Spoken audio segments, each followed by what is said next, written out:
Тест. Раз, раз. Сейчас нормально, да? Ну, не знаю, сейчас, секунду. Или громче, или меньше, как будет? Так. Так, на ринг приглашается Мэтт Томас. Нормально, нормально, так оставляем. Все, спасибо.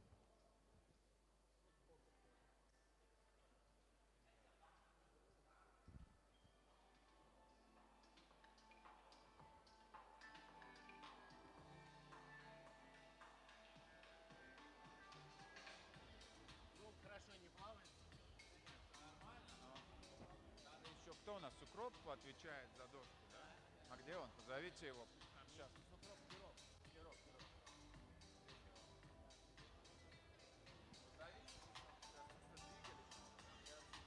Можно.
Matt Thomas. We start in 5 minutes.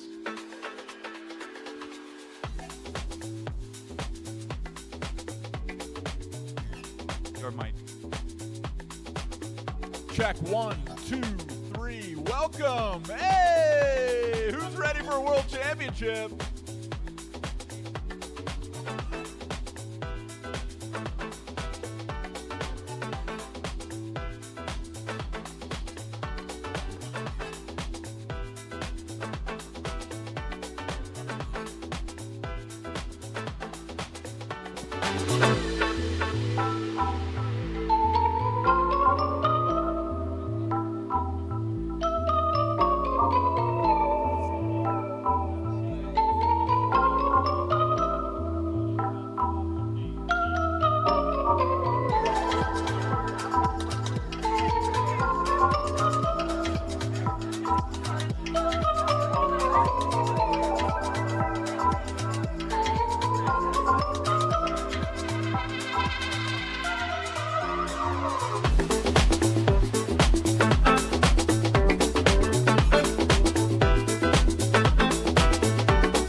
check. 1, 2, 3.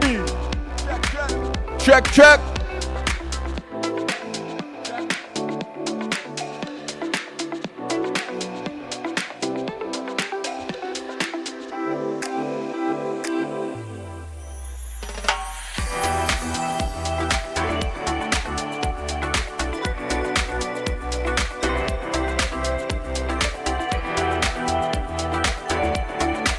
Check, check. This one's fine. Check, check. Check, check. Check, check. Check. Check, check, check, check. 1, 2, 3. 1, 2, 3.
All right, if you are one of the first 3 bouts today, we are getting started in 5 minutes. Please report to the first floor, get warmed up and ready. Again, we are starting the first bout in 5 minutes. 5 minutes.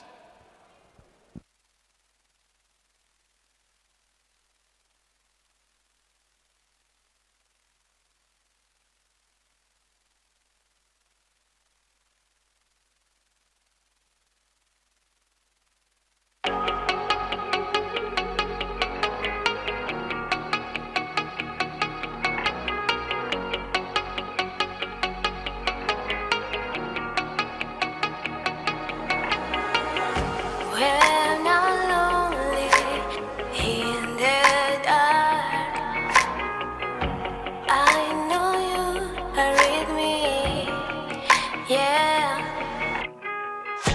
Don't you see that I need you so much? Don't you see that I love you so much? Oh na na na na, oh na na na na, darling, I need your love. Oh na na na na, oh na na na na, darling, I need your love.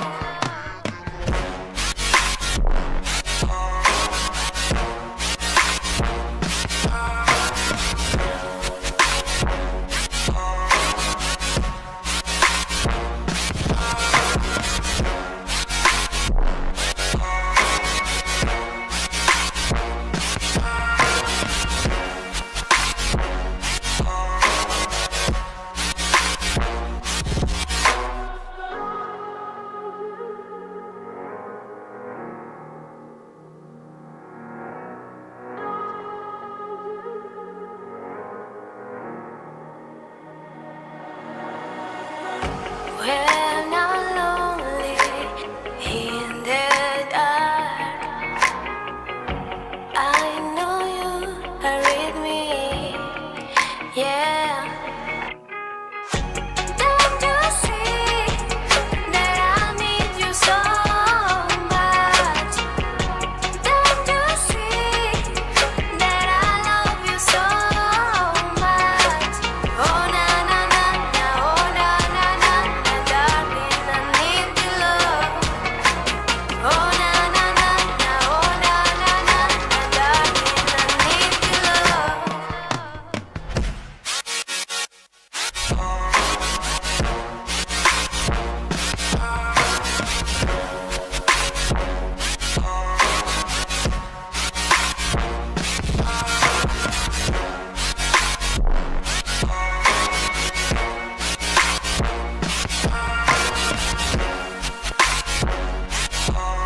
First fight, 3-minute warning for Denis Orlov and Reza Smov.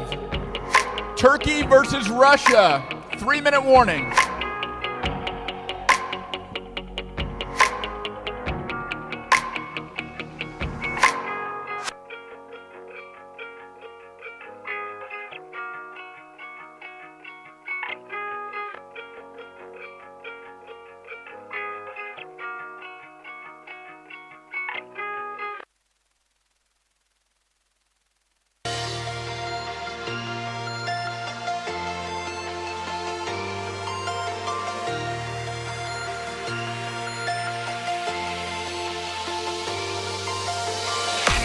Fresh glaze on the D-roll, pulling up, smoking haze through the back door. We get that fresh glaze on the D-roll, pulling up, smoking haze for days. We get that fresh glaze on the D-roll, pulling up, smoking haze through the back door. We get that fresh glaze on the D-roll, pulling up, smoking haze through the back door.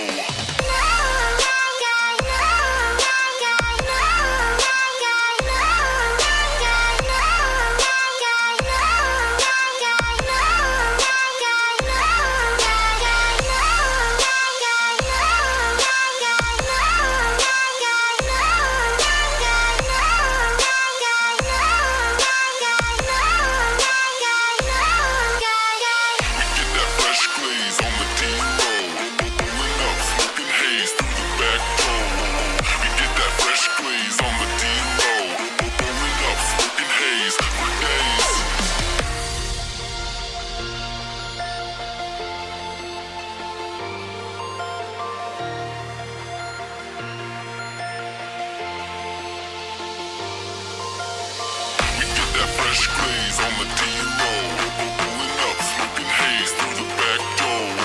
We get that fresh glaze on the D-roll, pulling up, smoking haze for days. We get that fresh glaze on the D-roll, pulling up, smoking haze through the back door. We get that fresh glaze on the Ladies and gentlemen, welcome to the 6th Chessboxing World Championship hosted by the hospitable Armenia. Let's give a round of applause to our host country, all the hard work that has been put in to this World Championship. Please put your Armenia. My name is Matt Thomas. I'll be the host, ring announcer, ringside commentator today, and it is my pleasure to introduce the rule committee for this World Championship to explain the rules that we'll be participating in for this World Championship. I encourage every fighter, whether you're warming up, whether you're getting your mind right, to go ahead and come closer to the ring. Make sure you can see and hear the rule committee as they go over the rules for this World Championship. This is one of the most important things that you can listen to going into your fight to make sure you aren't breaking any rules and lose not based off of skill, but off of a technicality. You do not want to lose that way. So please come on over. We're going to be listening to the rules for the next 5 minutes or so. And please put your hands together for the president of the WCBO, Lara Armas. The head referee for the World Championship, Volfango Rizzi. And the vice president and secretary of the WCBO, Joseph Gallert. Please give us your eyes and ears for the next 5 minutes as we go over the rules. Thanks, Matt. Hi, everyone. So happy to see you here. Very happy to be here. We're not going to take much of your time because I think everybody is eager to fight. So let's go over the rules quickly, but please listen up because they're important.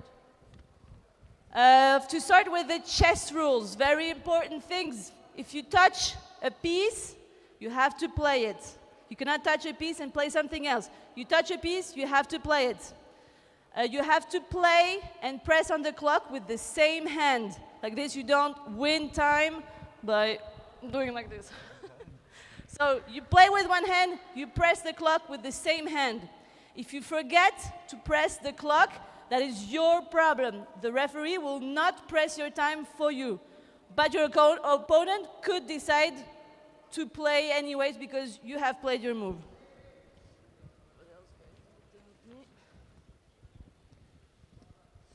If you have one legal move in chess, for example, there is check, you have only one legal move, you have 5 seconds to play. If you don't play within 5 seconds, you will get a count. If you play before the 10-second count finishes, you have 1 count. If you don't play within the 10-second count, you lose. Okay? If there are 2 or 3 legal moves, you get 15 seconds to think. Okay? For the rest of the moves, and in the first round, for example, you have to make a move minimum every 30 seconds. Okay? In the opening, it goes quite fast usually. In the second and third round, minimum 1 move per minute. You have to play. About the penalties, sorry. If you get 3 counts in the same round, you lose the fight. If you get 4 counts overall, for example, 2 in one round, 2 in another round, you lose. So 3 count in the same round, you lose, or 4 count in total. But that is split up between the chess counts and the boxing counts. So you can get 2 counts in boxing, 2 counts or warnings in chess. That not makes you 4 counts to lose. So, but 4 in each of them over the whole distance, you lose. Except for the juniors. We have there the other rule, 2 counts, 2 boxing counts in one round makes you a winner, 3 in total. So it's 2 to 3 instead of 3 to 4 for the adults. In boxing, whenever you get a count, you also get 1 point deduction. You get -1 point in boxing every time you get a warning. Somebody wants to do the boxing part? Should I say? All the fights will take place over 5 rounds, except the finals. They go over the course of 7 rounds. So female can optional wear a breast protection. Male has to wear groin guards, and every fighter has to wear mouth protection. For juniors, so cadets below 16, wear helmets, same as the masters, the heavy guys over 40 years.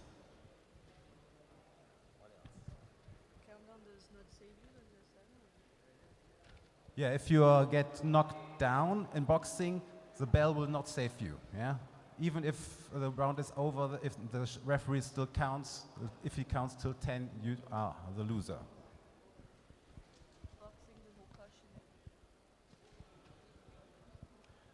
Yeah, we will take care about the cautions and warnings in boxing.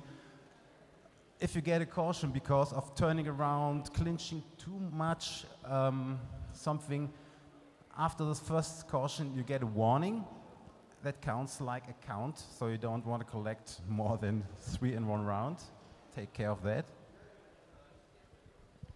Boxing gloves will be 12 ounce for all except for 92 kg plus. Over 92 kg, you have 16 ounce gloves.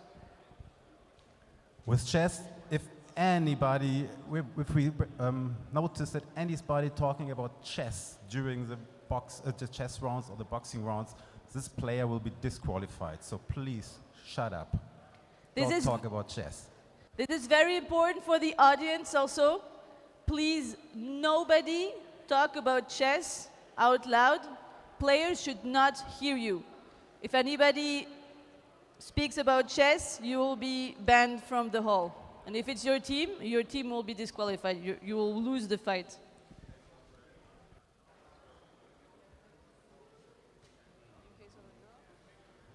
Yeah, in the case of the really seldom occasion of a double draw. So if it's a boxing has no winner and the last chess round ends in a draw, the point judges count and the winner will be declared who has more points given by the point judges. If this still is a draw, the person wins who has the fewer counts or warnings in chess and boxing.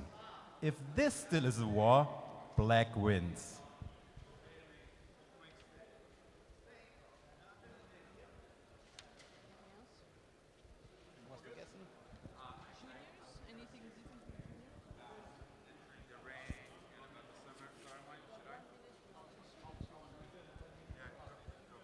If anything is not clear, you have any question, you can come to me and ask. I will be the person you have to refer to first. If I'm not available, Joseph will be here. Also, attention, all heads of federations have this rule set. So if you listen to this and you have questions, go to your head, ask for the rules, read them over. Don't come into this ring with questions or ambiguity or confusion. You have the resource, there's no excuse. Go ahead and review the rules before your competition. Let's give a round of applause for our rules committee, keeping us safe, helping grow our sport. Thank you, guys. Next up, it's my pleasure to bring up the head organizer and the head of the Russian Federation, Pter Zhukov. Let's give a round of applause. Thank you, Matt. Lovely to have you here. Guys, small introduction just for you to understand how this day is going to be organized. So we're going to have our preliminary fights now, but the official opening ceremony for all the countries is going to happen at 5 p.m. So, you know, then we'll do it for about an hour, and then we'll continue with the fights after 6 p.m. So for all the fighters, all the coaches and teams, the way you enter the ring is you go from the changing room behind the screen, right there where I'm showing behind the screen. Ideally, the player playing black pieces enters from the left-hand side. Well, if I turn my back to the screen, right-hand side, you see the guy on the right holding the black piece. So this is where the black pieces enter. And then the other side is the white pieces. So you come from two sides and you join at the table. And then as you can see, we've built a bridge here this time around, which is a new thing.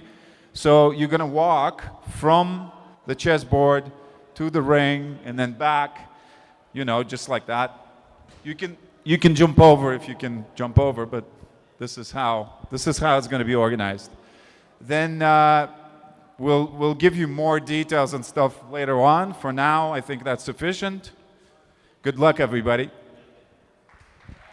Thank you, Peter. All right, who's ready to get this thing started? Laura's ready. All right. Ladies and gentlemen, it's my pleasure to announce my co-commentator for at least the first part of the evening. We'll have a rotating cast of characters, but one of the first chess boxers to compete, certainly one of the OGs in this room. Please put your hands together for Carl Strugnell.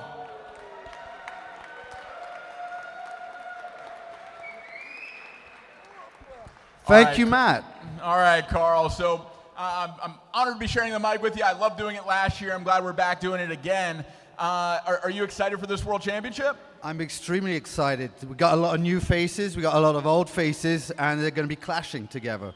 So to not be excited would be weird almost, right? That's right. And we are going to jump right into the action. First up, in the white corner, representing Russia, please put your hands together for Denis Orlov.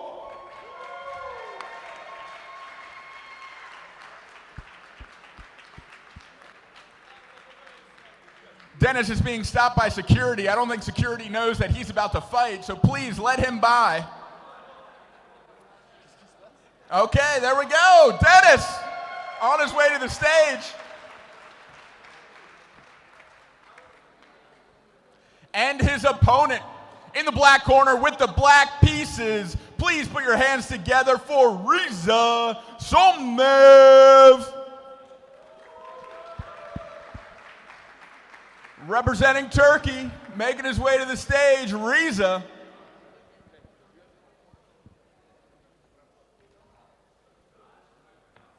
Warming up still, a little bit. Might be warming up, might be finding out that he's fighting first right now. Team Turkey, where are you? I know I saw Dagu Khan, I saw...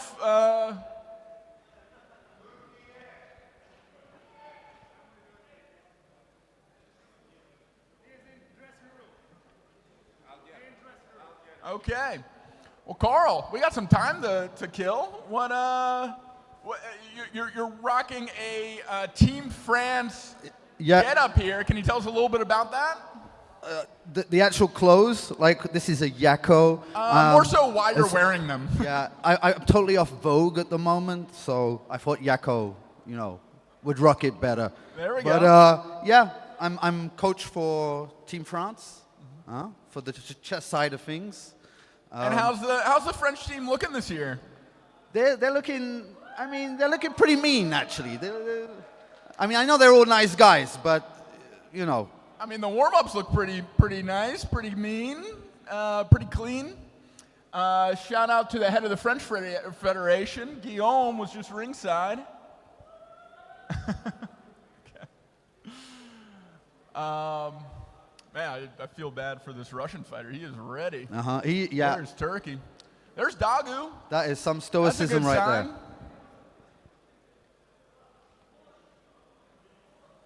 Arnold, will you tell your teammate just to stand on the white side, just the other side of the stage? Just have him stand on the other side of the stage. He's the white pieces, so he's on that side.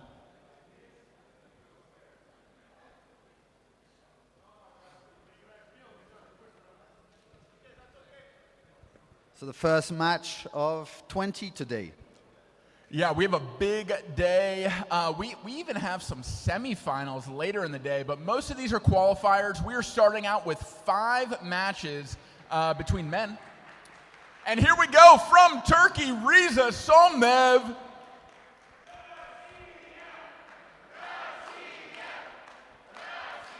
All right, let's get out of this ring. Let's let the action begin. That could have been expected.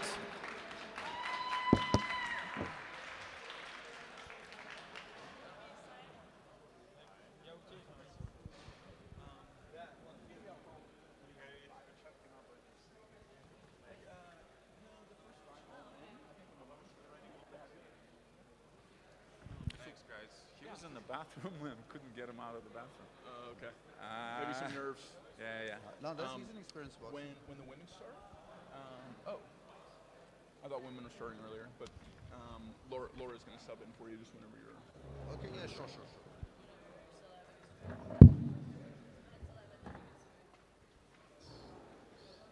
Okay, I need the link to your channel.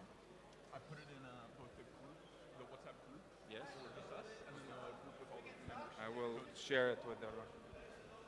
So Matt, I actually remember this Turkish fighter from Antalya 2019, I believe.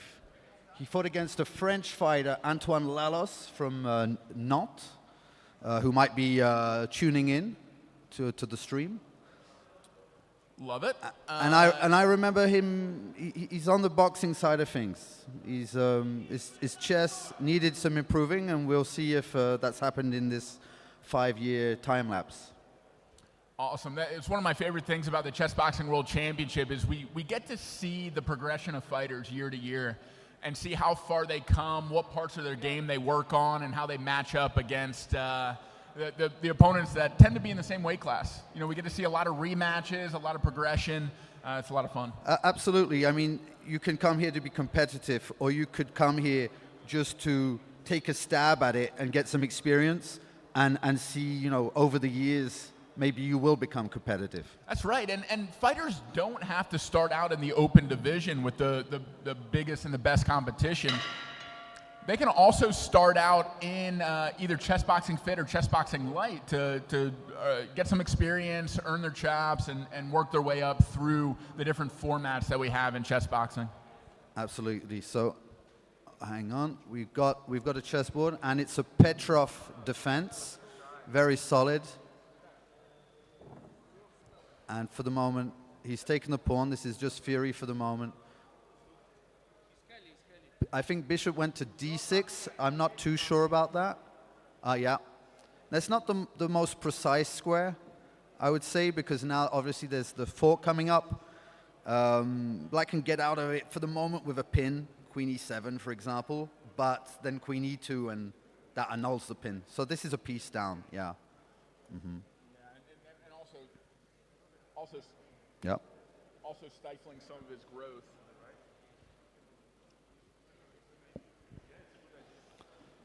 So yeah, that's a piece, and it's pretty well digested. And even that pawn on d6 is kind of looking nasty. Maybe it will become a weakness in time, but for the moment, it's actually getting on, you know, on Black's nerves.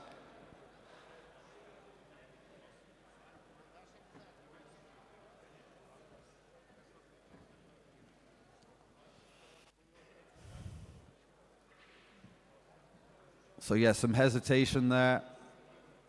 I think he wanted to castle, and in the end it was illegal, so he had to move the king to f8 as its touch move.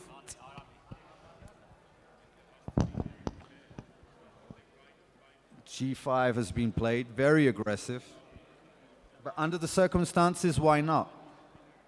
Because when you're worse statically, you play dynamically. That's the rule. And we are over halfway through this round. Carl, if you were the black pieces, what would you be thinking here? Would you be biding some time, knowing that your strength is boxing? Would you be trying to claw your way back on the board? What would be your strategy? Definitely. I would maybe try to scare him with a little bit the taxis he's doing at the moment, like running pawns up the board. The problem is his king is too weak, and now I think he's just blundered a rook. So this is just extremely one-sided, and black basically has to win at boxing now. Gotcha. So a rough start for black, a very strong start for Russia with the white pieces.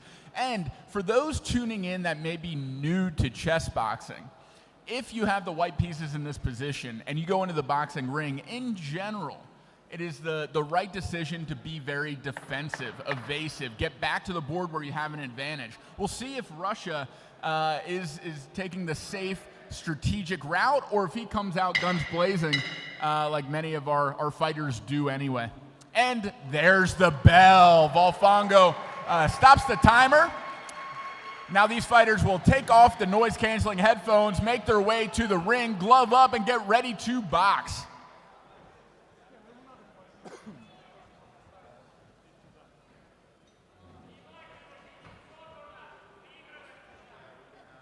Yeah.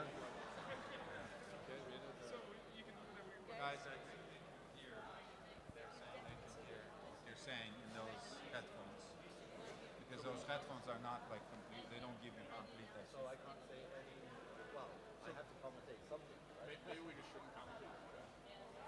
No, for now, please. Maybe tomorrow we'll get better, stronger headphones. Look, 4 days of commentating, it's gonna be good. Just do the boxing for now, please.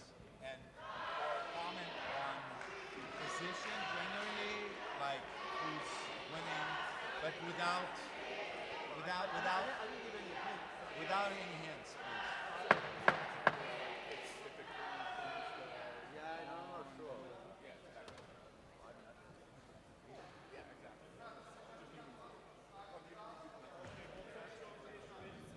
All right, our referee Valera from Latvia, definitely one of our most experienced referees in our community, oversaw the last World Championship in Italy. He instructs the fighters to touch gloves, go to their respective corners, and we are about to get underway for the first round of boxing of the 6th World Championship in Armenia. Both men come out, starting to get distance. Turkey, definitely the longer fighter, more range. A nice counter right cross lands for Turkey. Russia, the more active fighter so far.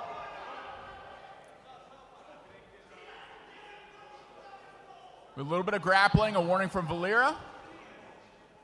It's kind of a mix between like a Soviet style, and it's kind of a little bit stiff, but it's working for him. I like the check hook from Russia, rotating around the outside of his opponent. Turkey definitely having more ring generalship, controlling the center of the ring and pushing into the middle, which usually for the longer, lankier fighter is not the case. Usually you're dancing around the outside. A nice right hand lands for Turkey. Clinching as he should. He just wants to get back to the chessboard.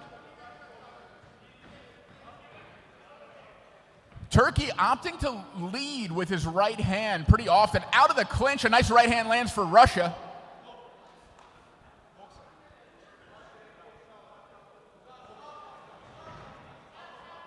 A nice sneaky little uppercut going into the clinch. Maybe a warning for excessive clinching, right out of the clinch, right back into the clinch. You could hardly blame it at this point, right? I mean, being up on the board and biding time. You know, a few right hands have landed for Turkey, maybe Russia's feeling. There's the first official warning for Russia. He's been warned multiple times not to clinch, and there he goes clinching again. I don't think he quite understands the referee's instruction. The referee does speak Russian, so I think at this point, I don't know why he just doesn't go back to his old strategy. He was fighting pretty well at the beginning of the round. Maybe he's already gassing out a little. Jabbing, staying away. Turkey definitely starting to assert himself more, stringing more punches together, landing that nice uppercut down the middle. I've seen another hook land for Turkey. Maybe a little shell-shocked is Russia. He just looking for the grapple now, not even looking to get away to space. I'm worried about a second warning coming in. Yeah, me too. And he's getting when he's clinching, he's And putting here his it head is. down, and he's open to all these uppercuts too. Turkey very frustrated, and there's the second warning for Russia. That counts as one count, I believe. A nice slip that time. Yeah, Good head movement from Russia. he should be doing more of that. Yeah. Being instructed to keep his head up. Yeah, I think the issue now is much more about the head being completely down. Yeah, coming in with the head, very dangerous. Could lead to cuts, could lead to head-to-head collisions. Well, even the uppercuts are just much more nasty. You don't see Great them right coming. uppercut lands for Turkey. All the momentum in Turkey's favor right now. Two warnings, punch after punch landed, getting overloaded. And Russia goes for the clinch again, separated by the referee. We're near the end of the round here. I do think he is gonna make it though. Up against the ropes is Russia. 10 seconds left in this round. Turkey landing punch after punch. Is he going to get a stoppage? No punches coming back from Russia, and there's the bell. Russia survives the round. Stop! And there we have it. Both men back to their corners, gloves coming off, and back to the board.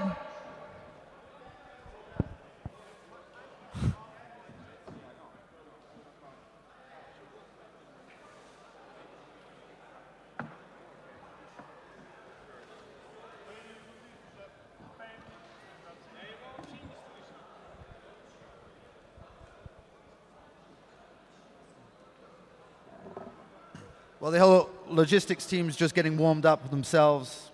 You know, it's a work in progress. It's a work day in one. progress. We're figuring everything out, and by the semifinals and finals, it'll be a well-oiled machine. I have no doubt. Definitely. I can already see it. A lovely bit of mise en abîme. That's what we call that. Well, that is exactly what we needed to see from Turkey to have a shot in this match. 2 warnings already for Russia. Turkey showing some good boxing. The best punches landed was that uppercut up the middle when Russia was going for the clinch, and then that lead right cross, which you don't often see the right cross be the first punch, but alas, he was making it work.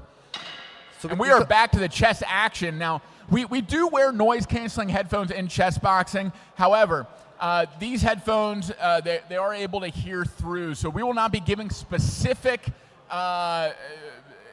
commentary about the position or specific moves. However, we can talk generally about what's going on, maybe who has an advantage, and there's a fork we have on C2, and maybe Black clawing his way back. Oh, it's getting mate. a rook It's back. mate. It was mate on the board. Oh, and It's there mate we on the have board. it. That knight's pinned. Oh no, it's not mate. Hang on. Why would it be mate? There's a king G7 is possible. Yeah, what is wrong with King G7? King G7. There's King G7. Uh-huh.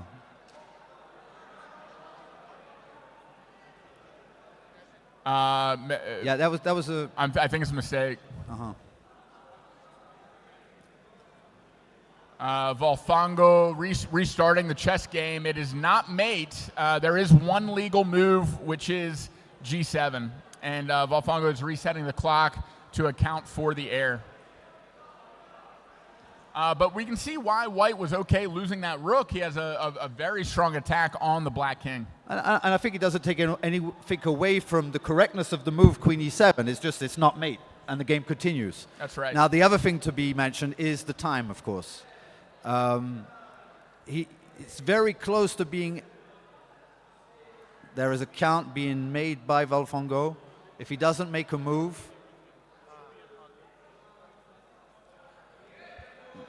so that's an illegal move.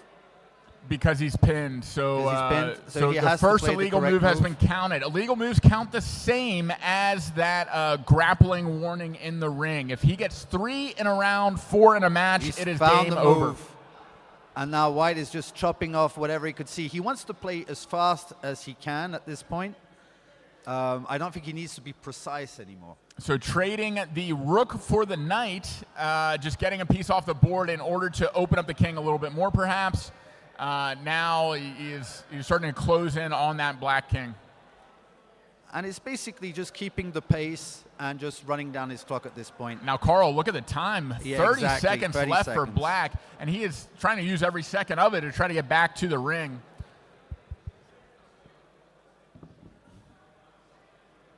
So logically, White has to play under and over 330, right? To not get to the next boxing round. I think I'll he's trust gonna your make math. it. That's the first type of thing that I look at. And there we have it. There is checkmate on G7. White is victorious over Black. Russia advances in this first round, first fight.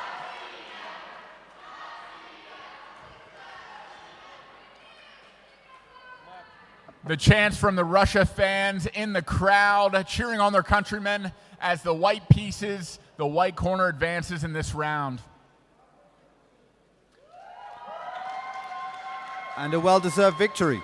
Winner In the white corner, Denis Orlov from Russia.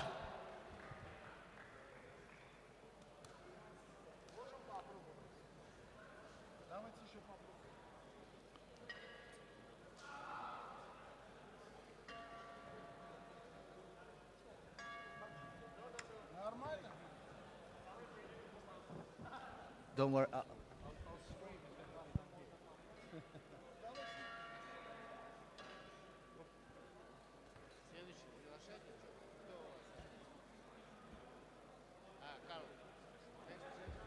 Next fight?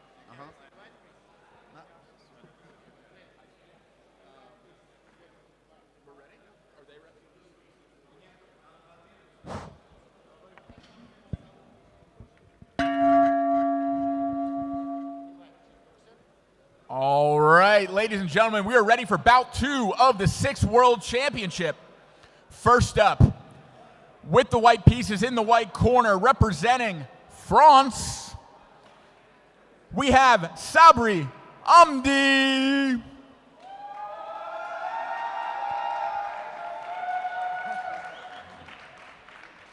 And in the black corner with the black pieces representing Italy, put your hands together for Tomas Pasino.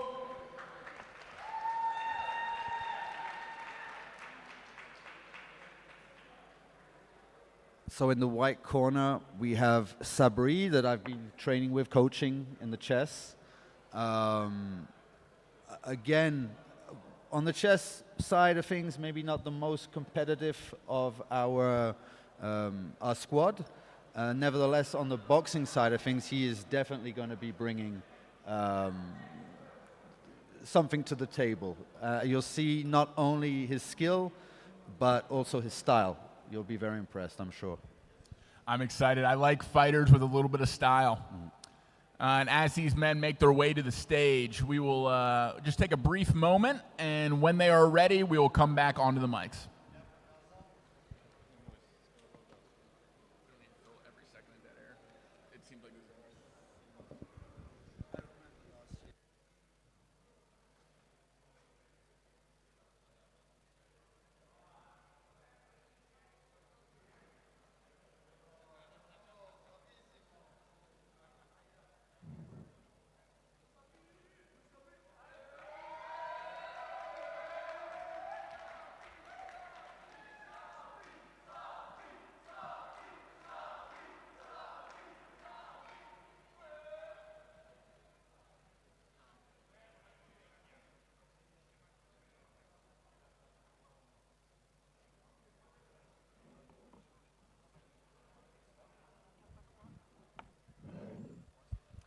All right, first round on the chessboard. Both men putting on their noise-canceling headphones.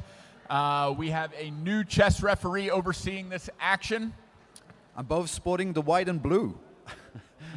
Very, very confused. They are not on the same team. However, their countries do share the same colors. Well, chess boxing is a little bit like looking into a mirror, isn't it? It is a nice yin and yang, twins of opposite colors.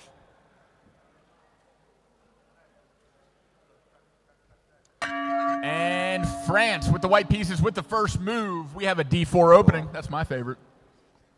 Absolutely. We've got a London system. Oh, London on the board. I'm kind of not surprised. I knew it was coming. Now let's see what type of London. Is he going Joe Baba? Well, I don't want to give any spoils away so early. I know someone else that plays Joe Baba. No Joe Baba, okay. Shout out also to James Canty, who could not be with us, who is also a Jabava kind of guy. That's right. That's who I learned it from. I took his course on Chessable and changed my life. Changed my life. Oh.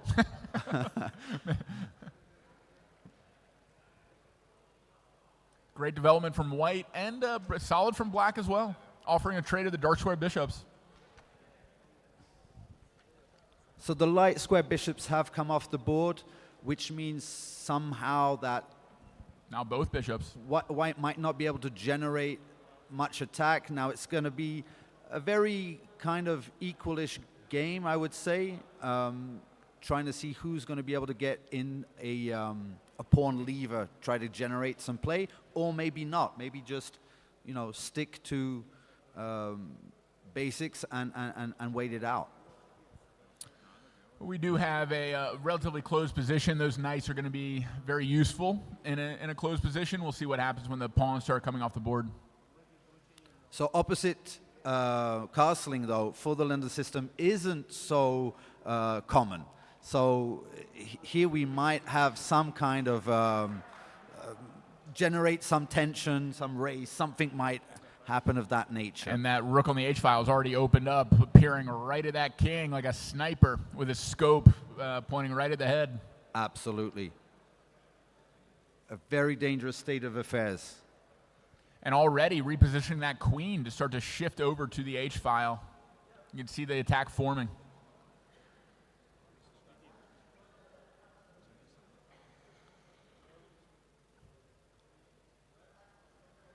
Knight to e4, creating a little bit of tension. Yeah, and if take, and that pawn comes to e4, now we're forcing the f3 knight off of its defensive square. Absolutely, that was, I believe, what he had in mind, and I like this queen c2 move because it's actually annulling, you know, it's just staying there and saying, hey, we're gonna have a round of boxing before we're gonna trade blows on the chessboard. And I'm surprised that f5 move didn't come sooner. It's a 10-second count. It's a 10-second count.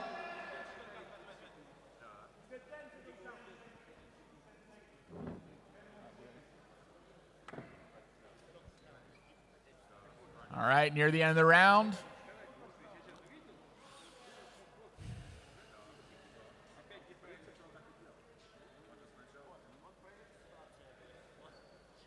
Rules committee springing to action, letting us know that that hammer means 10 seconds and the bell means the end of the But round. nothing's lost because the timekeeper can just calculate off the time on the clock, so nothing is lost in this type of case. That's right.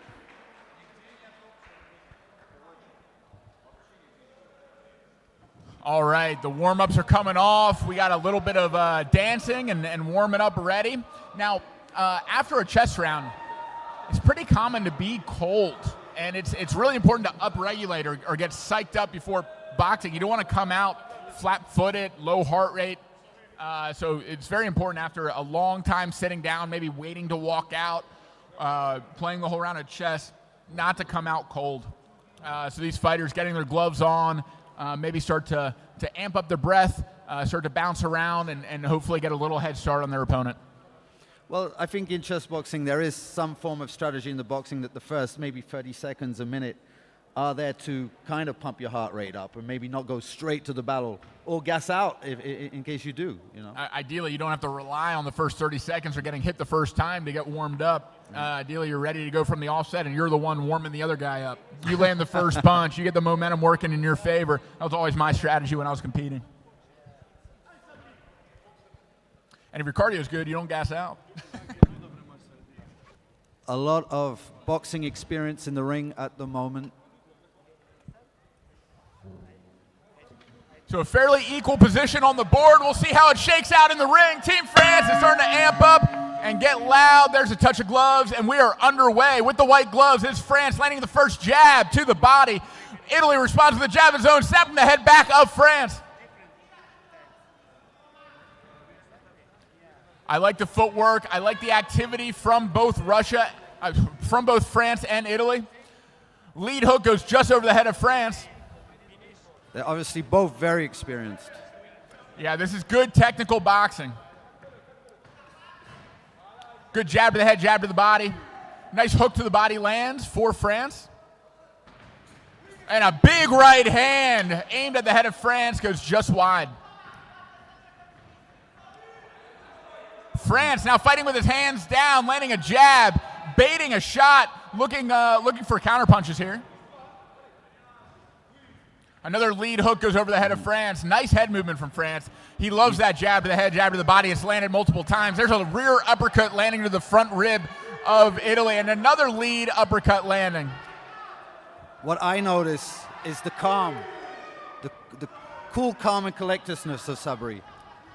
He's just staying in the pocket, baiting a shot to miss and respond with one of his own. I love his counter-punching style. Very risky, but high reward as well.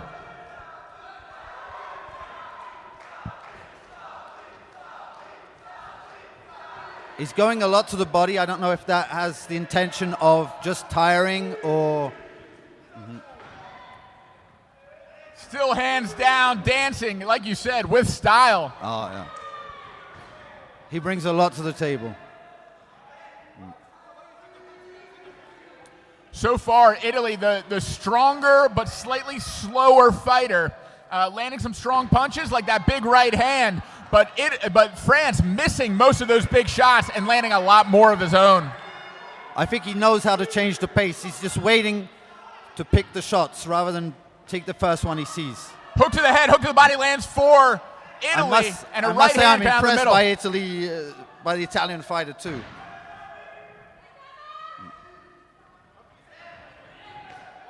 A nice right hand lands to the rib.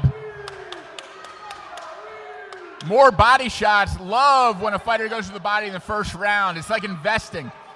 Earlier you do it, the more it pays dividends later in the fight.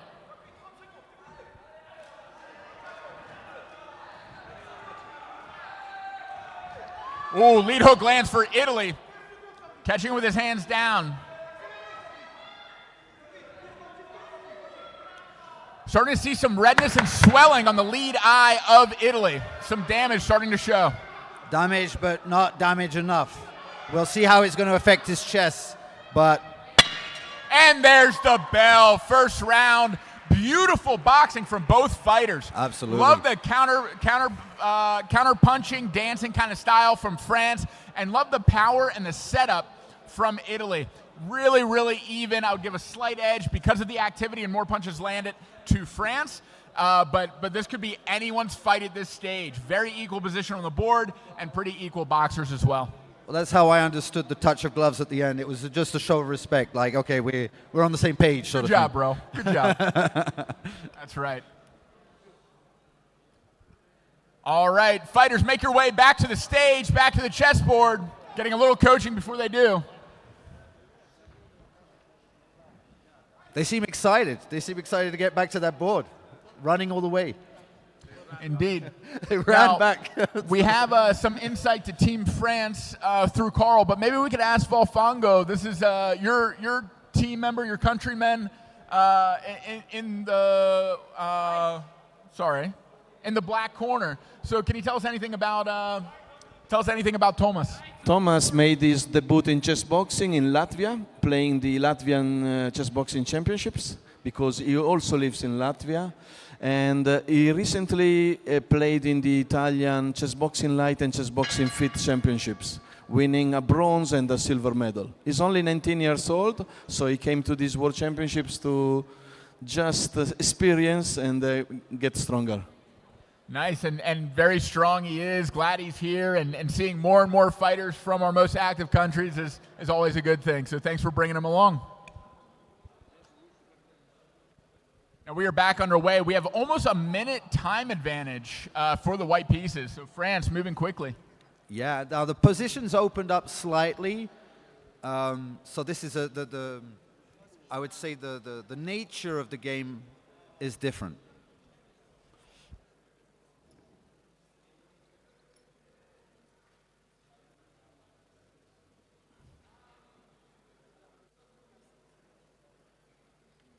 I think there was a touch move. So I need to see the full chessboard. Okay, so there was a pawn on h3 I could not see, which is the reason that there wasn't a queen takes h2. I was wondering if there was a queen takes h2, and there wasn't, because Sarri had blocked that with the h3. And we kind of got a race on both sides. What I'm enjoying is the he is up on time, and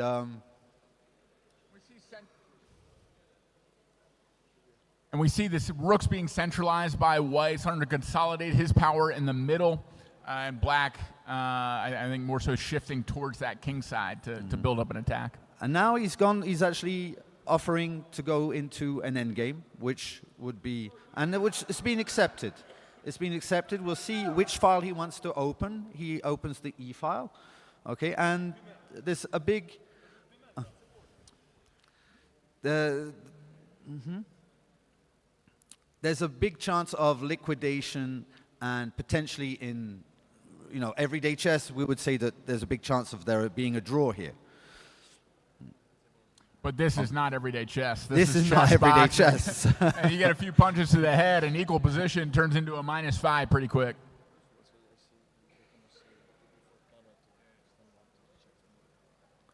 F4, so grabbing hold of the E5 square, but black has the E4 square, so it is, and bringing the king to the center. Interesting. Both players are playing reasonably well.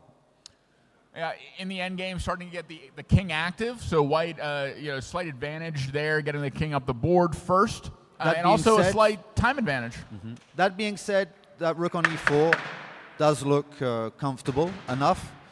I don't think black is at a disadvantage as such, but okay. He's just focused on time there, moving the piece up and back, Yeah. knowing that the position is equal, wanting to get back to the ring to see what he can do. Yeah.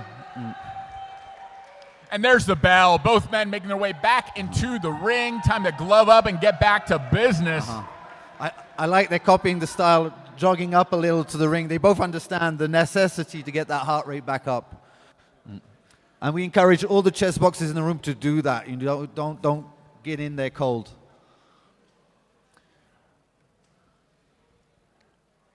So the corner men for both fighters starting to get them psyched up, talking strategy while the gloves are going on. Want to make use of every second in the corner. So in the French corner we have Kamel, who is our main, the captain of the team, and Baptiste, who's another chess boxer who will be fighting later on today. And love to see the camaraderie, the synergy that the French team has. They've done such a great job of building community and excitement around this sport. And we're underway after a touch of gloves. A big lead hook lands to start off for Italy. A nice lead hook lands to the body for France. Oh, that lead hook was there. Should have thrown it. Nice check hook and with an escape. Now France is fighting now out of the Philly shell. That lead hand is down protecting the body. Right hand is up protecting the chin. That's my favorite style as well. And lots of body shots landing. Italy with wide open. Wide eyes. I was about to say the same thing, man. He is dialed in, focused. In the matrix. Now that body shot keeps landing because Italy is fighting very square. His shoulders are facing his opponent, leaving a big target in the middle. A big right hand landing on the top of the head of France, but just grazing off. Oh, a trade of shots there. Uppercut and hook land. I get the impression somebody likes to bait and is willing to take a punch from time to time. He's taking more punches now, though, than the first round. Either Italy has figured something out or France is moving a little bit slower. And Italy is trying to put more power behind the punches, whereas... I see some open mouth breathing from France. That wasn't happening in the first round. Maybe a little bit more fatigue is setting in, which is why Italy is landing more shots. I love his rubbernecks. He does so many rubbernecks. Yep, nice slips outside of shots. Oh, good setup and right hand landed by France. And a little jaw rearrangement for Italy. He went straight through the middle down there. Excessive coaching, apparently. Just can't hit the. Does that exist? Oh yeah. Oh yeah.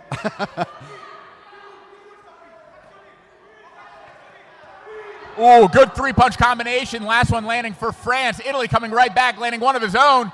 Oh, getting a little dancy himself, Thomas.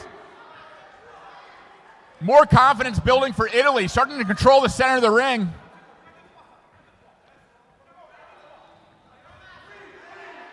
Nice three-punch combination. Last one landing for France. He's doing a good job of setting up his shots. He is little looking for slip, that just big a shot. grazing shot landed by Italy. All it takes is one of those to land, though. Big smile on the face of France, missing these shots, having fun with it. A leaping left hook, gazelle hook, reminiscent of Joe Frazier. Another one, and the shoulder lands instead of the fist. 5 seconds left in the round. And a bit of a stare-off. And there's the bell, putting on a show for this audience. Big pop from the crowd as that round ends. Gloves coming off and making their way back to the board. And so now it's all about the chess. Right? 2 rounds of boxing. That's right. For World Championship qualification fights, it is 5-round fights. That's 3 on the board, 2 in the ring. That makes this the final chess round. Was the damage enough by either fighter to cause some fatigue or maybe some dizziness to affect the chess in an otherwise very equal endgame? We'll see in just a minute here. Well, the thing is either one of them going to make that big of an effort to actually try and win it, or are they going to try and kill the game off? I mean, how do you risk going to points on this one, you know? Yeah, go. In the case of a draw, it will go to the judges' scorecard in boxing, and it was a very equal 2 rounds. I'd give a slight edge to France in the first. I'd give a slight edge to Italy in the second. So this really could be anyone's match. And they're after now, and now they're bringing the pace up.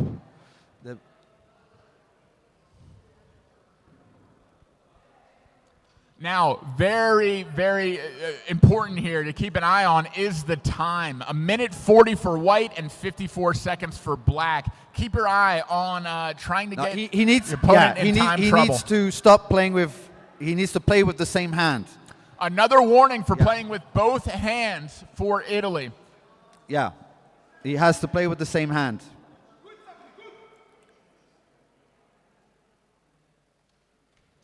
And ladies and gentlemen, that is why we go over the rule ceremony at the beginning of competition. That is also why the heads of your federations have the rule book.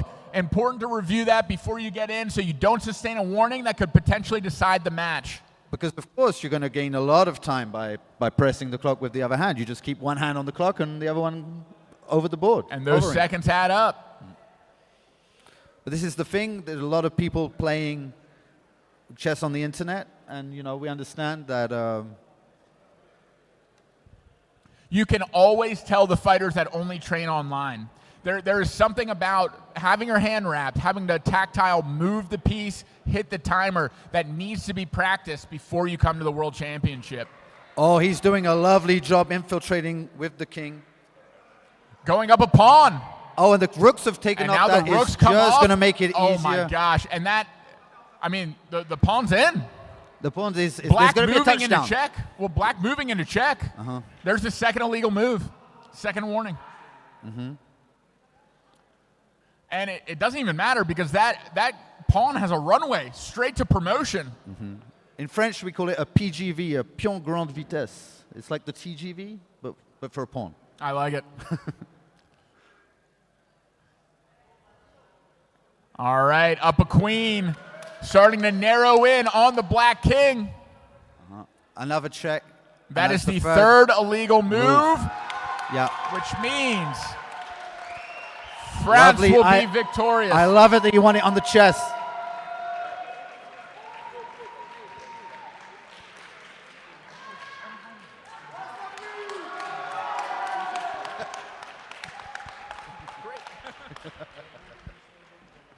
You're just so much better at this stuff.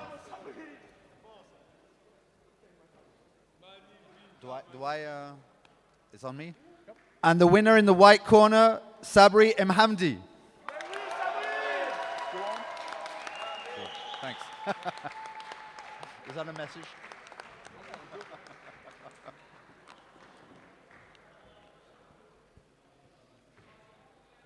I'll just go and say bravo.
All right, we are gearing up for the third match of the day.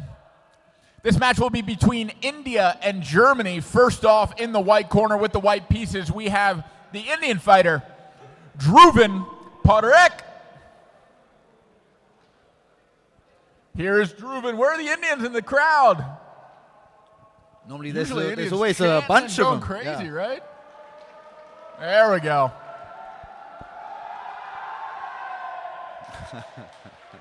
Oh, that was France.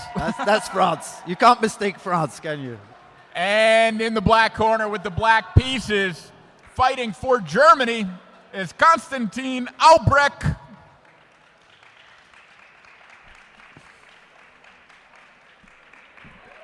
There we go. Germany make his way to the stage.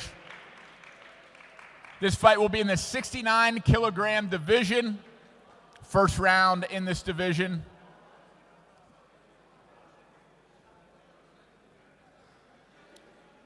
And we are underway. Fighters taking a seat, putting their headphones on.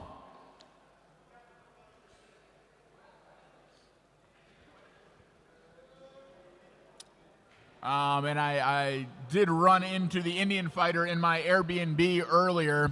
He is staying where I am staying. Yeah, he can hear. Yep, he's giving me a little wave. What's up, man? Good luck. I think he can hear you a little too well. Yeah, with noise-canceling headphones. Interesting, right?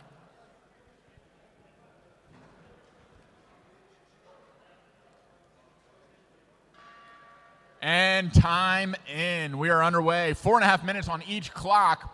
The reason why we have 4.5 minutes is because in a 5-round chess boxing match, there are 3 chess rounds. 3 3-minute chess rounds is 9 minutes, divided by 2 for one for each fighter is 4.5 minutes. That means by the end of the third chess round, one of the fighters will run out of time. It's one of the benefits of our sport over other combat sports. It very rarely comes down to the subjective judges' scorecards. You always see who will win the match by knockout, checkmate, or time running out, which leaves very little room for cheating, corruption, bribery, or a misunderstanding from the fans looking on and not really understanding or seeing what the judges see. Absolutely. And what a breath of fresh air it is to have this, pushed out of the way. Okay, so I think we're finally off, and D4 has been played. Black has had a little bit of time to think about it. D5, remaining solid, very classical, not going for the hyper-modern stuff with knight f6. Okay, a knight to c3. Might see a 4 knights opening. Nope, there is e6. So that knight on c3 in the Jobava, it kind of makes sense. But when you don't have the bishop on f4, you kind of prefer to have a pawn, the knight behind the pawn, because there's an asymmetry to the position. The king side and the queen side are not equal. And you can vie for that central control.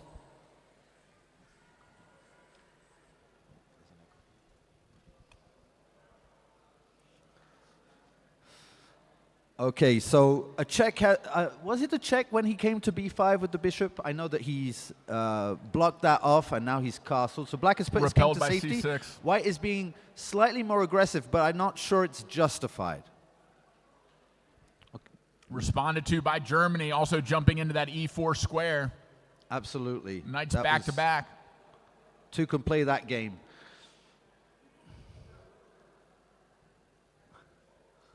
But I am slightly, without wanting to give anything away, slightly concerned. Okay, this is kind of a natural follow-up, I would say.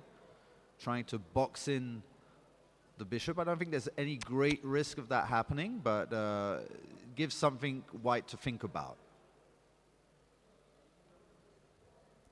All right, we have a trade of knights. I do like that because he's getting rid of that bad knight that I was talking about. So that kind of was a natural follow-up. And now we have a target. That e5 pawn, a little loose, could start to be ganged up on. That's right. Okay, so this is very aggressive, maybe slightly premature. It's very difficult to say any more without being more precise. So what some chess fans may be looking at here is how do you attack and defend at the same time? Well, this is a little bit what I was worried about, was that the priorities hadn't been met in the position. I like Queen G4, but not right away. Yep, give that escape square to the bishop. Now the bishop is trapped. And C3, bishop C2, it was just a natural follow-up with that E4 pawn being a target, as you mentioned.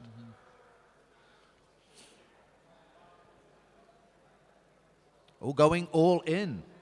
But I'm not sure it's going to solve his problems. So giving up a knight. 10 seconds left in this round. Black with an advantage.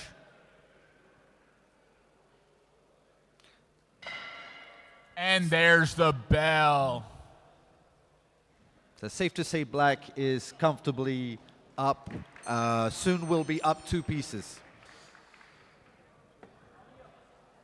So black with the advantage on the board going into the first boxing round. We'll see if India is able to establish himself in the ring.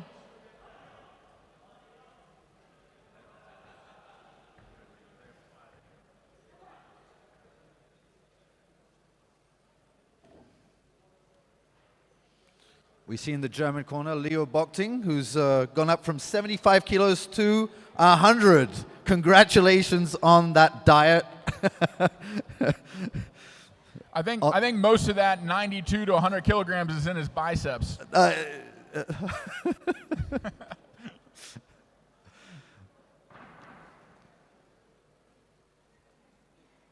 All right, the longer fighter is India.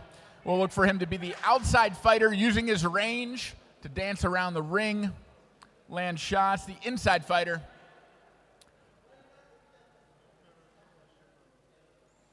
shorter, more squat, potentially stronger. The German fighter.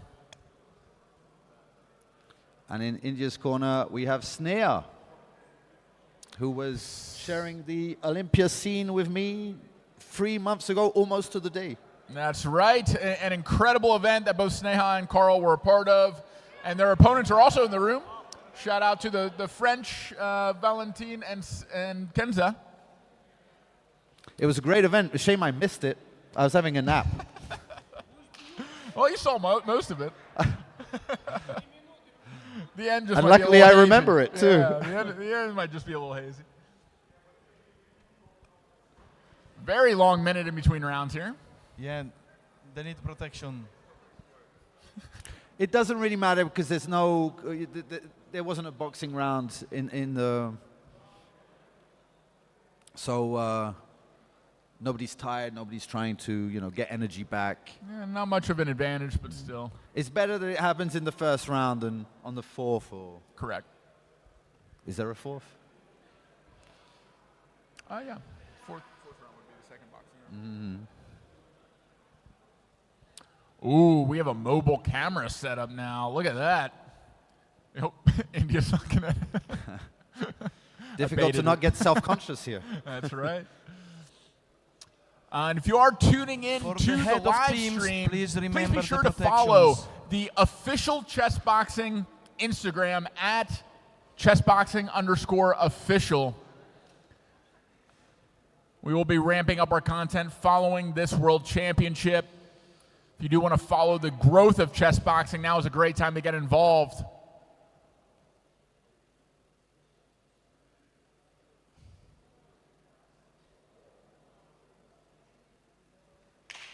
And here we have it. The referee from Iran signaling to the fighters to touch gloves, go to their respective corners, giving them the pre-fight instructions.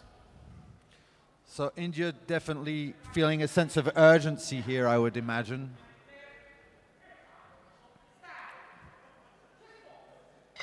Man, I love this guy's vibe. Referee, starting out with a bang. Signaling the German fighter to keep his head up, not lead in with the top of his head. India coming back in for some action, leading with a lot of uppercuts, leaving his head exposed. We'll see if that comes back to bite him, but definitely landing more of the punches so far.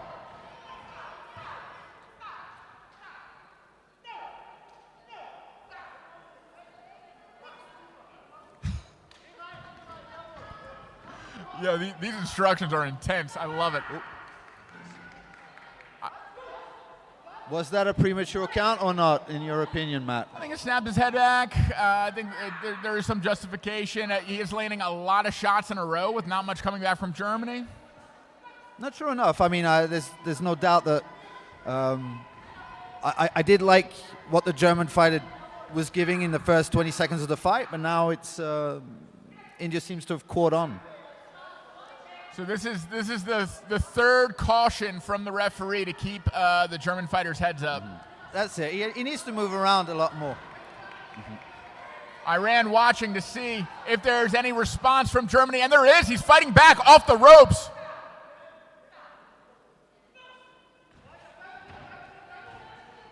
Actually trying to knock his head off. The same combination, but if it isn't broke, don't fix it. He is landing punch after punch, leading with a jab, following up with a rear uppercut, and earning his second stoppage of the round is India. I believe 3 it's needed for that to be 3 in a round, 4 in a fight. So he is 1 stoppage away from winning outright. I see a little fatigue starting to set in for India, but he is drawing on everything he has to try to finish this fight before going back to where he is disadvantaged on the board. It's actually Breath by putting your head down is very dangerous. This is actually how I got this black eye.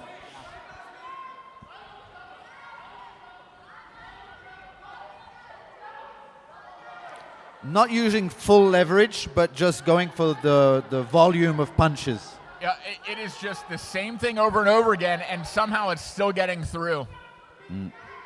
Jab, uppercut, jab, uppercut, jab, uppercut. He needs to start moving around the ring a lot more. Yeah, if I'm Germany, I'm baiting him in, I'm starting to respond. Just like that, Germany's starting to find his shots, showing signs of life near the end of this round. Well, he has a bull style, isn't he? He's a bull. And India stepping through this punches, showing more Oh, fatigue. lovely A great overhand right. right hand lands for Germany.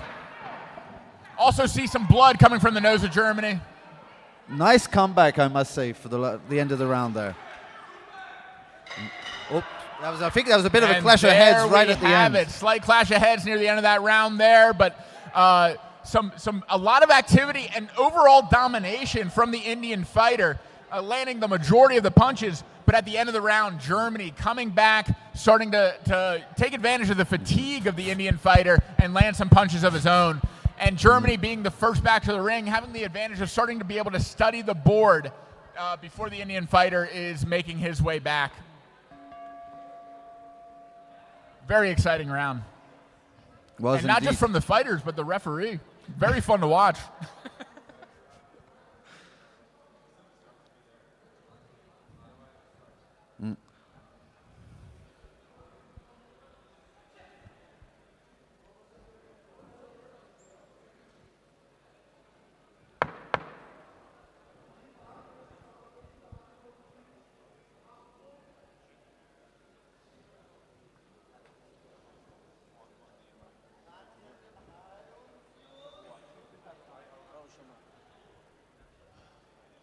All right, headphones are on, earplugs are in, chess referee signaling to the fighters, ready to go, and we are underway, ladies and gentlemen, for the third chess round, and it is black to move.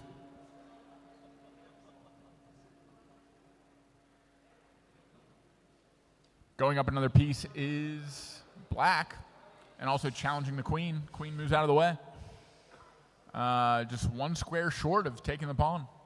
Well, it's kind of a strange situation because black is up 2 pieces, but white does have 2 pawns for that, and there is no file open. So it's kind of a weird situation of being kind of hermetic, is that a word? You know, just like very bound together, even though he's down. And it's not going to be that easy to make the difference immediately. But here there's something else going on.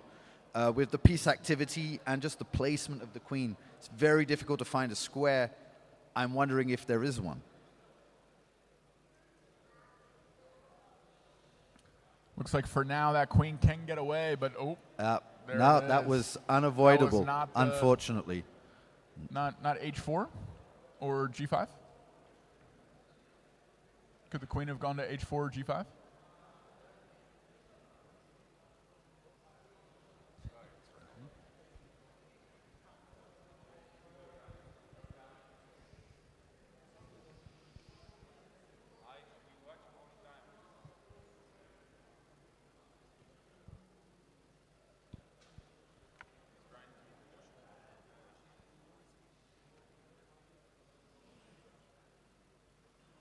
Okay, so it's kind of a strange situation again where there's a lot of material up, but just to get through the white barricades, because of all the pawns, it's like, well, where's the entry point?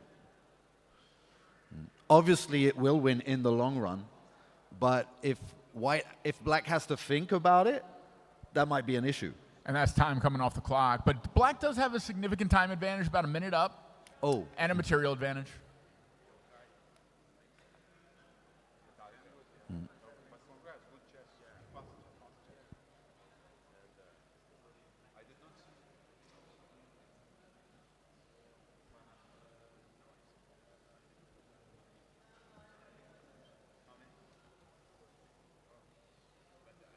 So, yes, now, well, a lot of things going on, but I'm afraid they're all bad for India at the moment.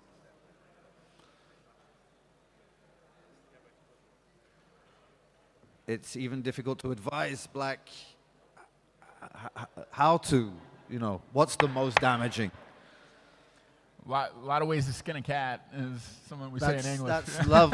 I think that expression was made for this type of occasion. For checkmating. But there's the bell, and we are back to the boxing. White survives the round and has another shot at his German opponent. Oh! What's happening now? Oh, you're right. Yeah. That is not the end of the round. That looks like mate. Is it mate? Oh, there's a pawn on H2. There's a pawn on H2 that I could not see. It is mate, indeed. It is checkmate, and that should be the end, I believe.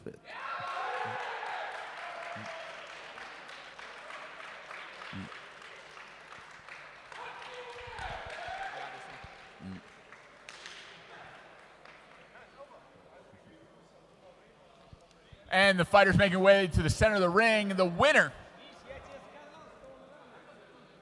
in the black corner with the black pieces hailing from Germany. The winner is Konstantin Albrecht, cheering for his German opponents, or German countrymen. And a big hug, good sportsmanship from both fighters.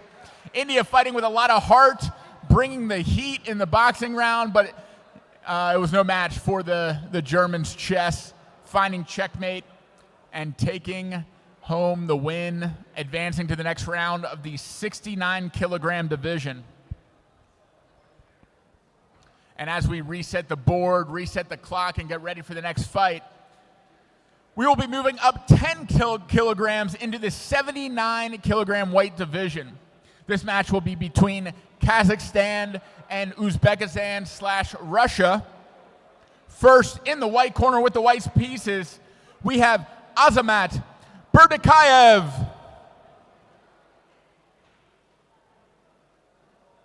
The Kazakhstani is in the ring. Love the getup. And in the black corner with the black pieces, hailing from Uzbekistan, representing Russia, Ergashev Ertkebek. Ergashev, yeah, I remember him from Antalya 2022. Ergashev, very strong fighter. Well, he was the first fighter that Valentin ever fought and gave him a massive black eye. So, that's right, I remember that thing. This is sure to be a very exciting fight. Pieces are getting set. We need the headphones on, earplugs in, and we will get underway for this fourth match of the 6th Chessboxing World Championship in Yerevon, Armenia. They both seem to be very casually dressed.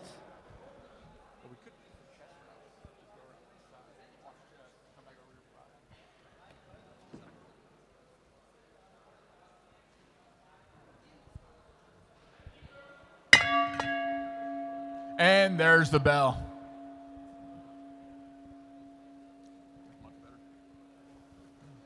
E4, C6, a Caro-Kann, an F4, not the most common, but definitely does exist. It's out there. Aggressive. Now, okay, because if There's trouble. if there was like a pushing of the pawn there, you would have some kind of French structure eventually, once that e-pawn for black would have moved. and the pawn on f4 would have actually been a great thing to. So actually, yes, he'd fallen back on his feet. Knight on the rim is dim, We're challenging that f4 pawn and needs a response. but let's see the glass half full and say it's a provocative move. Bishop g4, interesting. It's like, I like what black does, all except for the knight on h5 being slightly.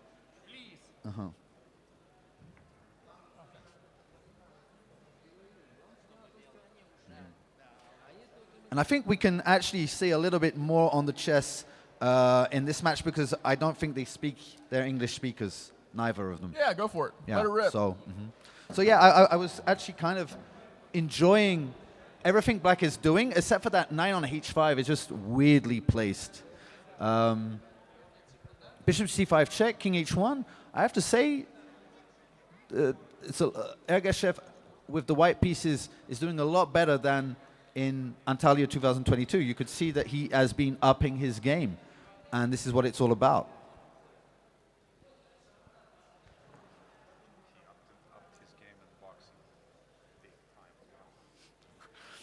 And I'm hearing a lot of praise on his boxing too.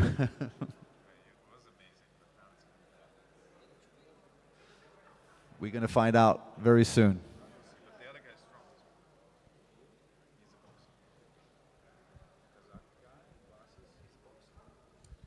I was so impressed with the Kazaki boxers in the last World Championship. I'm glad that they're bringing more and getting more involved with chess boxing.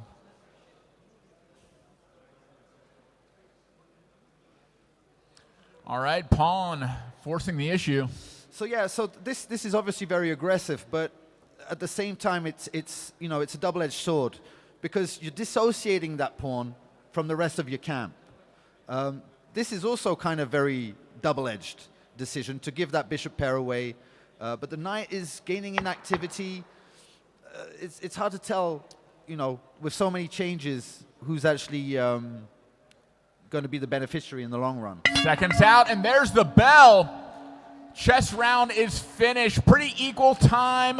Who would you give the positional advantage to on the chessboard? Honestly, it's kind of a mess. I don't want to, I don't want to give it away. I don't really know. What I love is ending the chess round with a threat. Because when you come back, you might miss that threat from the previous round. Sure. After 5 minutes of all the transition, the boxing, you come back, try to assess the position, you might miss something that otherwise you would never miss. So we'll look out for that when they come back, if they come back to the board. Ergashev strapping up, Arnold in his corner. And you can see in his eyes that this is not his first dance. No, this is sure to be a very exciting boxing round between these two fighters. One from Kazakhstan, the other from Uzbekistan. This is going to be exciting. We got some fireworks incoming.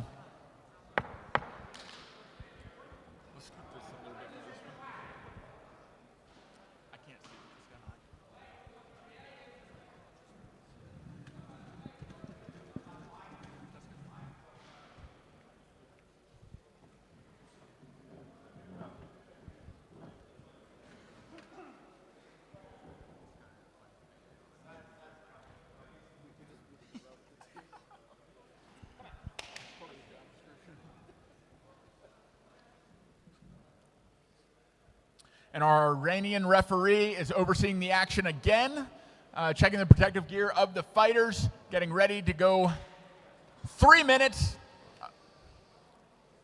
With some of the most experienced boxers in the room, we are about to get underway. So Ergashev, I believe, has a record of about 60 amateur fights and a handful of professional fights. He's just done the Russian. All right, starting out with a jab to the body is White. The Kazaki throws a big right hand, grazing off the skull of the Uzbeki. A nice lead hook lands for Black. And another hook to the body. Oh, nice liver shot. You can see the pain on the face of white, and a right hand lands on the chin. A little bit of time to recover. He is feeling that liver shot. Yeah, I saw it land right on the money, man. It is could see him hard slow to come down. back from that liver shot. He's still feeling it. Props to him for even staying on his feet. Yeah. Oh, and they're calling it. Yeah. But he's not arguing the fact. He's not arguing the fact. He is not arguing it. There was a lot of pain in that liver shot, and then he got caught right on the chin right after, which elicited the stoppage. Still feeling it is the Kazaki, but very quick win for Ergashev, the Uzbeki, coming out with a devastating left hook to the liver and following it up with a right hook, right straight to the chin. We will have a Russian victory here in this fourth fight of the 6th World Championship. Watch this guy. Destruction. Mr. Knockout. Keep your eye on this fighter advancing through the World Championship. He will be an exciting one to follow. And there's the winner in the black corner, Ergashev Quebec. Also, I apologize in advance to all the chess boxing fighters that I pronounce your name wrong. Please come up to me. I'll try to get it right. My American accent is not sometimes doesn't work with some of your names. So apologies in advance. I'll do my best. I promise.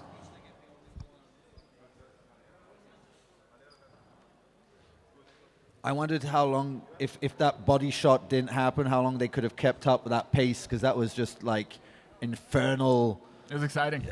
I don't, because there was precision in those shots. Like, they're marksmen. It was like someone kicked a beehive, and then there was just a bunch of stinging happening. Yeah. On both sides, both fighters landing absolutely. punches. I was but impressed. The stronger, I do think the stronger fighter advanced, especially finding that liver shot so fast, man. It is hard to land that one. Хорошо. All right, we did move through that one pretty fast. I do hope that the next fighter's all ready, because we are moving into our next fight. Before the break, this is in the 79-kilogram division as well. In the white corner with the white pieces, representing Switzerland, which I do believe it's the first time Switzerland is making an appearance in the World Championship, so welcome, Swiss. We have Zoller Johan. Yay. That was an early knockout, so we might not have the fighters ready quite yet. Calling Switzerland to the stage. Well, Ergashev definitely making a statement for the whole category there. Oh.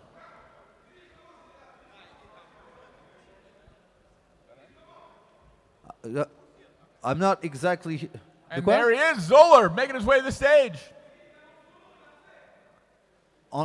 On l'appelle? He's saying calling out again, I think. All right, welcome Switzerland, welcome Zoller Johan. And in the black corner, with the black pieces representing Russia, we have Igor Joov.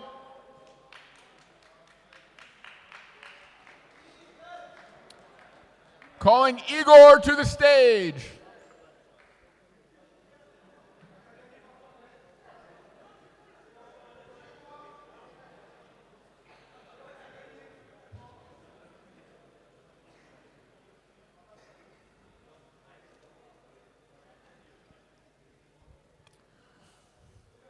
Swiss fighter looking very fit, ready to get underway.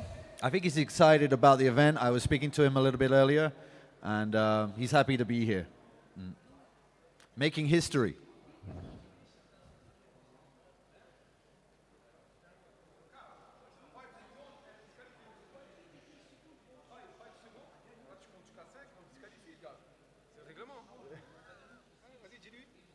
In, wha- Ah ouais, frère. Mais dans le règlement, s'il n'est pas là, il déclare forfait. Yes, of course. In the reglement. Forfait? No. No? Okay. At night. This ended in a first-round knockout. He come at It night, wasn't no supposed to problem. be for another 15 minutes. no, but he's 15 minutes. just teasing. This match was supposed to be 15 minutes from now. L'autre ronde, il aurait Because it just got knocked out. il n'est pas prêt. Obviously, it's a little bit late because that fight happened so fast. So the guy might not be warmed up. You know, he was timing it. And of course, we can allow for a little bit more flexibility. Мастер спорта России, мастер спорта Узбек, мастер спорта. I've never seen a more Russian-looking guy than you. Oh, Igor's on the stage. Here we go. We are underway for Switzerland versus Russia. Both fighters in the 79-kilogram weight division, the same weight division that we just saw the last match in. So we might see a clash of whoever is the winner of this against Ergashev.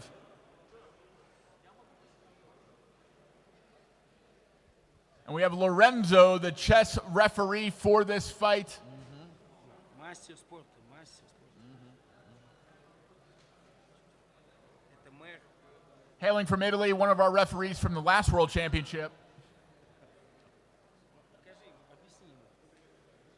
Мастер спорта, мастер Meer.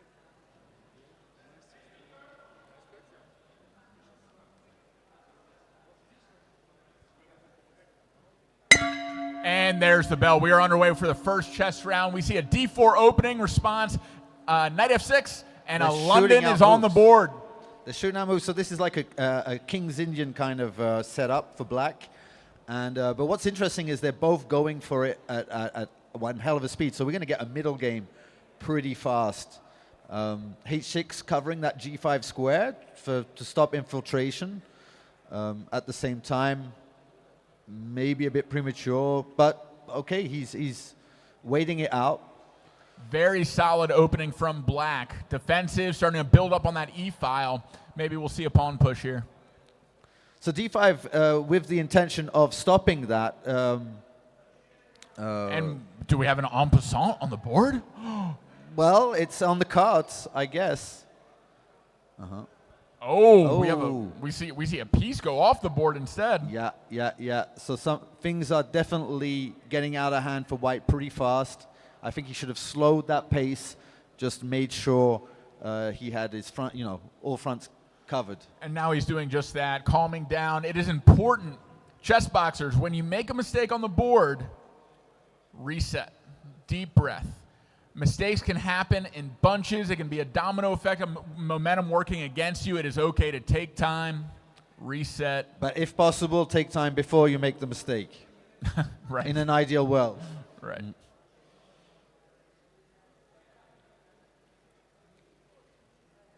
And white up almost a minute on the clock. So keeping that fast pace, Swiss slowing it down.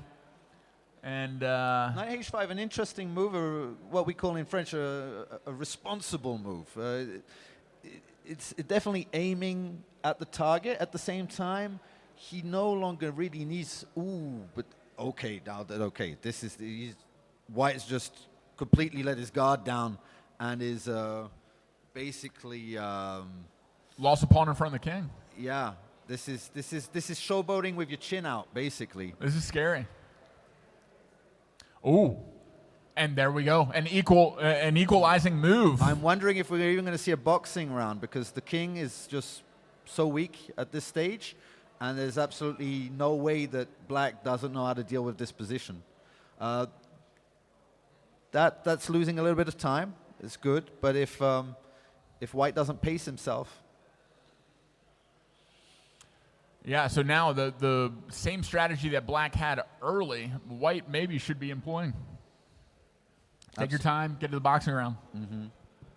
But it's just there's nothing going for white at the moment. Like there isn't a compensation. Generally, when you lose a piece, something happens, you will get a little bit of compensation.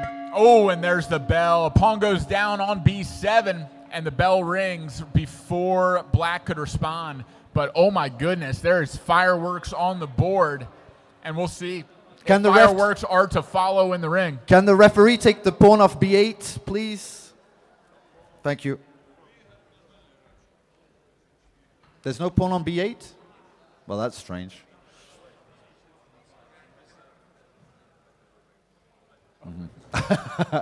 You just turned the TV off. Now we're switching over. I love this view.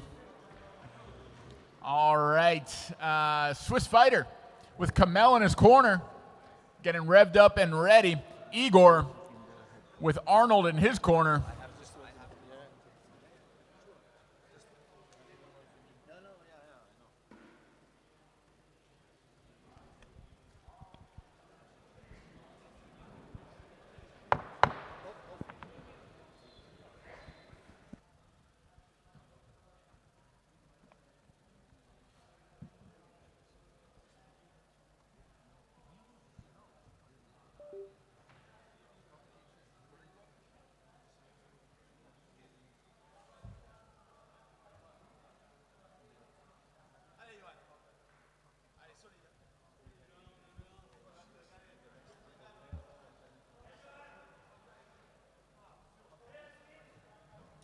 All right, so far in this match, Black going down a piece early, but clawing his way back to an advantage on the board. This first boxing round, seconds out. Another Iranian referee ready to oversee the action. Gloves touch, instructions called. Both men do their corners. Seconds out, and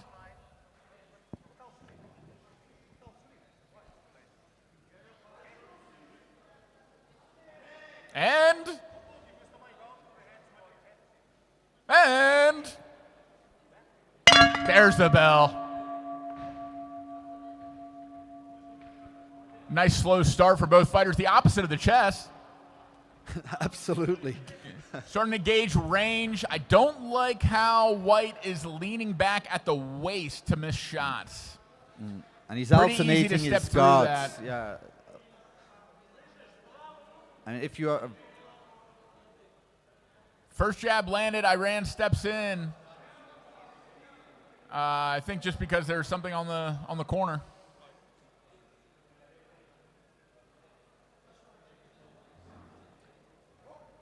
And we're back underway. One jab has landed for Russia so far, snapping the head back slightly for Swiss. Nice slip and jab to the body. What is going on?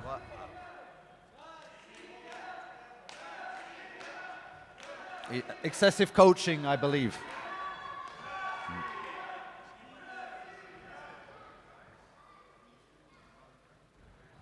Another jab lands for Russia. I think Very slow start White here, though. should just, at this point, take into account his position on the chessboard and just keep a high guard. He doesn't have to be. I saw him start to load up. He may be a counter puncher, waiting for Swiss to initiate for him to come I back. understand, but I think you need some flexibility in your style to be able to deal with winning positions. You know, this is a luxury. Nice right hand lands for Russia. Jab to the body, setting something up, but the shot is missed by Swiss. Little sneaky uppercut comes under the guard of Swiss, landing on the chin. Double jab to enter for Switzerland. Now the engagement has begun. Admittedly, the Russian fight is also very open. You can tell when he loads up, he lowers his hands to about his chest level. It's a tell. See that right hand come down? And Swiss just fluidly switching between stances, almost like a capoeira or a wrestling kind of footwork here. I mean, I like the fact that he's playing the game and he's going for it at the boxing, but he doesn't need, to take any risks. I think he's taking a lot of risks. You see his head coming down here.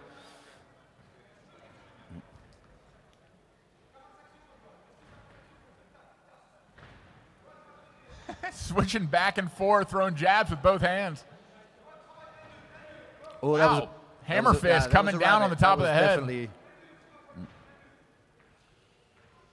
Nice catch and warning by the referee there. I'd like to see something behind that double jab. It's landed a few times for Swiss. I think the Russian fighter doesn't have the sense of urgency that he really needs to have at this point. 10 seconds left in the round. Right hand lands for Russia. There's a grapple, and that should do it for the round. There's the bell. pretty uneventful round. A few clean punches landed for Russia, but otherwise not much damage done. And we are back to the board where Swiss has a great advantage. Well, I think that hug at the end was kind of admitting what's inevitable at this stage. That Or it this just is, happens every time. Most fighters do that. yeah? We're a hugging nation, are we? A Yeah, hugging. glove touch, little hug. Uh-huh. I think it's pretty common, especially I like it. I small, like it. small chess boxing family. I look forward to I the know I hug do at it the too. end. Regardless of how the round goes. We did that. Little glove touch, little hug, you know. Yeah, every round, yeah.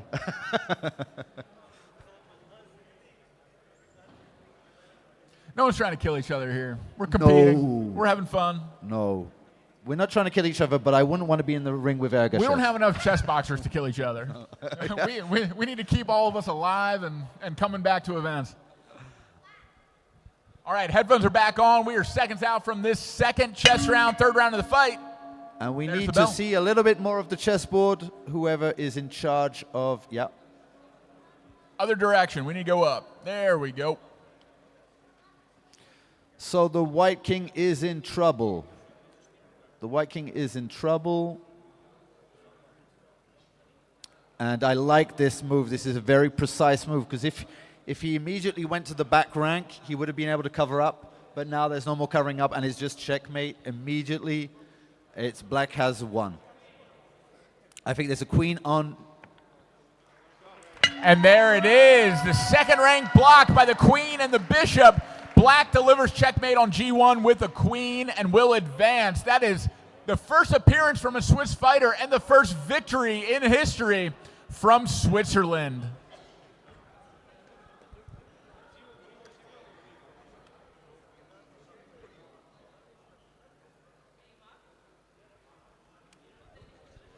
In the white court. Whoa. Wait a minute. Who had white? Who had black here? Who had white? Wait, did Russia win that? Oh, Russia had the white pieces and won. We were calling it according to their shorts, their gloves here, but Russia does advance by checkmate. But hang on. No, but white lost. Black checkmated white. So black, yeah. I don't understand. Yep. Commentators are confused, but Russia did win that one. We're both confused. It's okay. I have no Yep. idea what just happened. Yep. Igor won by checkmate.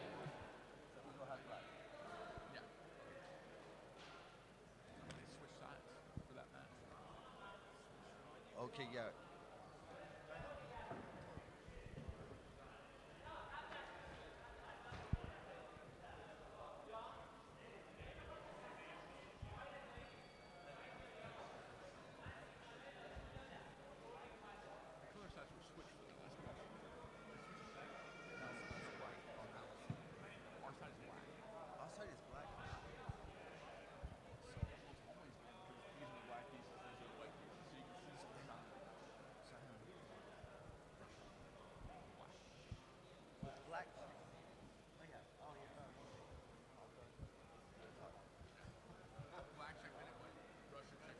So we just commented the whole thing. Correct. You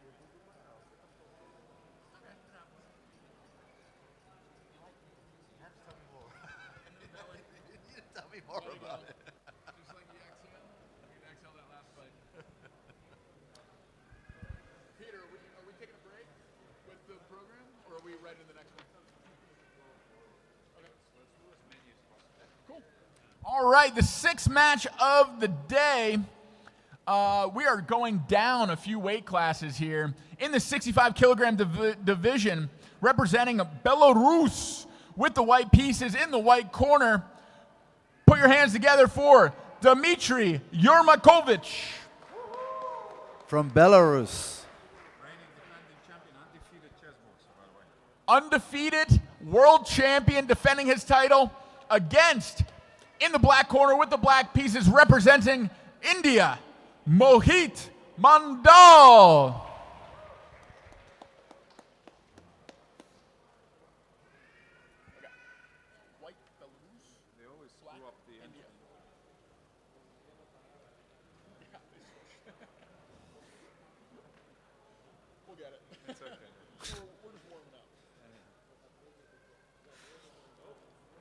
Well, the main thing is.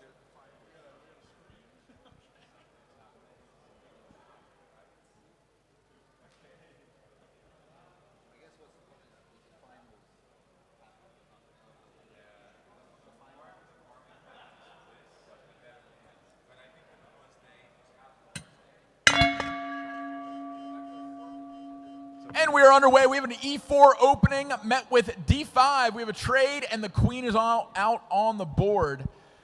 That knight on C3 is going to push the queen back. So we have a Scandinavian defense. And a very, very fast opening, reminiscent of the last match, moving lightning fast. They both know what they're doing. And bishop d2, that's to get out the pin. The queen immediately goes back to c7.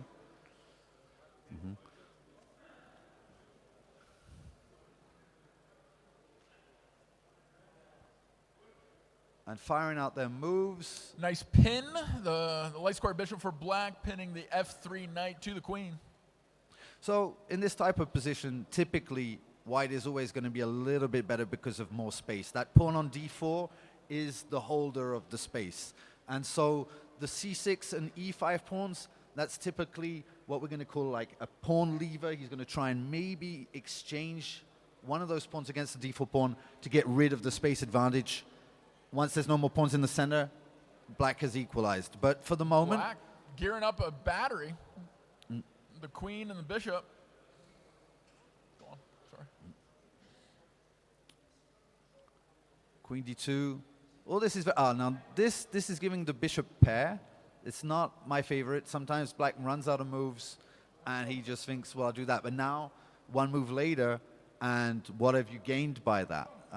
White can now just, if he wants, exchange queens, go to an endgame, right? He can, with accumulated with the space advantage, have an easier time for an attack. He can maneuver his pieces much easier. So black is not, lost in any kind of way here, of course. But he now, if he does open up the position, if he goes for that pawn lever, it's opening it up and the bishop pair becomes alive. So it's, it's much more difficult to wrap your head around finding a coherent strategy for black. The longer the game goes on, the more of an advantage that bishop pair is, and the more open the position, the more pawns that come off the board, pieces in general. The bishop can control, both bishops can control more squares and start to expand that advantage for white. One thing we don't say enough about the bishop pair is, obviously when you have a bishop pair, it means that the other one doesn't. If you both have a bishop pair, we don't talk about the bishop pair in that case. But it's that the other bishop becomes slightly weakened by the fact that his, so a lot of things are happening. Up a piece now. Which might have more priority than what I'm saying. There's a lot of tactics in the air. 10 seconds left, have to respond to this check. He takes so with he's G. taking the knight, and now the rooks are exchanging.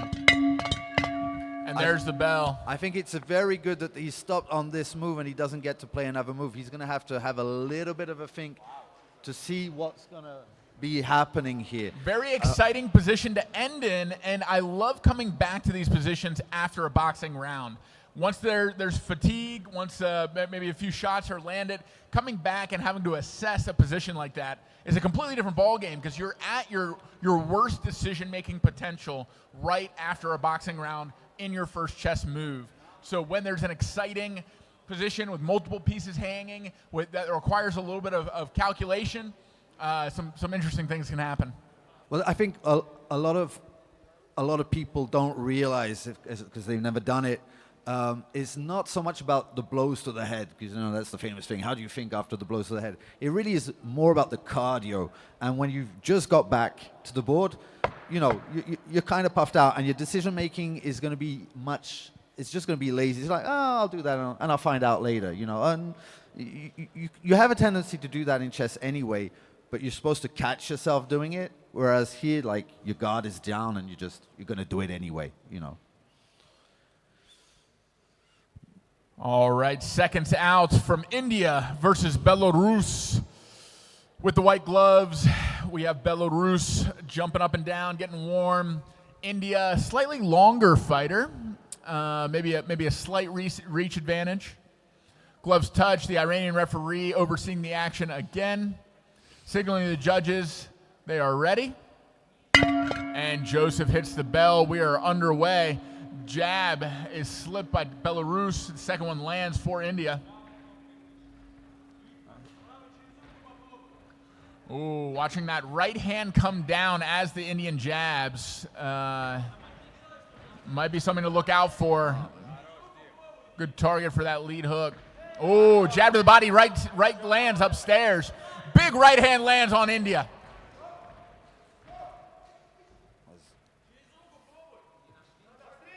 Signal to keep the head up. I love his body movement, like he's going down very low and coming back up with leverage. Nice jab lands for Belarus, and then right hand over the top. Left hand lands, snapping the head back of India. And keeping up that pressure too. And there's the first stoppage of the round. Scoring one stoppage is Belarus.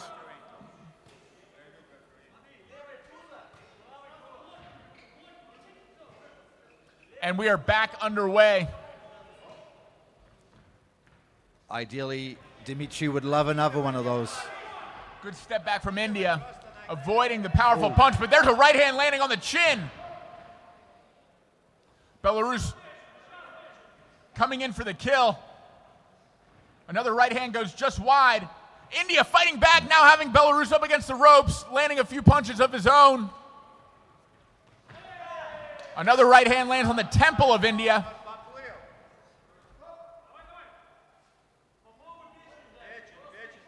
Signal to keep his head up. Right hand lands, left hand lands. Belarus now with India on the ropes. Right hand's coming through, not much defense from India. Another right hand. India's chin holding up so far, although big shots landing. And the second stoppage of the round, sending India back into the ropes, getting a standing 8 count. And he doesn't Slightly seem to be dizzied, but not giving up. His hands are up. He's ready to continue. He's not arguing the fact either, though, is he? Ooh. Another left hand lands. Lovely stick. Belarus coming in. Nice jab lands. And ladies and gentlemen, we have the third stoppage of the round. He which needed that. In chess boxing means that this fight is over. There we go. Belarus with a TKO in the first boxing round, second round of the match. Big, strong shots landing. India keeping his feet, but sustaining 3 stoppages, which means that in the white corner with the white gloves, winning by TKO in the second round is Belarus, Dmitry Yermakovich. And I'd like to add, I think he kind of needed that stoppage there because the chess was getting very, very messy. India was definitely coming back. So he felt the urgency.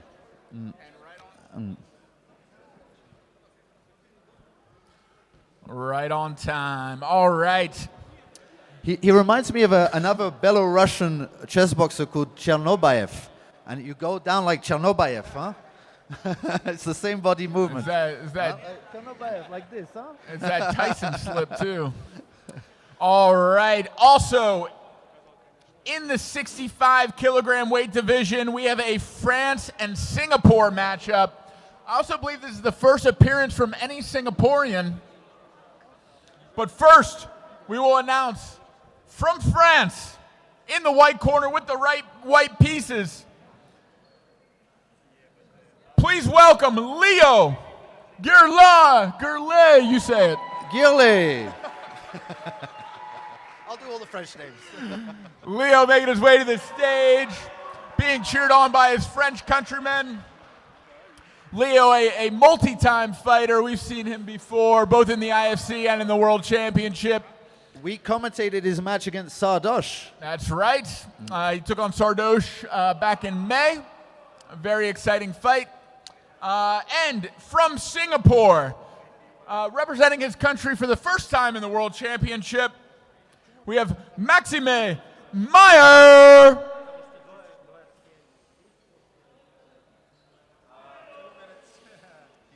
All right, because of the early stoppage in the last fight, Maxime is finishing up getting ready, but he will be controlling the black pieces in the black corner.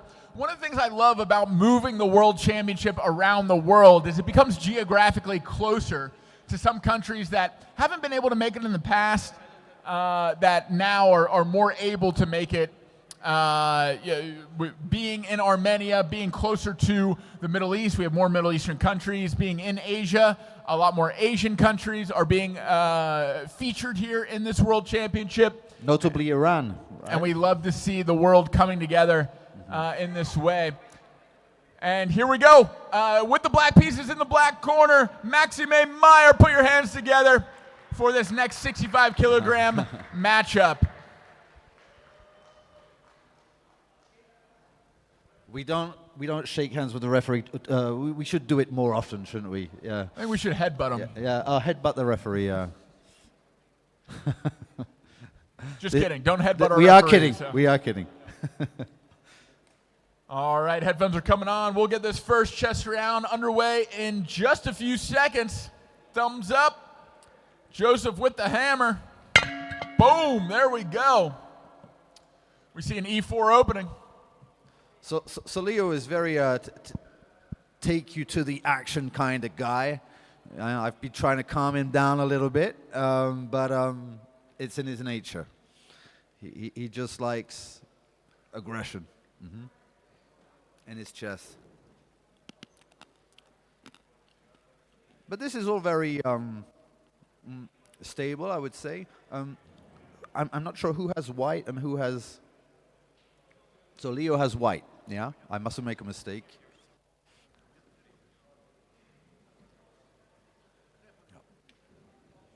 So this is a Vienna gambit, or Vienna opening, because the gambit, I'm not too sure. And you can get some kind of clinch on the a clamp, I think the technical term is in chess, on the king side.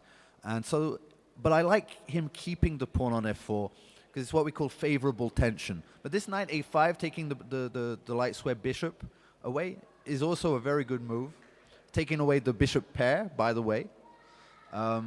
So black holding his own in this position. It is kind of tough. Generally, it is equalizing, but it's hard for black to generate a lot of counterplay.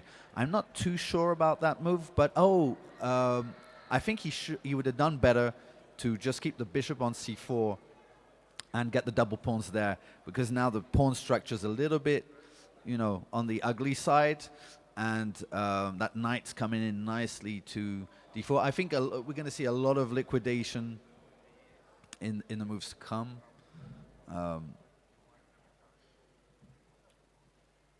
I have to be careful not to give away too much.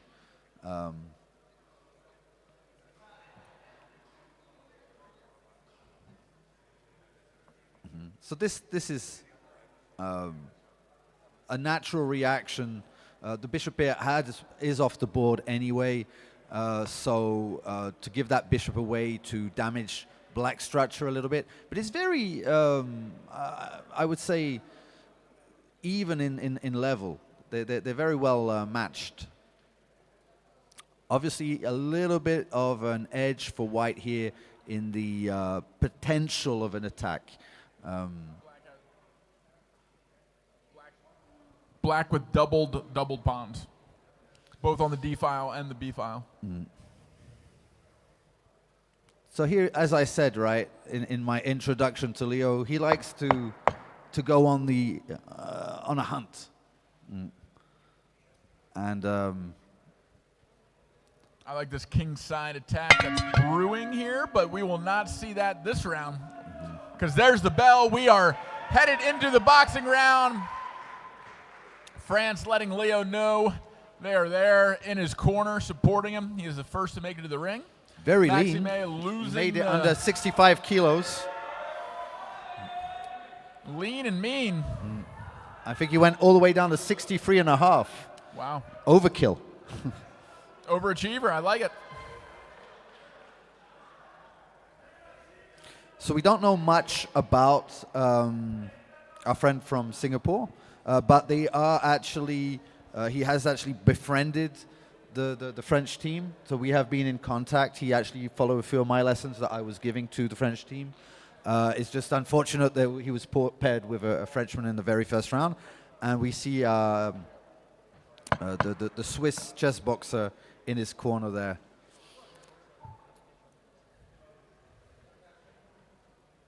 Oh yeah, wearing many hats, having just fought, now working the corner. I think it's a good idea to have this relationship with a referee, because it makes you also go around the ring and stay active and keep your mind active.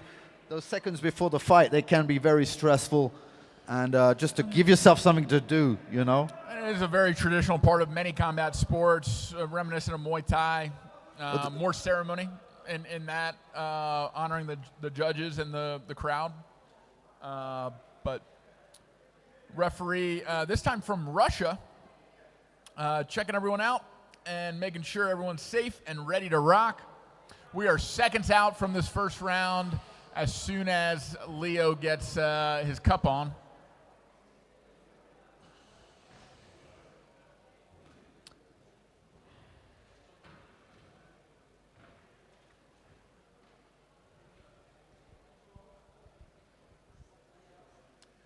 I usually try to sneak by not wearing a cup. Usually get away with it too. Yeah. You can say it in the mic, it's okay. Although now the referees are going to know. We got to check that guy. Well, I've got my Carl out shorts for this match. There we go. Well, I was missing them on the last one. That's why I think that's why I got knocked out. Nice. I didn't have my lucky shorts. That'll do it. All right, we are ready to rock now. Gloves touch. Fighter instructions have been given. Back to the corners. Joseph with the bell. There it is. We are underway. Leo starting out with a jab, sneaking through the guard of Maxime. Very stiff jab, I might add. Nice Very looping active. shots, trying to get around the guard of Maxime. Very active, but I do feel there is a bit of an adrenaline dump here going on. Little slip rock back, coming back with a 2. Little cross. Nice body shots land for Maxime.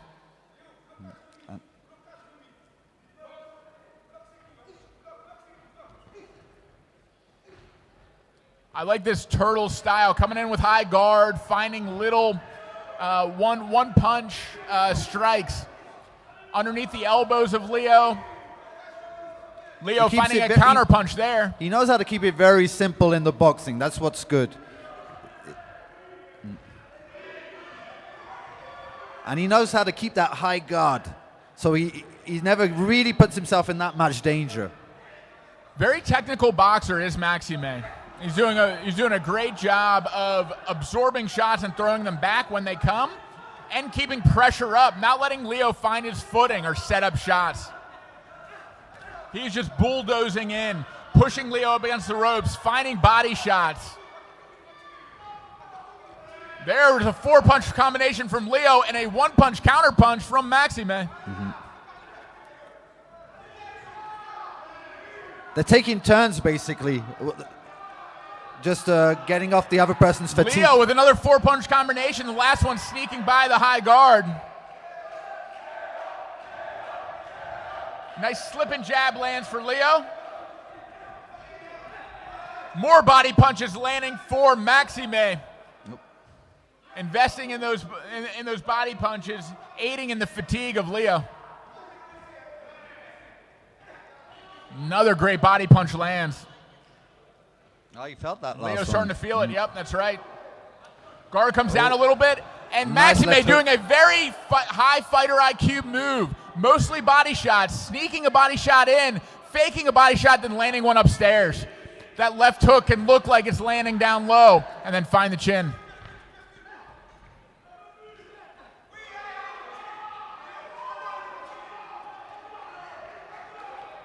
Francis' corner telling him that basically the other guy is, gassing out, and it's his chance to shine. Nice right hand landing back over the top of Leo's guard. Another right hand lands for Maxime, and another.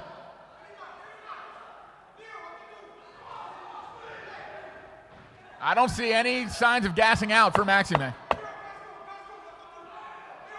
Maxim's definitely caught onto that high guard and like, I'm going to go for the body shots. Yeah, very high frequency, high volume punching from Maxime. Brilliant round for Singapore.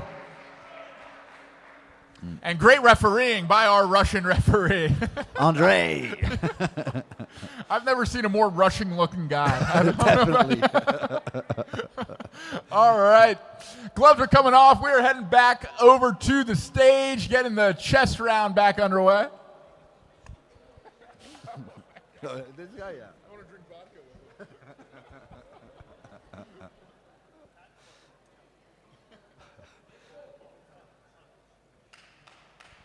Good control of breath. I see that slow pattern breath control from Singapore, too.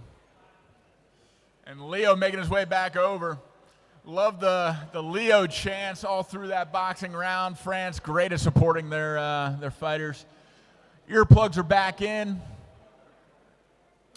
It looks like we have a slight time advantage for White. So Leo has about 30 seconds. Is he 30 seconds up? Yeah, that's That's something I've been trying to really induce into the French team to keep that pace up. Make simple decisions, keep that pace up. And this is a little bit the issue when there's an attack. You feel almost obligated to do something about it, to give chess its respect, its due respect, and calculate the moves properly. And so having an attack isn't always a present, a gift from the gods.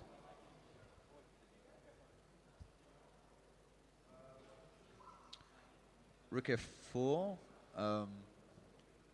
Yeah, an interesting decision to not defend the pawn. I thought he would have just played rook d8. He's playing on a more active kind of thing and trying to... Rook pawn endgame, very mirrored position, except for that d pawn. But it's kind of a funny one because they're both playing extremely active with their both rooks are extremely active. Nobody's playing, but it resembles the boxing. It's just going to be a bloodbath. I mean, all these pawns are falling.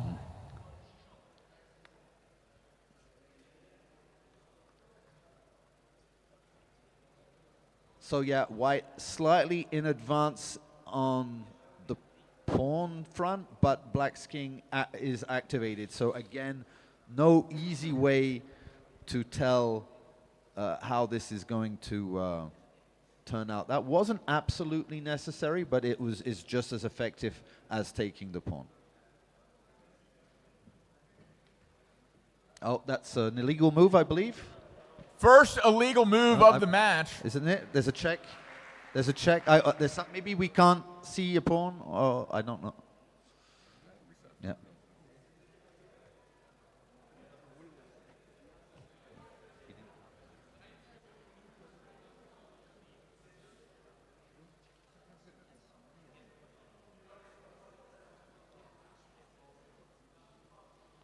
Would love to see the White king get a little bit more active. So there's always going to be even when you're winning, there's always a technical phase which can be annoying. So again, it asks for precision. It asks for time-consuming stress. Do I want to play the first move I see and just hope it's still winning, or do I actually, take the 20 seconds to figure out the correct line?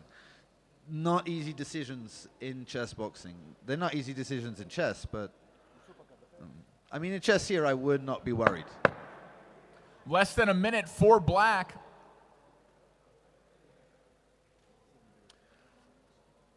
Not in a precarious position. And that B pawn is making a run for it. There's the bell. Back to the ring we go.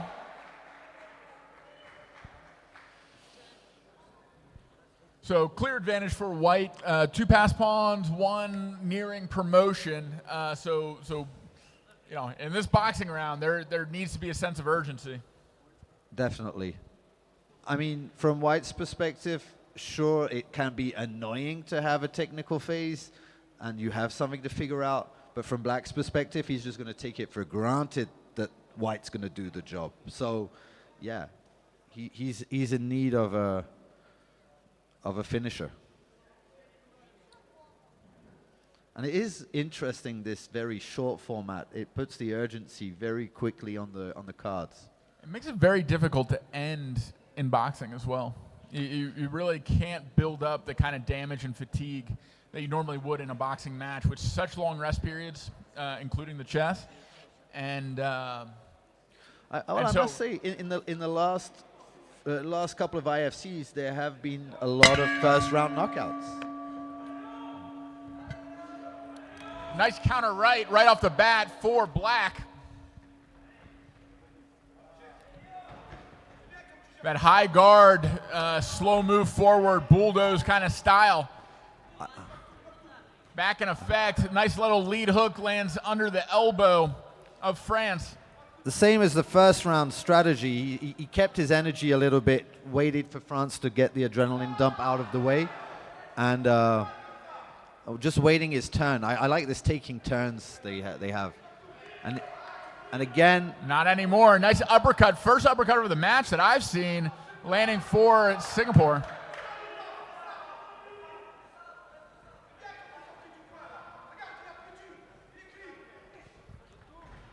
Making his way in, controlling space well, pushing his opponent up against the ropes, finding more body shots.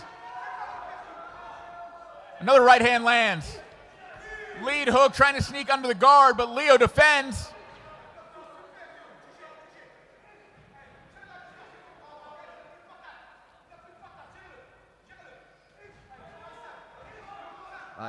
He's finally found some kind of solution against the body shots by lowering his body into them.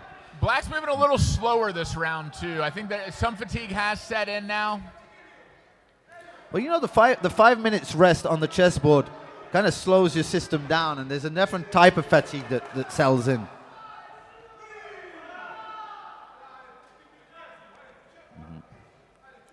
Yeah, I actually see Leo doing better in this round. Love to see more punches strung together for black.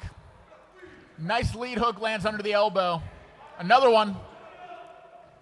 Well, he's not believing in volume anymore. He's believing in a big one shot, and I think he's losing that belief slowly. Good uppercut lands for Leo, pushing the Singaporean off of him, circling back to space, but Singapore is relentless. He keeps coming forward, keeps taking away that space, keeps pushing up against rope.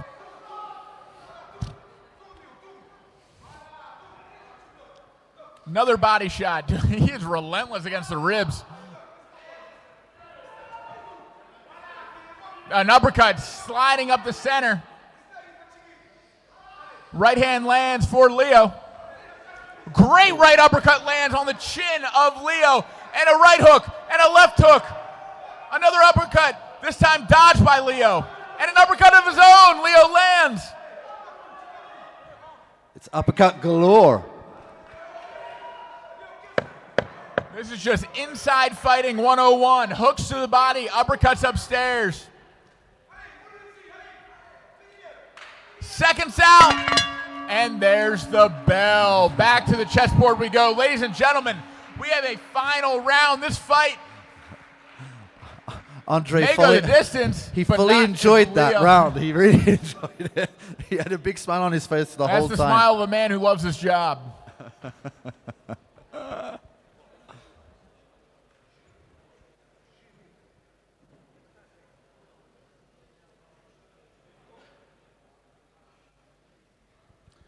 I don't think there's an ounce of fat on Leo.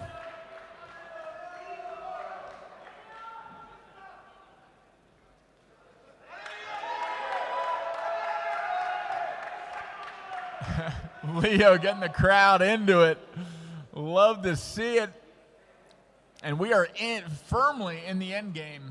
And there is no more boxing round, so it is going to finish here, and he does have a time advantage. So everything's on his side. Time advantage, position advantage. Let's see if he can close it out. And still, it's just something about rook end games. I've messed up so many rook end games that even the winning ones I'm kind of weary about, you know? Now, obviously... So like, for example here, look what's just happened. One pawn has just dropped off the board as per magic. It's the stress of rook endgames. And the now other. I'm wondering, it might actually be close to a draw, technically speaking, if there wasn't 14 seconds on the clock. Because Or obviously 10 with seconds on the 10 clock. seconds. With the time, it's going to be very difficult to... Well, now that there's going to be a queen on the board. It's so- over, yeah. Yeah, no, this is resignable. And there we have it, ladies and gentlemen, winning by time. There's the flag. Leo from France advances. In the 65-kilogram weight division, they will make their way to the ring. Great sportsmanship. That was a really good matchup. Fighters to the ring. That was Yeah. that was the most even matchup I think we've had all day. Very exciting match all the way to the end. Excellent boxing from the Singaporean, but good defense from Leo, keeping himself alive and able to win by timeout. In the white corner with the white pieces, tailing from France, Leo advances.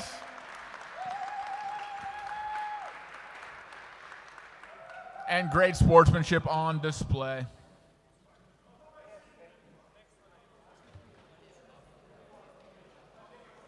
All right, we will keep the action going. The 8th match of the day.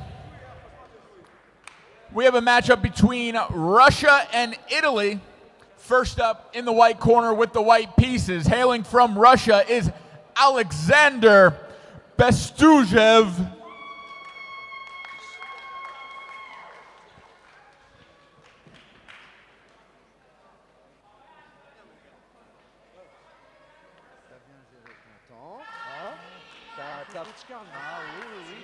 T'as vu l'attaque, mais tu t'es dit, je vais pas...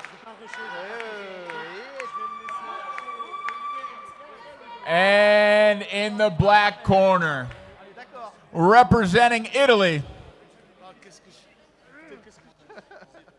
with the black pieces, Gianpiero Sportelli.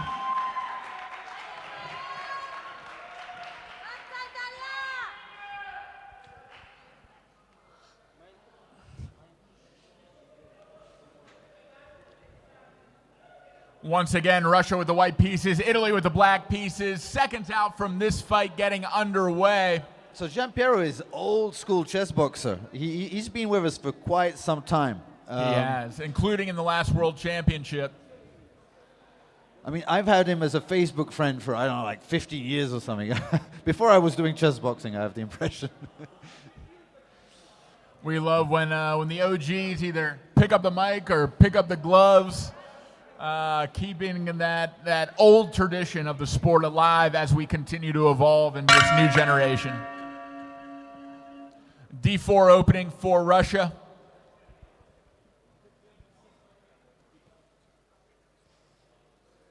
And oh, so this was a Chigorin. I can tell by the moves played, which is a very Russian kind of defense played by Italy.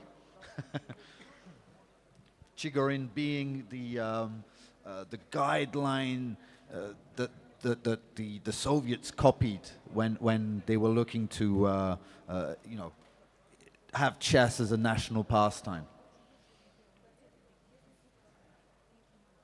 Player from the 19th century. So Very, very clean, all minor pieces developed. King is castled, very safe. Both, we have opposite castling. Potentially some fireworks here. this is getting, the tension is building slowly. Now, if I was white, I probably wouldn't have gone for something so double-edged. I would have because the knight on c6, the bishop on d7, they're not particularly in a great spot, all other things being equal. Here, it's all about the race, all about the attack. And so... And giving up the A pawn to open up the A file. Yeah, it yeah, may look like you're up a pawn, but really, there's some danger. But any single time that you're going to take a pawn or you're going to even win a piece, the time that you spend taking that piece is a tempo. And that tempo is like energy, you know, like material is energy, time is energy. And you're always going to have a little bit of compensation. And we see it immediately here with this attack on the queen, building up with other things going on at the same time.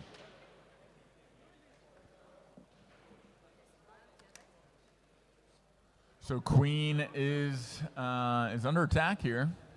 See So how white deals with this. He's definitely noticed that because it's on the nose. So he's moved. But now, yes, the knight is... And I must say, I'm impressed by Giampiero's chess.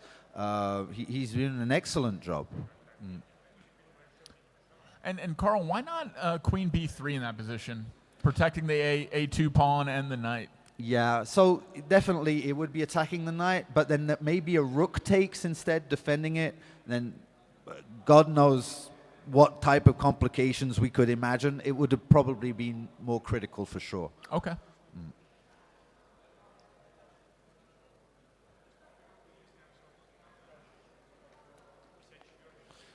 But a lot of things hanging, a lot of things just not protected, and we see some kind of volatility in the position. So it's not a done deal by any means. And there's the bell. White to move when we come back to the board. Time about equal. 10-second advantage for Giampiero with the black pieces. Now Alexander Bestv I think he has his own gym in St. Petersburg. He's a master of sports, I believe. I'm not exactly sure, but he's been with us also for quite some time, and we know that he's ready for... So we're about to see some exciting action in the ring. We have two veterans of both the sport and of combat sports in general. Love seeing the old tank top from 2019. That was a fun world championship in Antalya, Turkey, sported by Giampiero.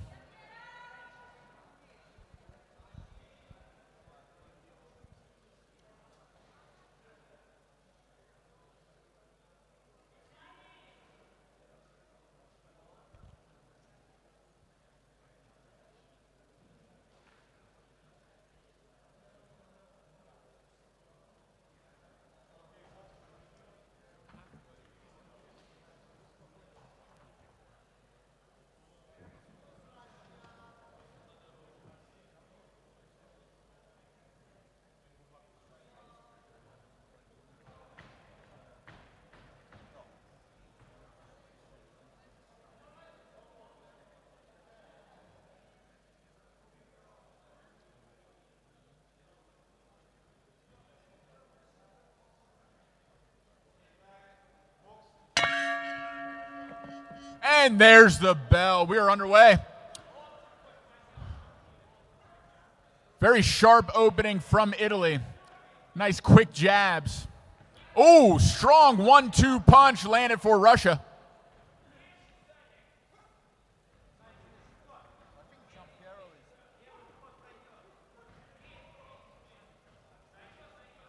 Nice jab lands for Russia, keeping Giampiero at bay. Nice slip and counter left to the body. And a 3-punch combination lands for Russia. Good grapple to regain tempo and space.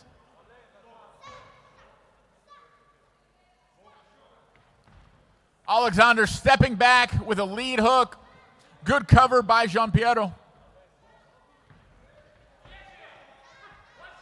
Trading shots is Italy and Russia. Left hand lands to the body. And there's the first stoppage of the round. Giampiero clearly ready to continue. Go get new battery. Trading big shots. That left hand finding home again underneath the guard of Italy. Flurry of punches, pushing Italy back up against the ropes. Italy fighting back, getting back space.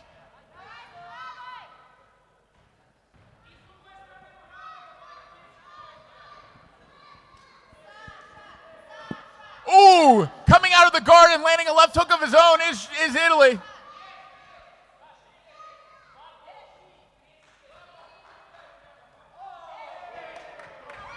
Multi-punch combination, one landing to the body. Another stoppage earned by Russia. Italy recovering.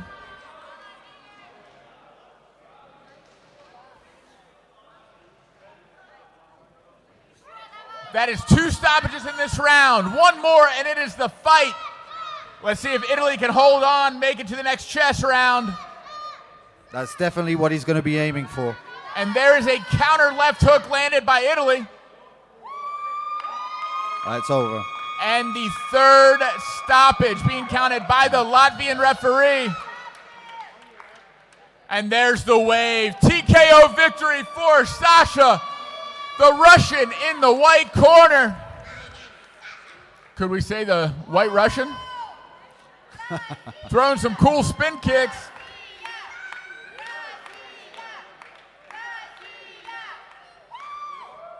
I do believe they were deserved stoppages, yeah. They definitely seemed... Yeah, Jean-Pierre was fighting back. Those punches did do damage, and those stoppages were credited. And in the white corner with the white pieces, hailing from Russia, winner by TKO, Alexander Bestv.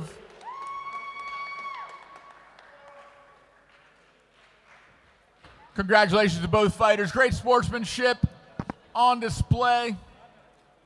I always love seeing 2 experienced chess boxers go at it. I understand his disappointment because he was doing very well on the chessboard. He was. Advantage to Italy on the chessboard, but didn't make it back to the board to exercise that advantage. Congratulations to Russia.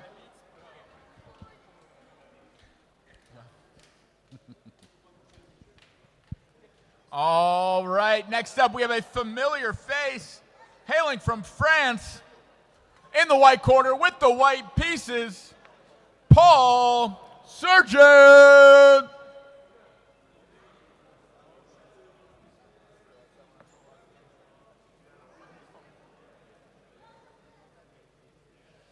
So yeah, Paul, who was in the last not the last IFC, but the IFC just before that in set, and he was fighting against another Frenchman, Tony Infantino, who was here last year and couldn't make it this year. I think he's focusing on boxing, actually, because he's like a 2100 player, and I think he's just like, okay, I'm going to go all in on the boxing, come back stronger.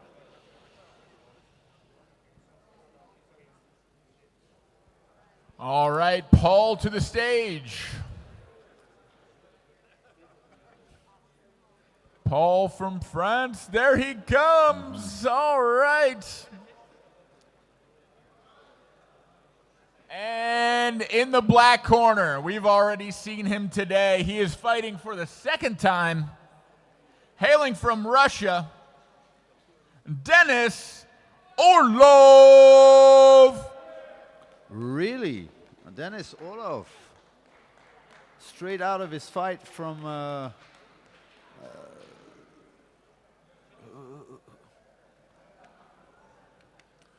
All right. against the Turk, yeah. This French and Russian matchup is 5 rounds. 3 on the board, 2 in the ring. Fighters can take their seats. Let's get this underway.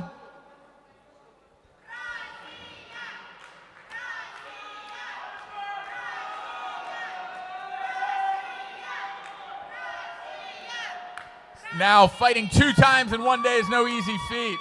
This is a crowded division, and sometimes it's necessary, especially in a week-long World Championship tournament format. So we'll see if there's any fatigue or effect on Denis from fighting in that first match, which did go both boxing rounds. So this is obviously a derby match, France between Russia, both fighting for dominance in medals in the end. We have a D4 opening from France. Okay, it's a Benoni. Or it could be a Benko. Oh, it's a Benko. It's a Benko gambit. And so the Benko, back in its origin, was very aggressive kind of defense, you know, like a more of a counter-attack defense. These days with computers, of course, you know, it's just you go to the end game and it's a draw sort of thing at the grandmaster level. I still think that like on the amateur level, it's still really nice to see it just for the richness of chess. But again,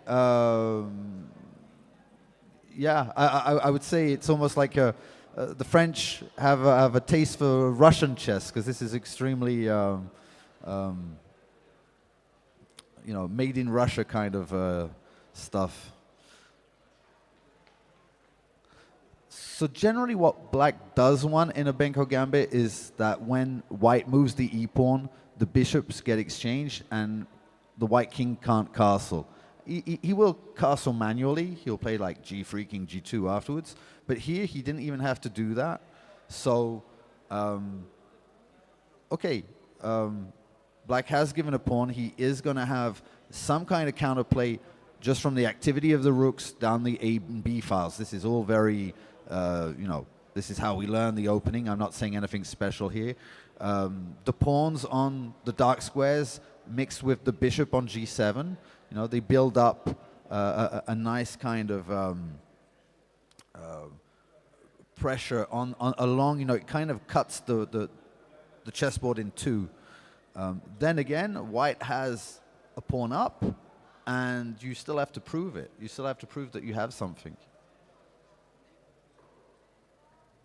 See a lot of space on the queen side. This seems like the attacking lines and the action is going to be on the queen side. Yeah, it's going to be a game of maneuvers at this point. This is a very kind of natural move in this position. It's backed by the knight, and it also opened up that line for the queen, which was, I did not see that. And good double attack. He's getting the pawn back, and now it's like he's getting the benefits of his position without the faults. We see that dark square bishop on g7 just shooting down the board. So yeah, in my mind, there's no doubt that I mean, white is playing decently, but black has the advantage.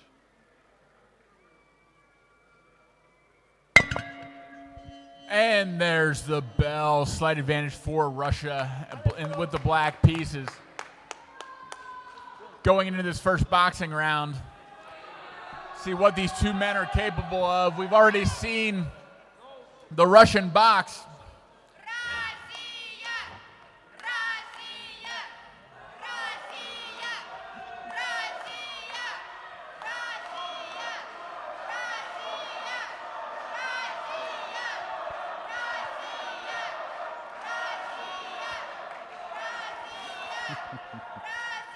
I'm stuck in the middle with you. I'm stuck in the middle with you.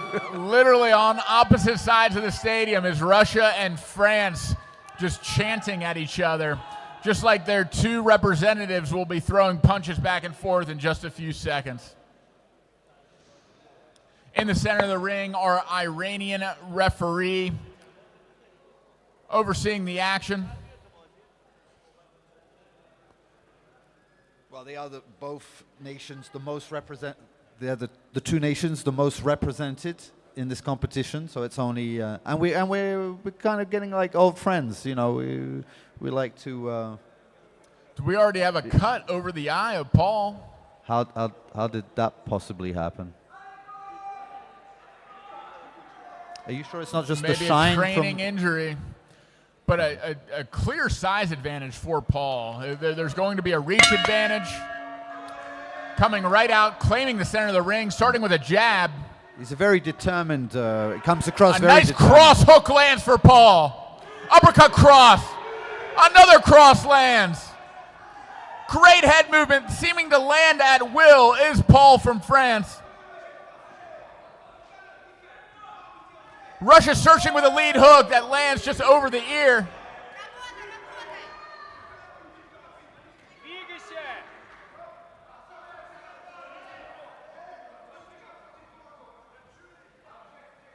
And you can see that in the Russian fighter, he's actually much calmer than with the Turk. Great lead hook lands for Paul as Russia comes in with an attack. Double jab, cross block by Russia, but Paul continues the assault. And we can see the Lead hook lands for Russia. Paul relentless. Warned to keep the head up. To be honest, I was just about to say that he wasn't putting his head down as much as he was against the Turkish fighter. He seems much more relaxed.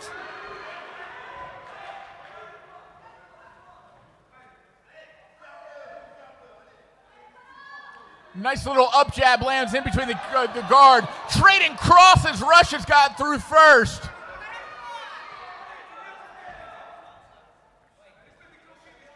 A nice slip and counter by Paul.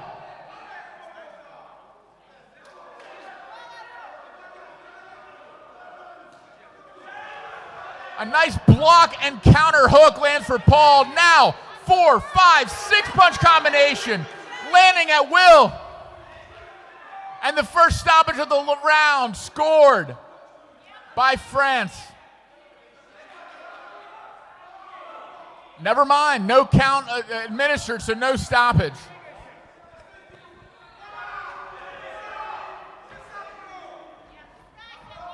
Big punch slipped under for Russia.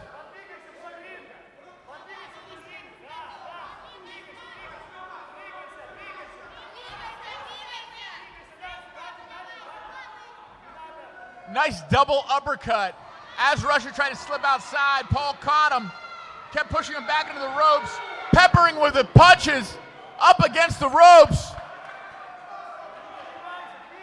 And that's the second count. No?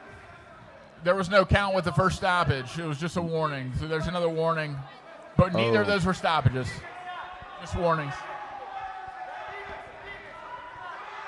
Another uppercut cross landed for Paul. Paul with Russia against the ropes again.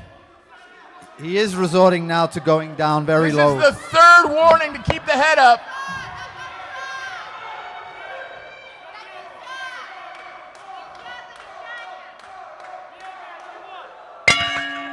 And there's the bell. Clear advantage for Paul. Russia going to the wrong corner at first. Clearly showing some damage and some fatigue. Most of those punches landed for France, just keeping up constant pressure. Russia with a few counter punches. Also crowding the space of Paul, grappling, getting outside. Multiple warnings throughout that round to keep Russia's head up. But really nice activity level, cardio level for Paul. Nice variety of punches landed as well. Uppercuts, crosses, hooks. And just simply stabilizing his edge on the chessboard.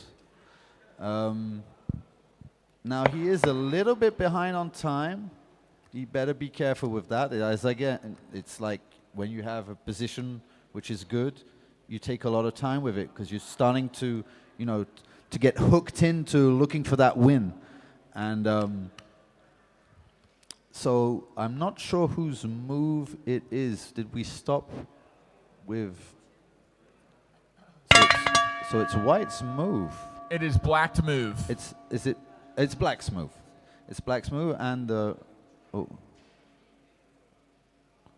he took that knight away because there was a fork on c6 and he didn't know how to handle with it. I don't really like giving that dark square bishop.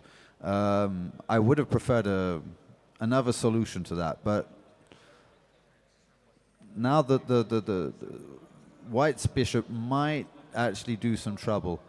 This is an interesting approach, but I find that the boxing has changed a little bit his decision making into simpler things. Because up to here he was playing very principled, and now it seems that he's trying to liquidate willy-nilly.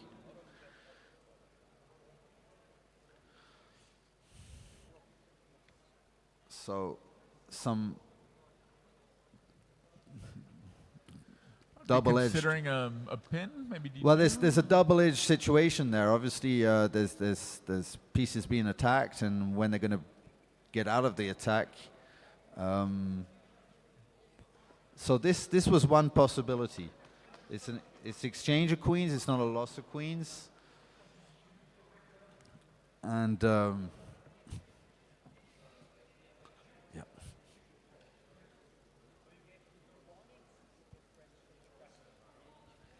And now 2 pawns being threatened by black at the same time. Difficult position to try to maneuver out of and save both pieces. So it's kind of going down to it's not typically we wouldn't be able to call it an equal end game because there is a pawn more. But again, these technical end games, they do take time and they are frustrating to deal with. So it seems like the d pawn's dashing down the board, but that's a very cautious move. If he'd moved that king up too fast, there would have been a skewer waiting for him. And now he's going to, yes, this looks like it's going towards a draw now at this point. Very mirrored positions after this. Oh, there we go. Trade of pawns. And in my opinion, Paul shouldn't be too happy with what happened in this round of chess because he did hold his own in the boxing quite clearly, but he seems to be the one who was the most affected. And as I said, earlier, it's often the cardio more than the actual blows to the head that are going to influence the chess. Yeah, fatigue is the real killer, not necessarily head blows or anything like that. Fatigue raises the heart rate. It also releases more adrenaline into the system, and it pulls the brain's bandwidth back into the amygdala. So the first part of the brain to develop, it controls fear response, fight, flight, or freeze. And that part of your brain is not a good chess player. That is the caveman part of your brain. You don't want to play the king's game with a caveman brain.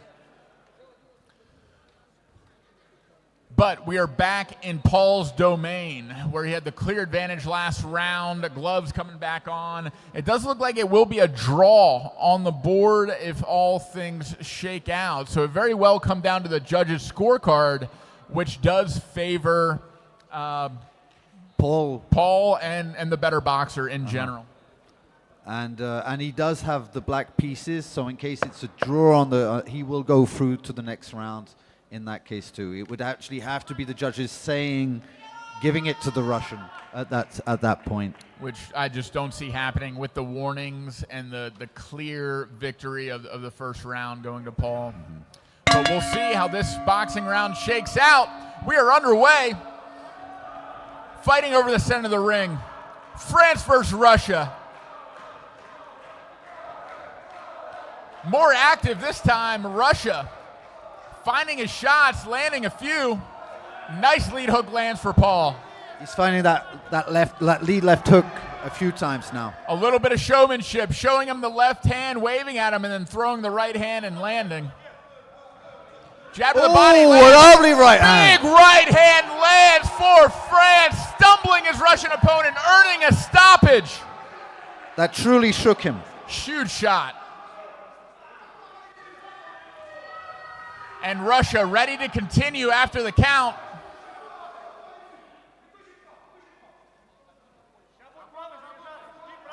And we are back underway. One stoppage landed in this round. Another big shot goes just wide. Good check hook landed for Russia, keeping France at bay. But here he comes again.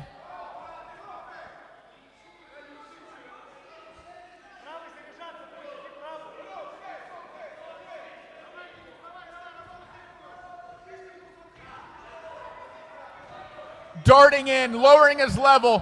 Nice right hand lands for France. Another, keeping him up against the ropes. Russia holding on. Using power instead of volume on this round, and it's taking its effect.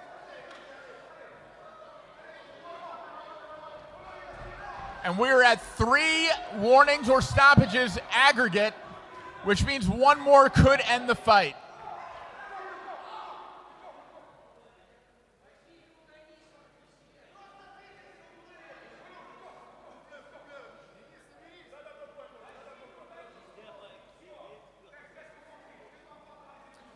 A warning for using the inside of the hand when punching. Another good slip and grapple, biding his time, trying to use up as much of it as possible. And there is the final stoppage, final warning. Aggregate of 4 will end the match in favor of, in the white corner with the white pieces, from France, Paul Sergent.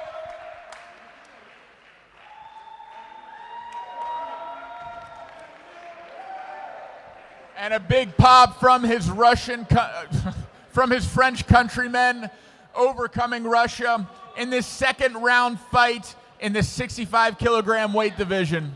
Still a very long category to go through, and Paul has 2 more fights on the cards. No. All right, we are officially into double-digit fights in the 6th World Championship. Coming up next, we are moving up a weight division to the 69 kilogram division. In the white corner with the white pieces, representing Latvia, Maxims Golobovskis. Maxim Golobovsky is considered now as one of the top chess boxers in the world. A very strong chess boxer representing Latvia, which has a strong tradition in chess boxing. And he will be going up against another Frenchman in the black corner with the black pieces. Representing France, Jean-Yves Martin.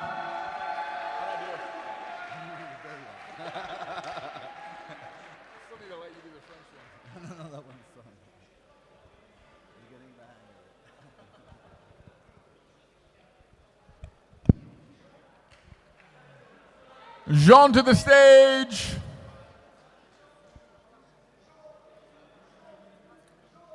Let's get Jean to the chessboard first.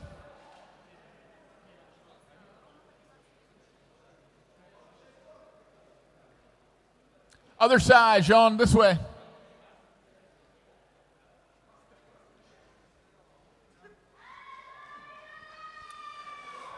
All right, we are set for another 5-round fight. 3 on the board, 2 in the ring. And we are about to get underway. Good sportsmanship. Little shake of hands. Fighter seat.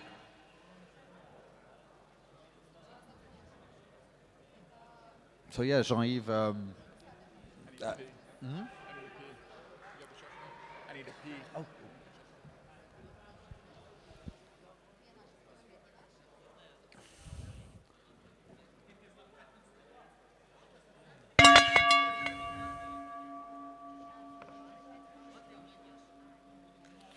And we're off, and I think it started with C4, but we're in some kind of note boom, and they're shooting off the moves like crazy. Obviously, nobody wants to get too behind on the clock.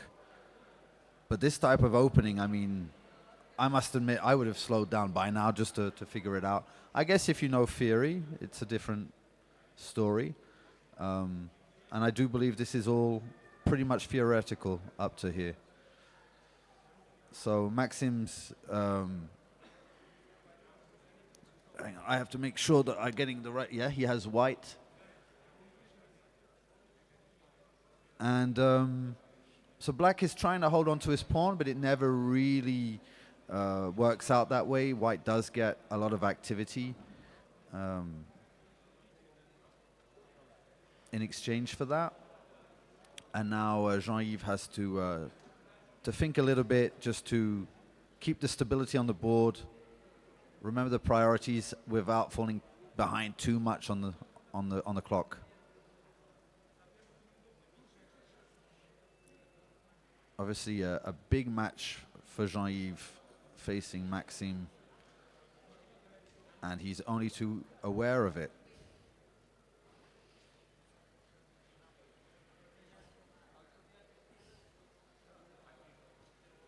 But he's doing very well up to here. This trade, probably to get his pawns rolling on the queen's side. This is an interesting by Maxim to take with the pawn instead of the bishop. that I was expecting. And now white has kind of a big center, as you would see sometimes in the Grunfeld. Except for that cluster of pawns on the queen side, has a little bit of difficulty really getting, into a mobile kind of formation. It's kind of stuck there. As soon as you move that b pawn, well, the c4 pawn is gonna just drop off. So the knight on e5, as much as it's active, it's also a little bit getting in the way of. But here, maybe a pawn is being dropped already, and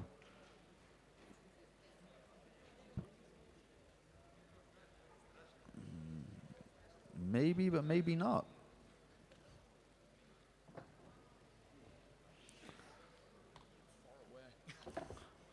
Yeah.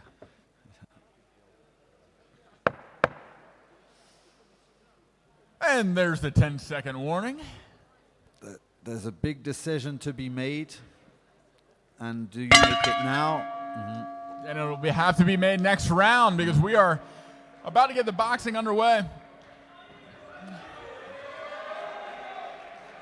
Oh, yeah.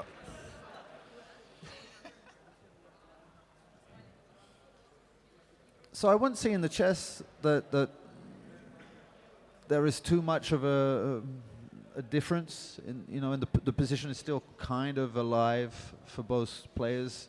Maxime is putting a lot of pressure.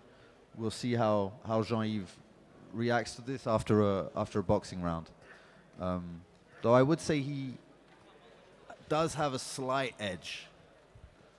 I think what Jean-Yves has to do is just remain alive for the moment and figure out on the chessboard.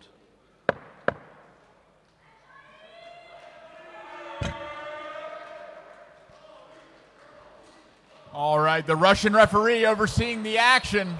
Both men gloved on, ready to rumble. And we are underway with a jab from France. A nice cross lands from the southpaw Latvian. Searching jabs, taking space. Another nice right hand lands, this time to the body for the Latvian. Lead hook on the exit. A lot of power from the Latvian. France circling to space, and there's a right hand on the chin that puts the Frenchman down. And I think something happened to his foot. It seems like he's...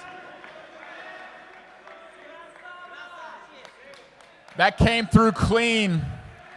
Seeing the head snap back, put him right down. Back and the foot also hooked together. And the Latvian on the attack again.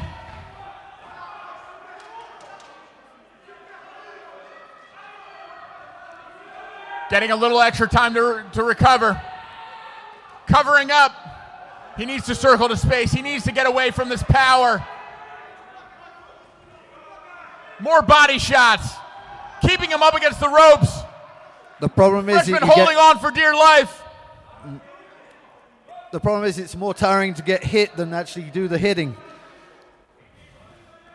A nice duck under. And there's a body shot putting the Frenchman down for the second time. I don't think he's going to be getting Beautiful up boxing by the Latvian. No, absolutely. No, but we knew what we were getting into with that one. And ladies and gentlemen, the towel has been thrown. The Latvian winner by TKO. I mean, I do believe he's an Olympian boxer and an Olympian chess player. So it's kind of...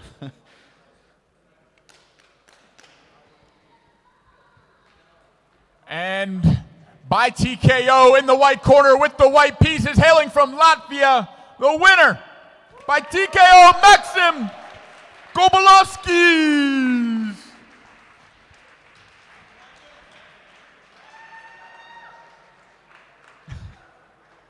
Well fought, both men. Good sportsmanship.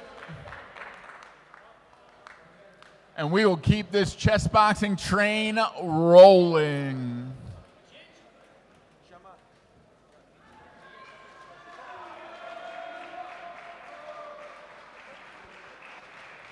Fight number 11. Next up, also in the 69 kilogram weight division, first, our fighter from Iran. With the white pieces, Muhammad Gavav Marur.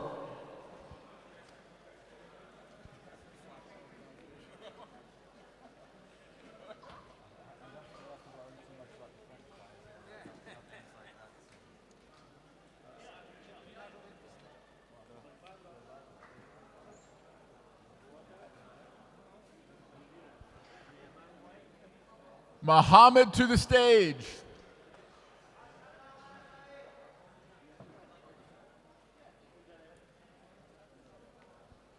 Iran to the stage.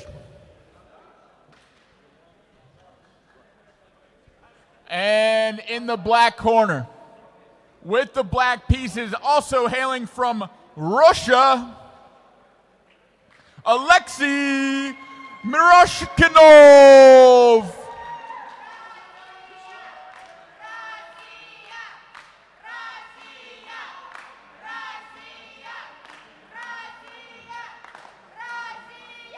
And while chess boxing has been in Iran for years, this is their first appearance at the World Championships. Very excited to see an Iranian team, Iranian referees and administrators involved with the sport. Welcome, welcome. And another 5-round qualifying fight about to get underway in the 69 weight kilogram division. So I do believe we have seen Alexei before in Riccione last year, if I'm not mistaken.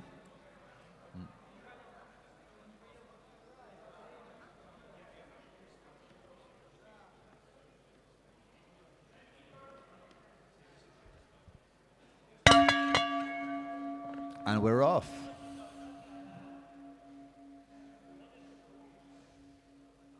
Iran with the white pieces. And it shall be a Petrov defense. Russian defense is the other name for it. Bishop c4, refusing to go down that line.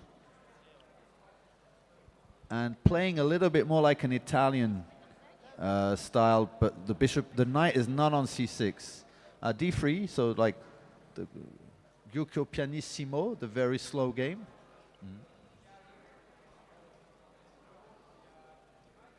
And a quick castle. Black loses no time to pin that knight. It can be a very nasty pin, especially once you've castled. That would not have been advised in my book to go straight to the center just after that pin has happened. Because now there's a lot of pressure on that f3 knight. So there's kind of only one way to really cover up. I mean, no, I guess that.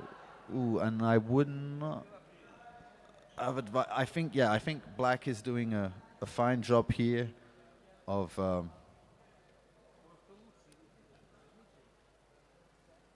punishing White's mistakes.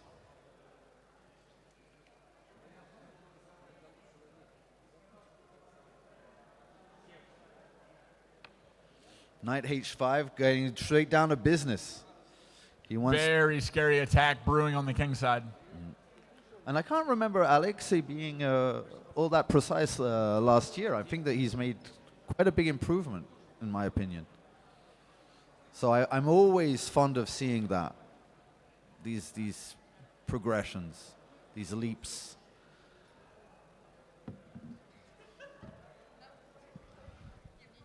Bringing the queen into the action. It's not immediately effective, but it's definitely on the cards. F3 might not be defending the right spot. Exchanging is one way of doing it. And now the dark squares are just going to take a toll.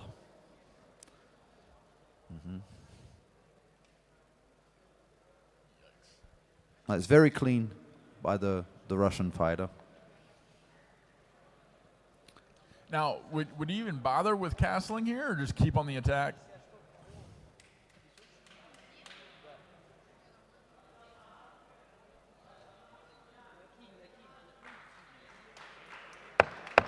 Oh, it is a checkmate on the board.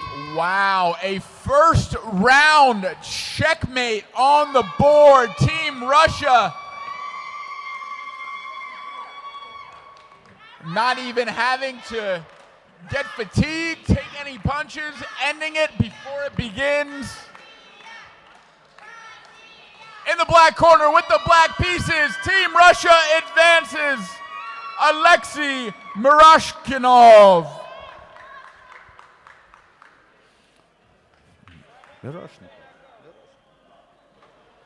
So Matt, would you, as a fighter, would you, the fact that you win before, without having that round of boxing, or would you prefer to actually have at least one round of boxing just to get rid of the nerves a little bit and get into the tournament? Because obviously there are other, matches to be followed up. So you're happy that you're not taking any damage and you're going to be fresh. At the same time, those nerves are going up and down. He thought he would get rid of them, by going in the ring, and now he's going to have to wait maybe a day or two. Yeah, in my opinion, with a long tournament and a big division like the 69 kilogram division, I think it's a great advantage to have early to not have to potentially take damage or sustain an injury that could disqualify you in future rounds. So I think purely from a longevity, strategic kind of perspective, it's good. I love competing though, so I'd love to do it, but we will not see that today. Instead, we will be moving on rapidly to the 12th bout of the day. Also in the 69 kilogram weight division. Apologies in advance to the Russian fighter.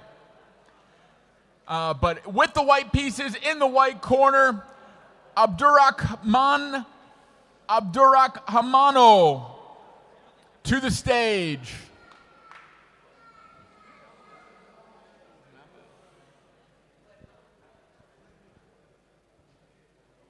And we may be delayed by a minute or two just because that was a very fast previous fight. But if the Russian fighter is ready, make your way to the stage.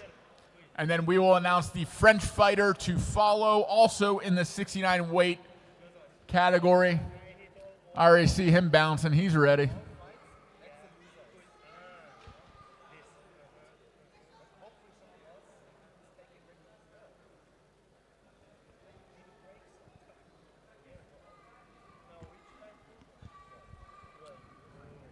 Calling the Russian, Abdurrahman.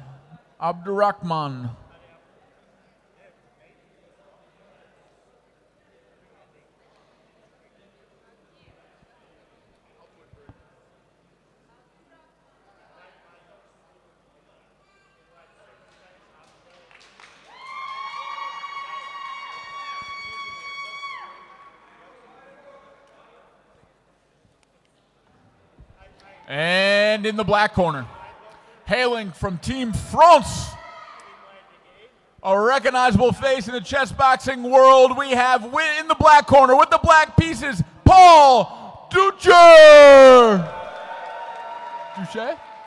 Duche! Sorry, friends. All right, we have another 5-round bout about to get underway between the World Championship rivals, France and Russia. We love these matchups.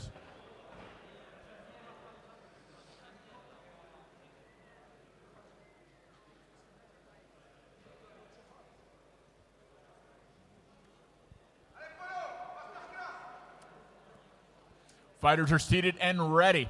Headphones are on. First round of chess, seconds out. Lorenzo, the chess referee, signals, and we are underway. Okay, so it starts with an English, but goes to a Slav type of formation. And there's a quick E4 trying to grab the center. An exchange of queens, which is very interesting so early on in the game.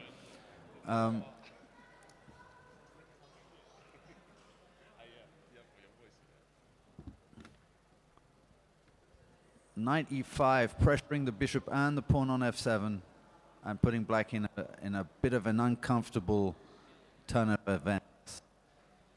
He's going to have to make a big decision here, but he has to kind of make the least worst and fast. h5. I must admit, I am very impressed by White's play. He is playing fast and well. Ruthless. Already with a fork, going up a rook.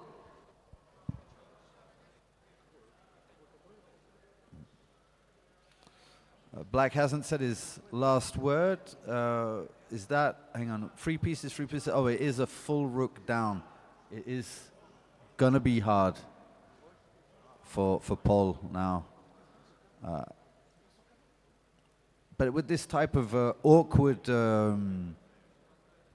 opening, it is very difficult to sustain a rapid pace.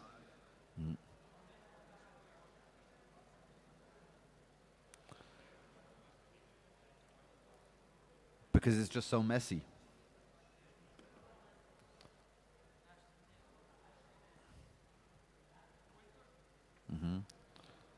White preferring just to stabilize his position. He is a rook up. He doesn't have to go for any extra tactics.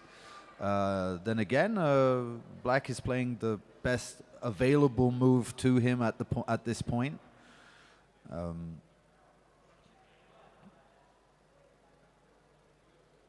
Will he be able to bring in more pieces to build up on the attack? This I don't know. I think that. Well, there is some pressure being built,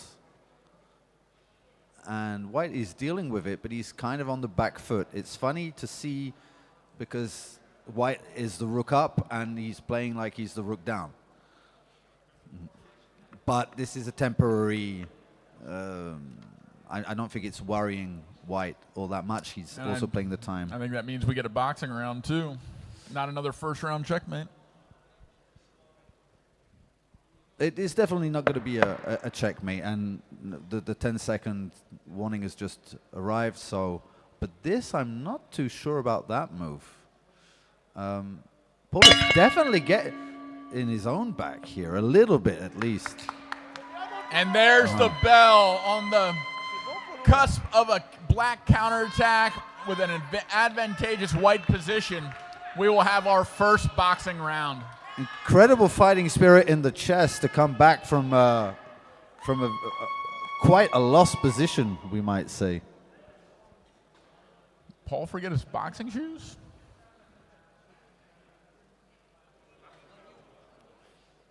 Well.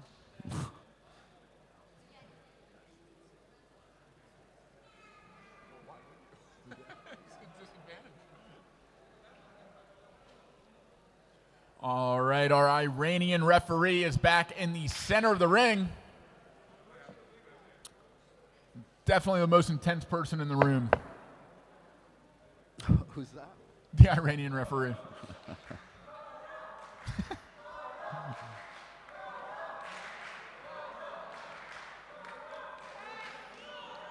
Paul checked out and ready. Very exciting boxing style has Paul. Trying to relax. Russia also prepared a touch of gloves in the center of the ring.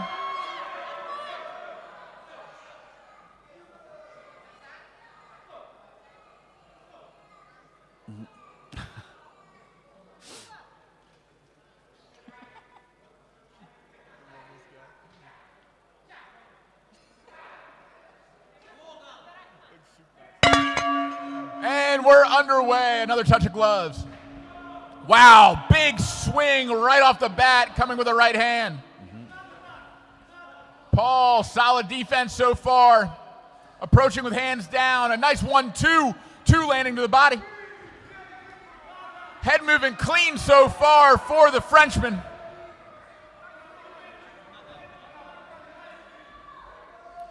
Paul, one of the people who has come a long way in this chess boxing world.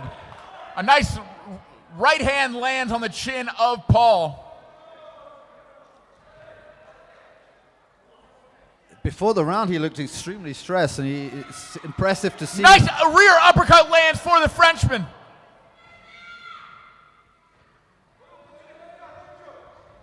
Paul, being the longer fighter, is actually coming in, taking space. Great head movement.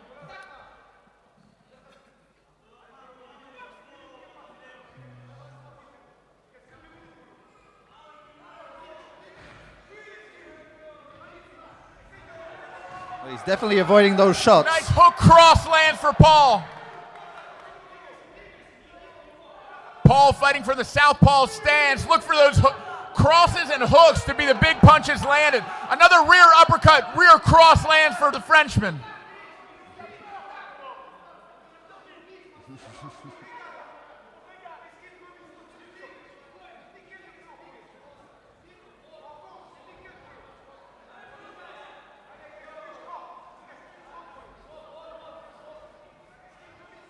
Paul coming in, baiting shots. Uppercut, hook, uppercut lands.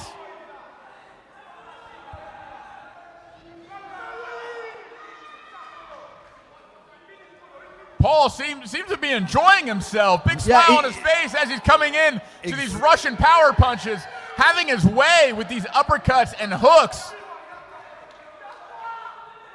I mean, it's just such a switch from all to nothing, isn't it?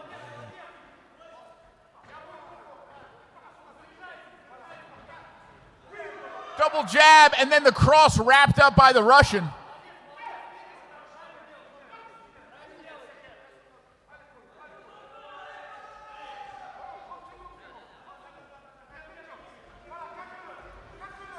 Counter goes just short for the Russian, then a 1-2 lands for the Russian. All in the gloves. Oh, that was nice a nice cross overhand. lands for Paul. Lead hook lands for Paul.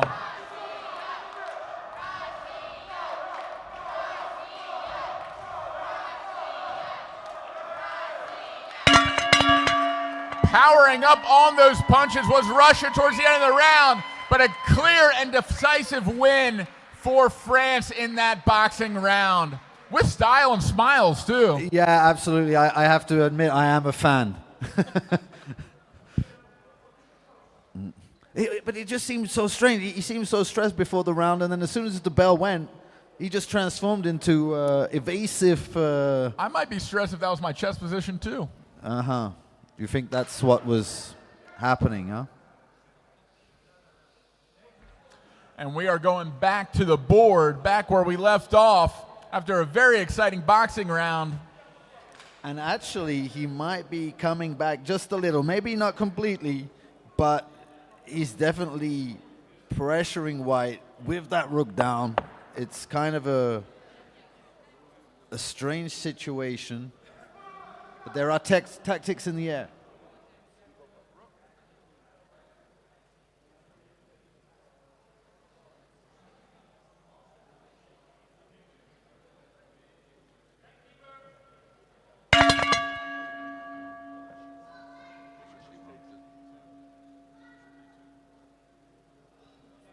So a very complex, I mean, maybe it's very simple. If black has nothing, it is very simple. But there's such a mess, such a cluster of pieces. Preserving the rook. Preserving the rook, it's only fair. And he does want to take a decision as fast as possible.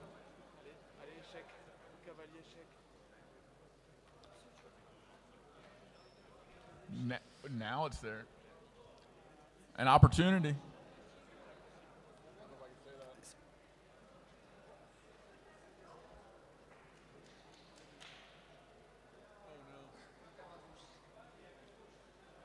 I think now you can talk about it. It's over. Do you want to talk about it? That sounds like a therapy session. We might need one after. Yeah. He built up something beautifully out of nothing. And I do believe that Paul really missed a big chance a few moves back.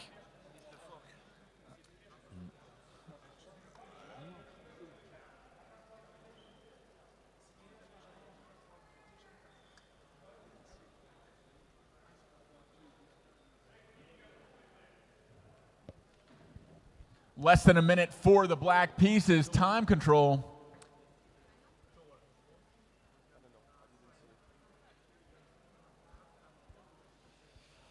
So now the position's obviously stabilized. The dark square bishop there on the back is behind its pawns. The knight's still fairly well placed, but he's like a lone player in the game. Black needs to kind of activate, you know, what he can, get his rook back in the game, but White's just going to blackmail him on the d file and say, no, that file's mine.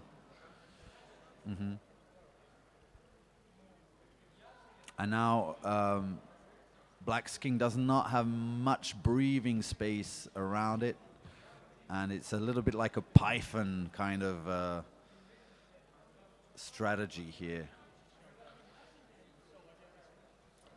Another check.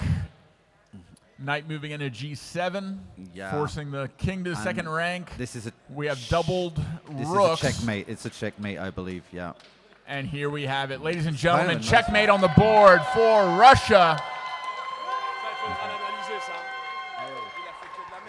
Russia, clear advantage on the board, but narrowly escaping a checkmate position that we saw earlier in the game.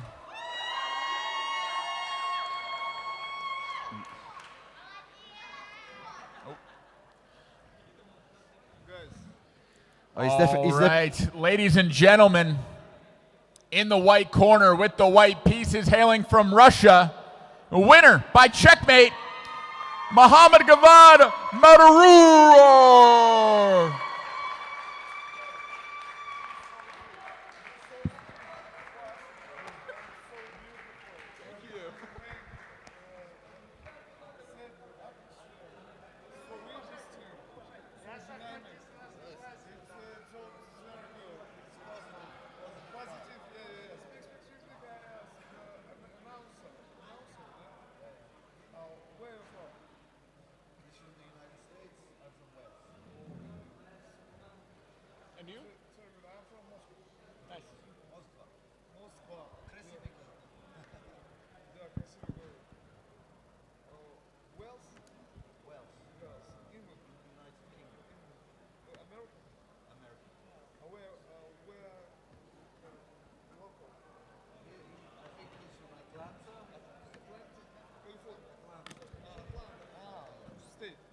All right, next matchup in the 69-kilogram weight division. We actually have two fighters that have both already fought today and won. These two advancing fighters, one from France, one from Germany. First, from France, with the white pieces, Sabri Umdi.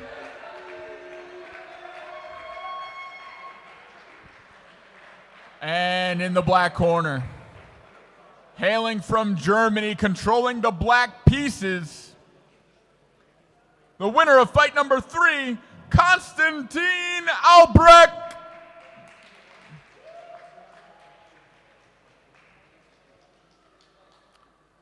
Konstantin to the stage.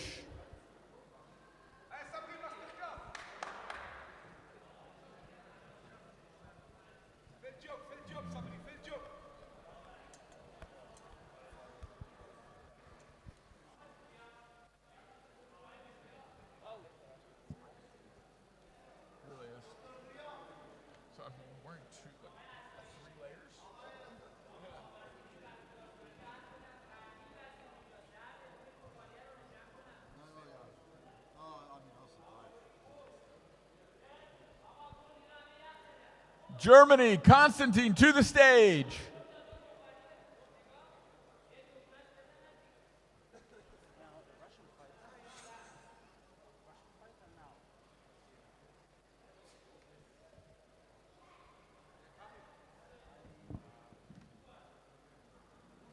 Okay, he's coming forward.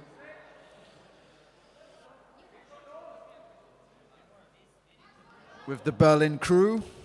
I made a mistake in the last match. I said the wrong name as the winner. My apologies to Russia. Abdurrahman Abdurra Kamano was the winner. My apologies. And here we go from Germany. Konstantin has made his way to the stage. France versus Germany about to get underway.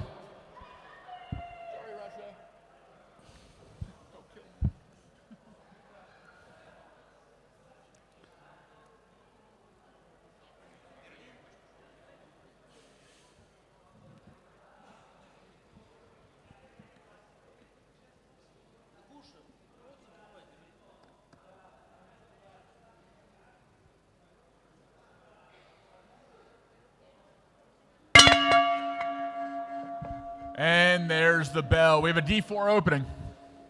He's going to go for that London system that worked so well for him in the first match. That's right, London on the board. No, it does give you like a good 10 to 15 moves where you know what you're doing, you know. So it's not a bad choice in chess boxing, especially, you know, if you want to remain solid, you're not particularly looking for an advantage at all costs. In my first world championship, it was my opening as white because I was a much better boxer than I was chess player. I at least wanted to get to the second boxing round. Uh-huh. And Black playing one of the possible systems at his disposal, trying to do something with his light square bishop. In this type of formation, which is kind of a French formation, the pawn on d5 and e6 blocks the bishop on c8. And so that light square bishop is always kind of a bad bishop.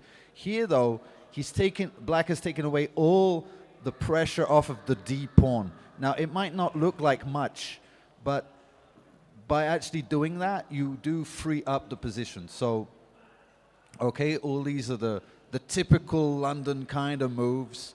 The knight coming to e5 square and knight to d7. So I would say a fairly equal run, and one knight can come in to replace the other on the e5 square.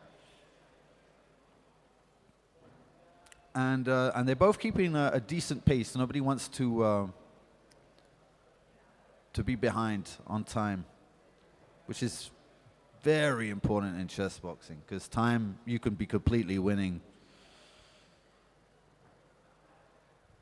A very equal time so far. Oh, so that's a very risky proposition from Black. We are less than a minute left in this round. And we have a fork on the board.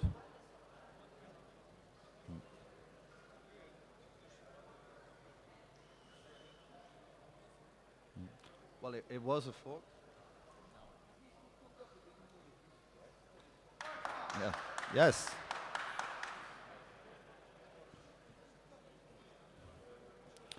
And so an exchange up. For foreign speakers, an exchange in for some reason in the English language is a rook for a knight. We don't know why we call it that. But also kind of a structural problem for Black, having advanced the c4 pawn slightly early. A lot of things for White to do. He still does have to cover up.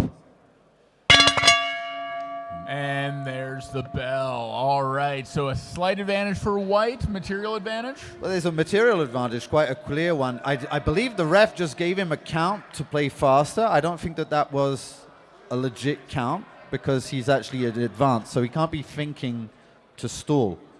I think that was... we could maybe claim...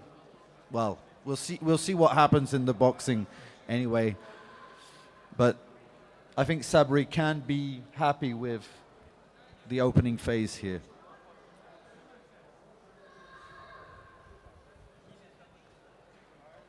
So both fighters we have already seen in the ring. Very exciting styles.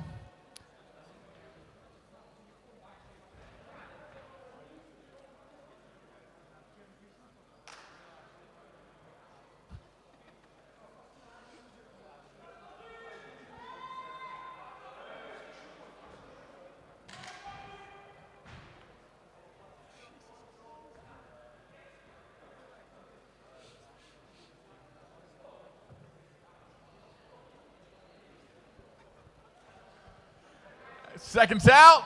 Bell to come.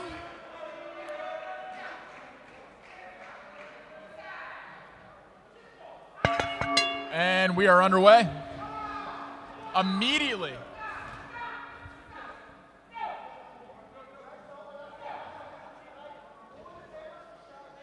Being warned about the elbow. Nice body shot lands for France. Immediate action. Both throwing big, big shots. Right hand lands. Yeah, I think that was a correct decision, actually. I think that was a correct There is the decision. towel being thrown for Germany. Preserving his fighter is the coach. And France will advance with a first boxing round at TKO. He was outclassed, and at the same time, he has nothing to regret because on the chessboard, he was an exchange down. So, you know, not easy having two fights on the same day, and the second one with a black eye. To the center of the ring, France in the white corner with the white pieces will advance. Sabri Umdi. Congratulations to France and well fought to Germany. Another quick bout, and we will keep this moving. Our 14th fight, moving up another weight class.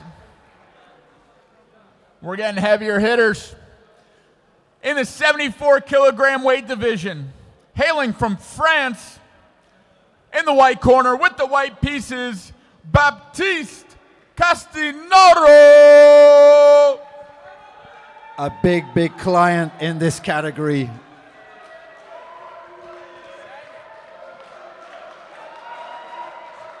He was the champion of France of boxing in professional boxing this very year. So we have a pro boxing background. We also saw this Frenchman work the corner of his countryman. And he will be matched up against another Russian. A France and Russian showdown again. This time in the black corner with the black pieces, Alexander Smirnov. Big pop from the Russian crowd here.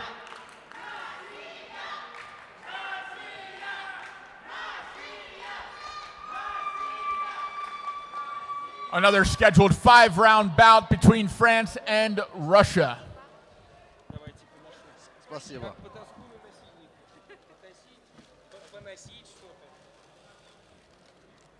you like some of this. Yeah. Bring it. This for all for you. Oh, well, okay, it can stay there if somebody wants some.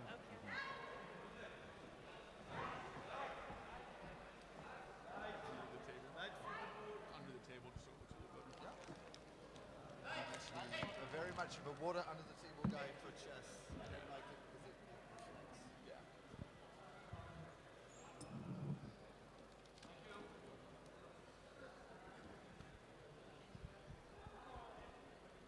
because Seconds out, and we are underway. So Bati's E4 challenge opening. is going to be very much to remain solid and give himself the time to have potentially 2 rounds.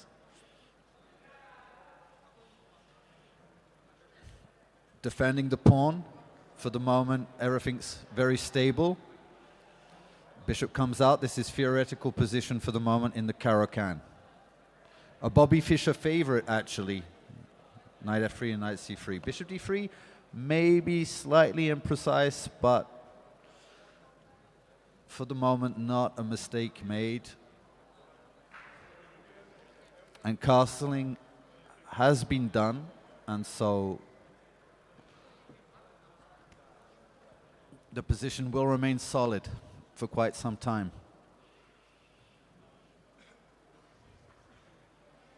I like that he's keeping a decent pace.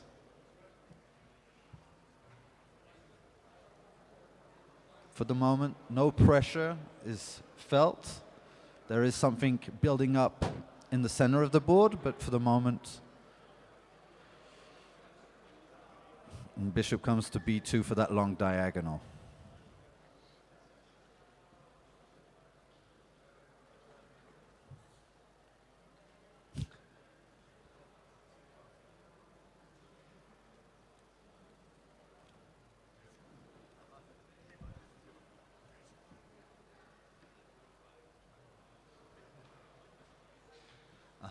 So I believe the knight has jumped onto a central square, trying to profit of a pin on that knight. Baptiste doesn't take the bait, but now his king is slightly opened. Now, it doesn't matter all that much in immediacy, because black's going to have trouble getting his pieces, you know, his heavy artillery into the game. And for the moment, black has been obliged to move the bishop, to not have it taken.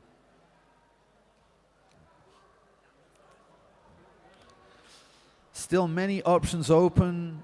You can try to open up the position, probably not the one I would take. You can try and close the position in the center, just to cut off those axes of communication, make it more difficult for black to enter with his pieces. He's coming back with the knight, probably a good decision, and we are going to see a boxing round. And still near the opening. We're in the mid-game. Plenty of time on both clocks. And we are headed to the ring.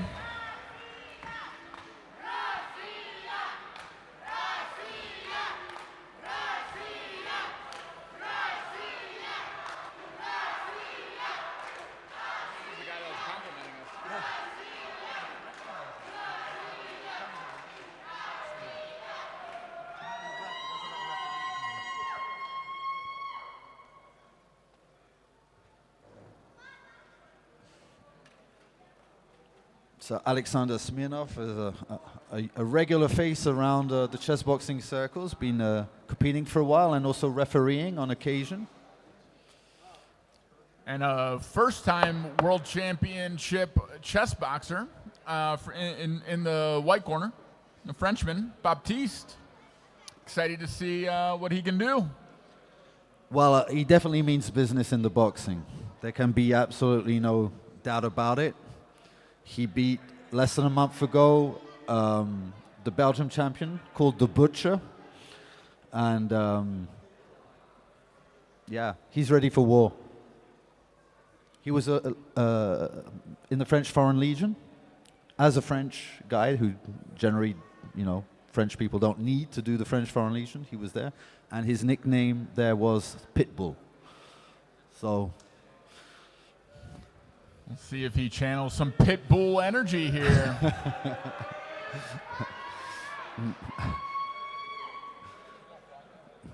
Valfongo, the referee for this boxing bout. He's bringing a lot of tension to the fight.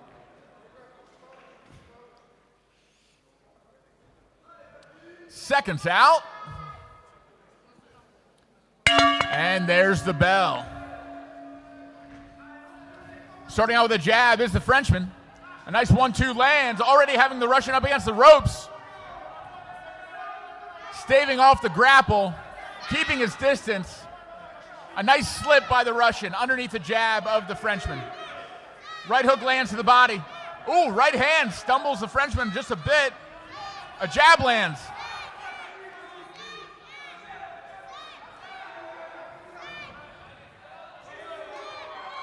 Lead hook lands for the Russian. A little off balance.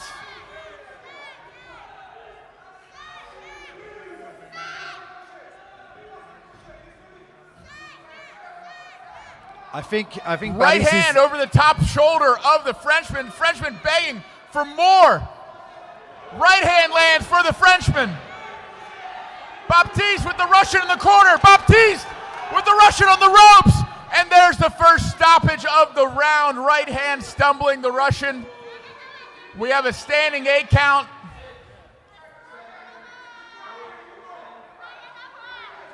And the Russian opts to continue. We're about a little over a minute in the round. Right hand over the top. Instruction to keep the head up. Both crowds, for the Russian and for the Frenchman, going crazy. Jab lands. Pushing him back up against the ropes. Going to work again. Hands are down. The Russian pretty slippery, letting some of these shots just kind of go over his head or slip off his skull. Right hand lands. Right hand counter for the Russian. The Left Russian is hook full of lands on the resistance, huh? chin.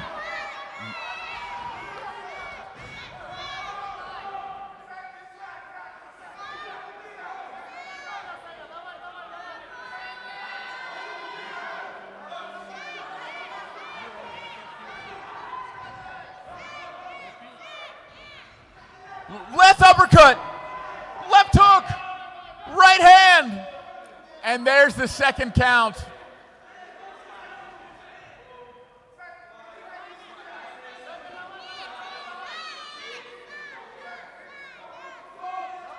And we're back underway. The Frenchman coming, trying to end this fight. The Russian grappling, the Frenchman trying to keep it off. A jab out of the clinch. A left hook, a right hook. Another right hook lands. And down on his feet is the Russian. Stumbling. And a beautiful right hook finishes this fight. The third stoppage, count it. And TKO for Baptiste, the Pitbull Castanaro.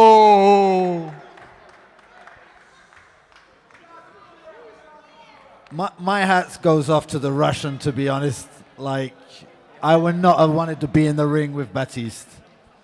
He hung in there. He did a good job with a few counters, grappling, but in the end, it was too much volume, too much power, and the Frenchman will advance in the 74-kilogram weight division.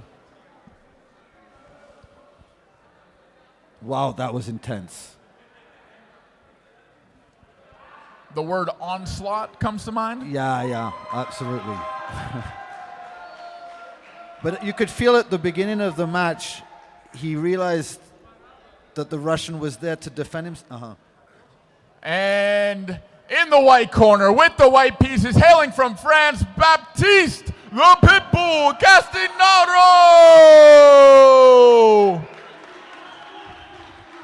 Well fought to Russia, well fought to France. And we will continue onward in this 74-kilogram weight division. Next up, we have another matchup between Russia and Germany. Bout 15 of the evening. First, in the white corner with the white pieces, hailing from Germany. Welcome, Max Tetsk.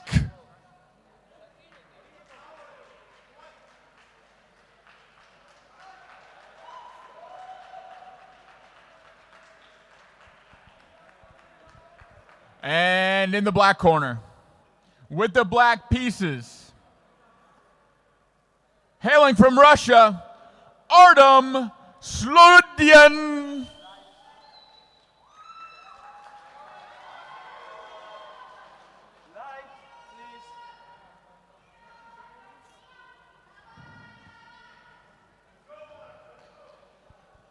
This Russian on Germany action will be a 5-round bout. 3 on the board, 2 in the ring. Just seconds out from getting started.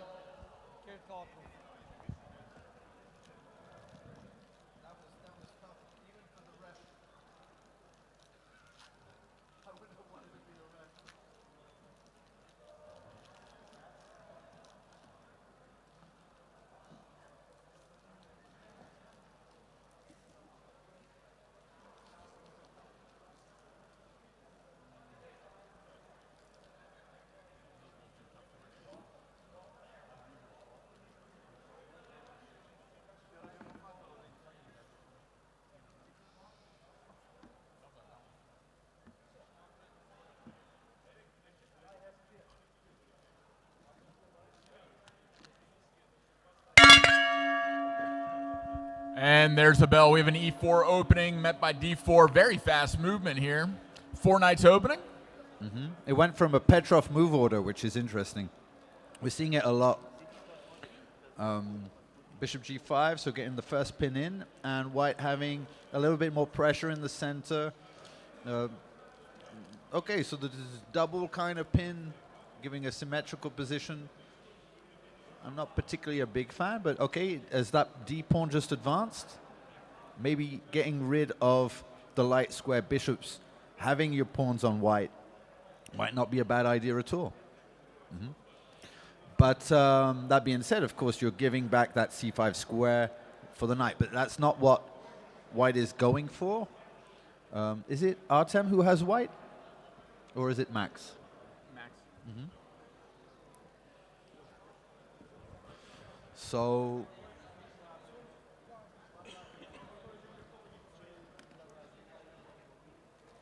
yes, I think a pawn was lost in that exchange, and still a little bit of a space advantage. So white is doing fairly well in the sense also that the moves are just going to be much easier to find.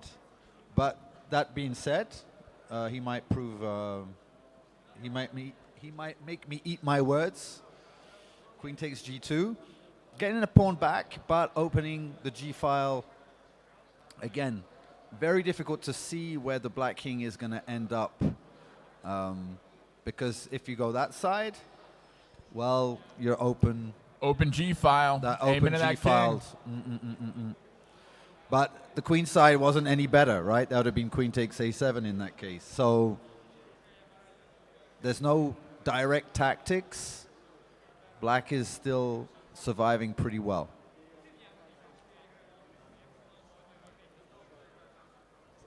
A pinned pawn on G7. Bishop taking advantage of it.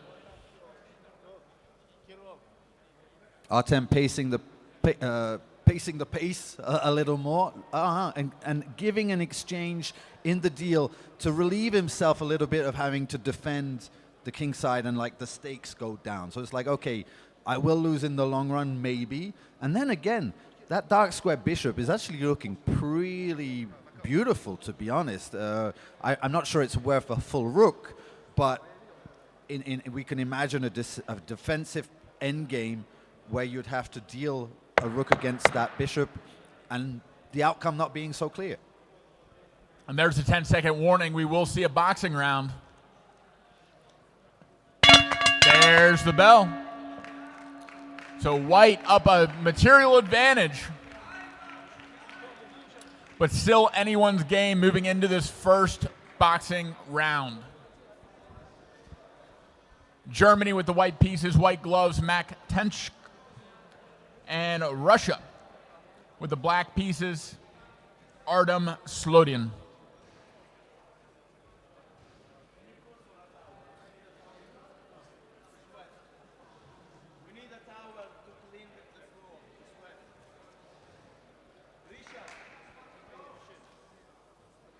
A towel to the ring. We need a towel. We need a towel in the ring.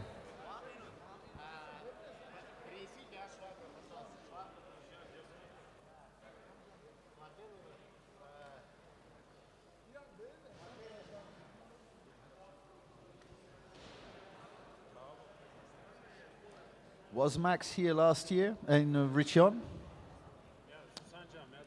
He reminds me a little bit of Fabian Alser, who's also fighting out of Germany. I just watched one of Max's fights in one of the Chessboxing Berlin recent events. Okay. So he has had some experience. Here he comes, touching gloves. A nice slip and jab to the body starting out from Russia. Another jab to the body for Russia. Ooh, building up. He wants to let that right hand loose. Good distance control so far for Artem. Artem knows how to build that tension. He knows how to bring the urgency to the matches, because he knows about the format pretty well. A nice right hand lands. Max rolls with it, so it doesn't do much damage. But that right hand was there. Oh, going straight down to the corner. Ill-advised. And starting to A bring nice the head fake down. clinch and then uppercut for Max. Great body shot lands for Russia.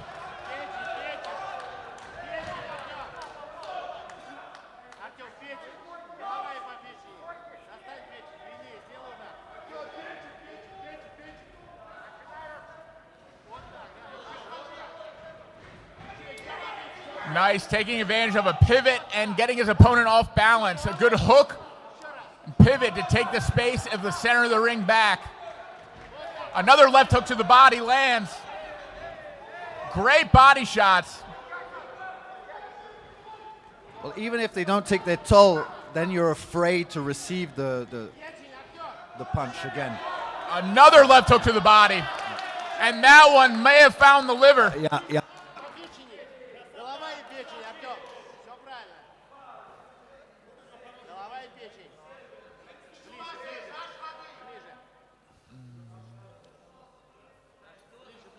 First stoppage of the round awarded to Russia. Mouthpiece is back in. We are back underway. Artem wasting no time getting back into range. A little off balance with that jab. Maybe Artem getting a little greedy, needing to finish him off.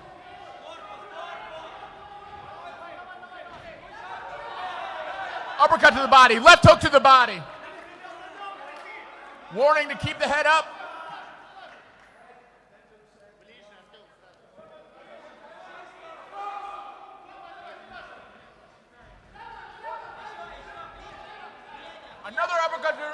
Another uppercut to the body.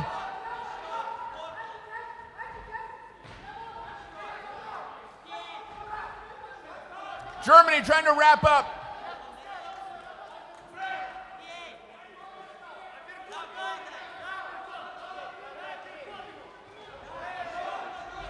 Circling, keeping the high guard. Absorbing punches. Coming back with a jab.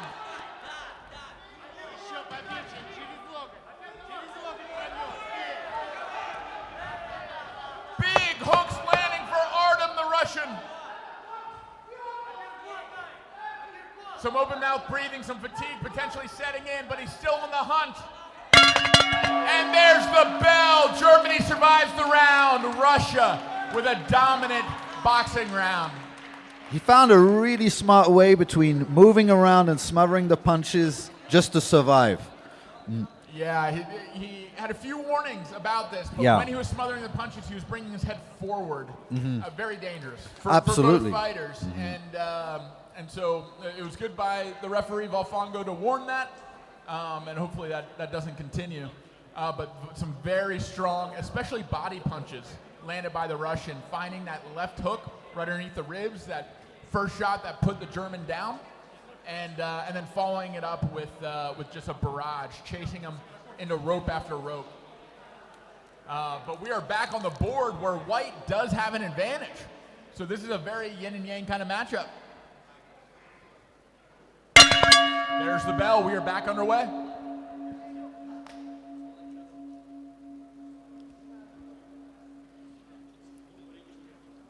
Has this been an immediate blunder, or what's happened here?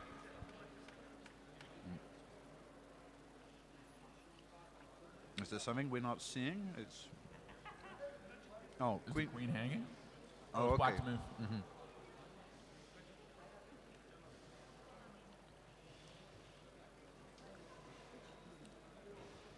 So a sizable time advantage for white. About 2 minutes on the clock. Absolutely, and if he can help it, he's gonna bring. He's going to keep that advantage, and he's going to capitalize on time rather than the position. That's what I would do. Why try to win the game twice if you can win it only once? And I think he's just only too aware of that. Every move and attack, keeping tempo in his favor, challenging him.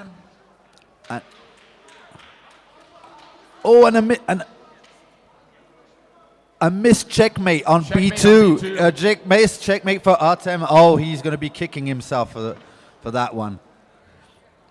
But he has got his own back a little in the position. Nonetheless, he's got 3 pawns for the exchange, and he's doing pretty well. I mean, the boxing really did take its toll, and it's completely, radically transformed. I think that was a good defensive move by Black to stop that square on e7. Another pawn falls.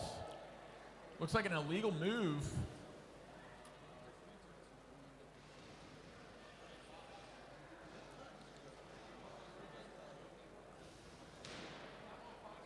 Giving a little window for the king, as we say, with the move a3. And White's grabbing the pawns back. It's kind of going to be a race. Ooh, that was a big blunder. 18 seconds on the clock for Black. Less than 15.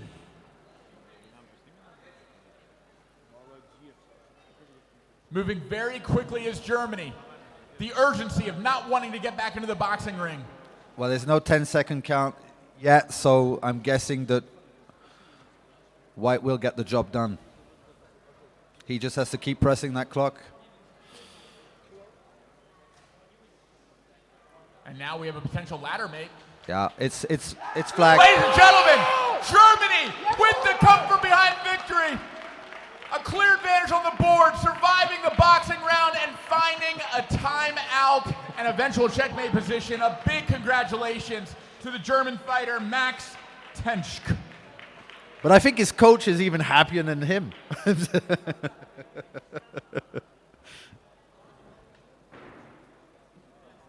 And well fought by Artem, a beautiful boxing round, but could not get it done on the chessboard. Now this is the name of the game, huh? Bongo with the decision. This is the name of the game. Corner with the white pieces, hailing from Germany, Max Tenschk.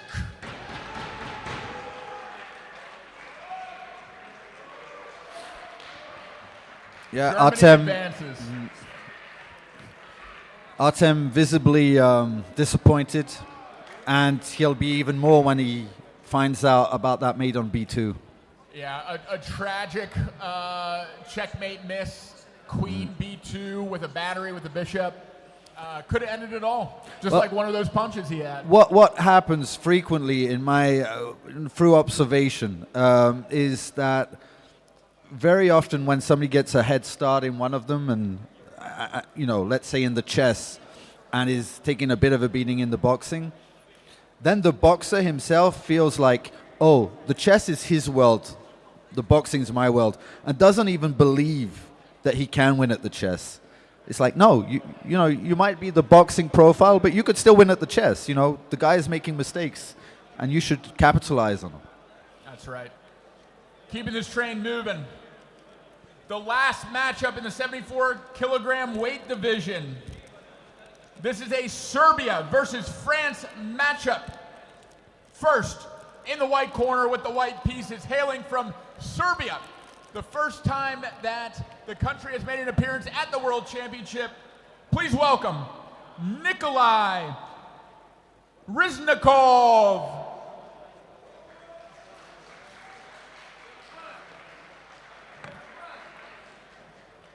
And in the black corner, with the black pieces hailing from France, please welcome Samuel Dalla Porta.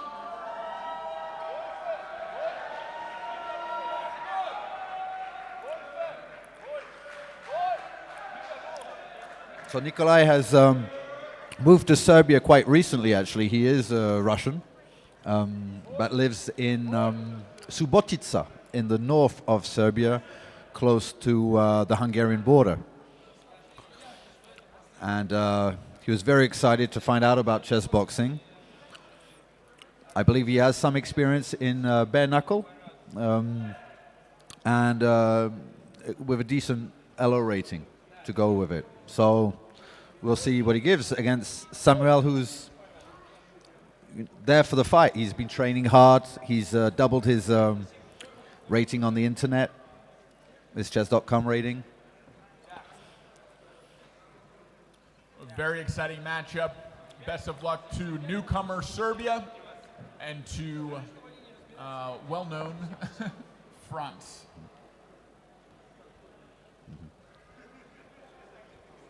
Seconds out. Both fighters ready. And time in. E4, D6.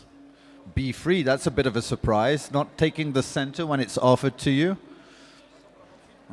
Probably trying to just remain offbeat as much as possible.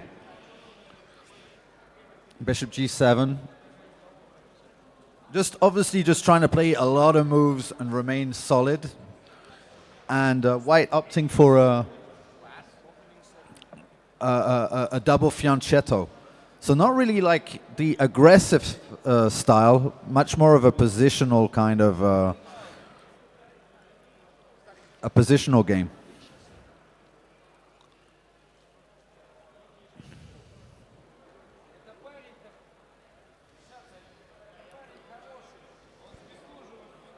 Both seem almost to be mirroring each other, the only difference being the fianchetto bishop on the queen side for white, whereas black has decided to give up his light square bishop for the knight and maybe gain control of the d4 square that he's taken with the knight now. So it's a very interesting take. This will be the last match before the opening ceremony. If you are warming up, Jules up there, you will be going through the opening ceremony before fighting, so stop warming up.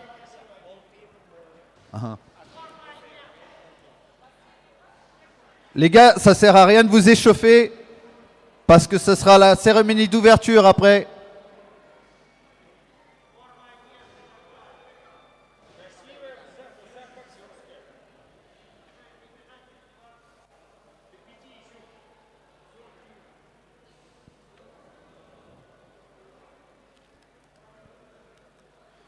Oh, a bit of a... So black has now taken some domination of the center.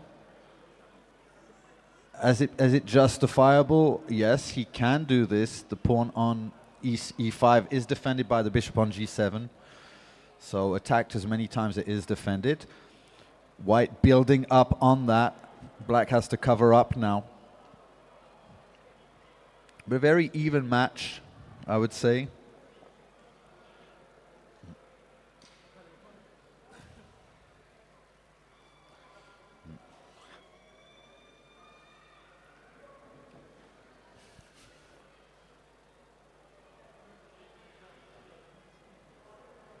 So white does have the bishop pair.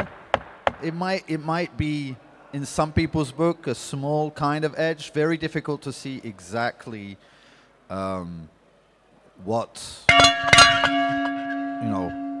you could get out of it. And there's the bell. But it's a certain style of player does enjoy that type of position.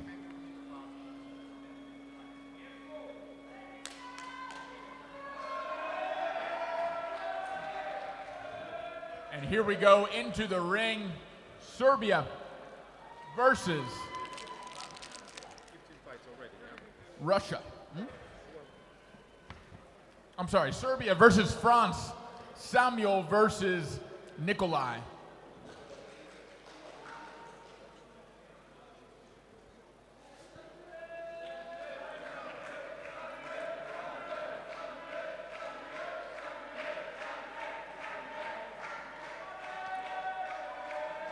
So Nikolai very tall for this category.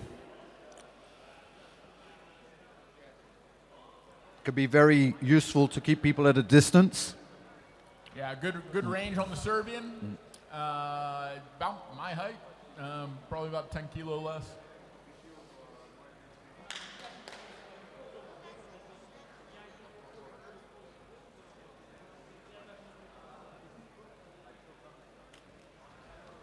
You see a lot of ease in the white corner and a lot of nervousness and tension in the black corner.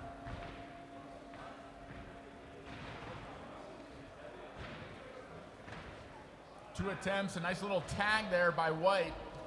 Little taps, just searching for holes in the defense of France. Another jab to the body lands. Slightly wild with the punches.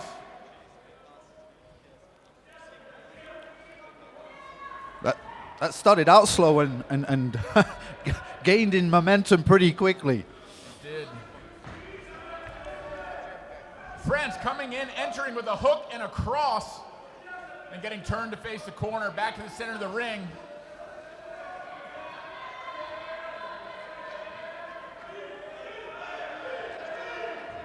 Nice uppercut and hook lands for France. Met with a hook of his own is Serbia.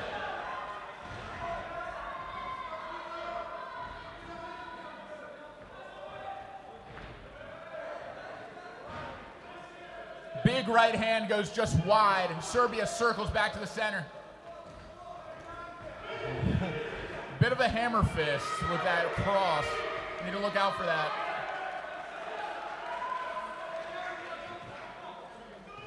Another hammer fist. Yeah. Needs to be watched.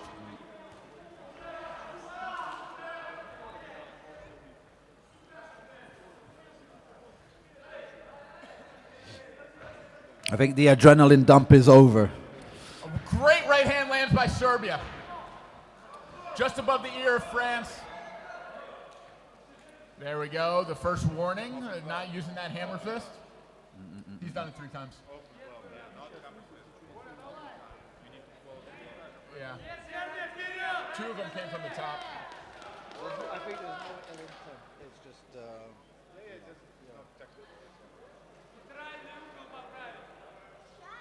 Кулак закрывай, сверху не бей. Закрывай кулак.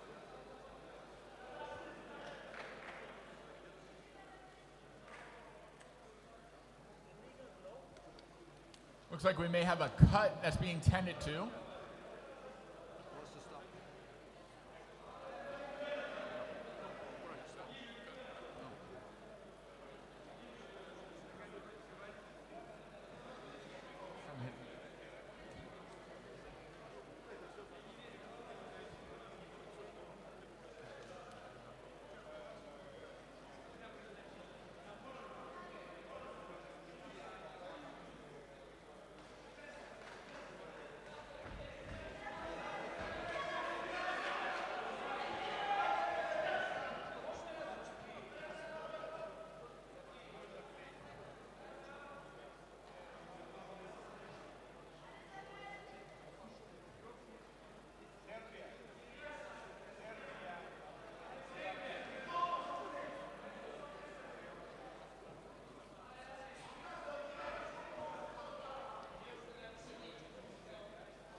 All right, the cut has been tended to. Fighters are ready to continue. Russian referee signals, gloves touch, and we are back underway. Triple jab, quadruple jab to enter. Then a big right hand over the top for France.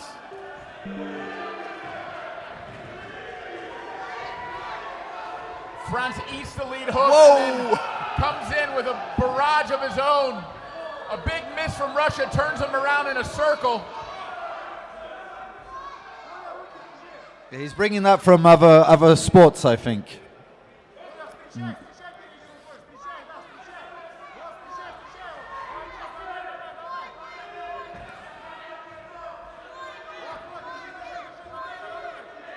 In the clinch, getting little rabbit punches in. On the separation, a lead hook lands.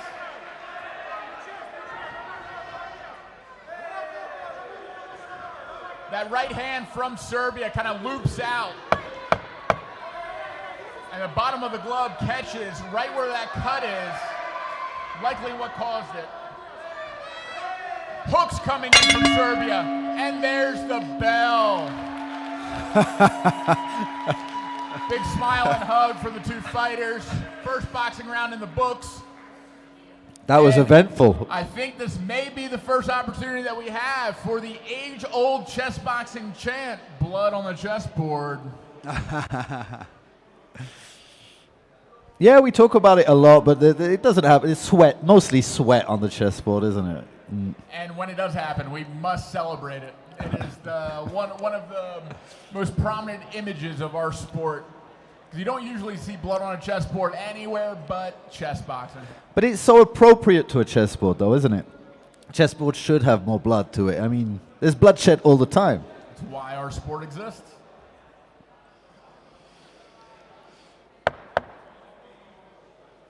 Seconds out.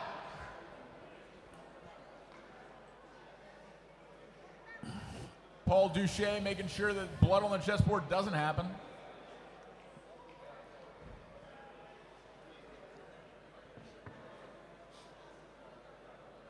Time about equal. And there's the bell.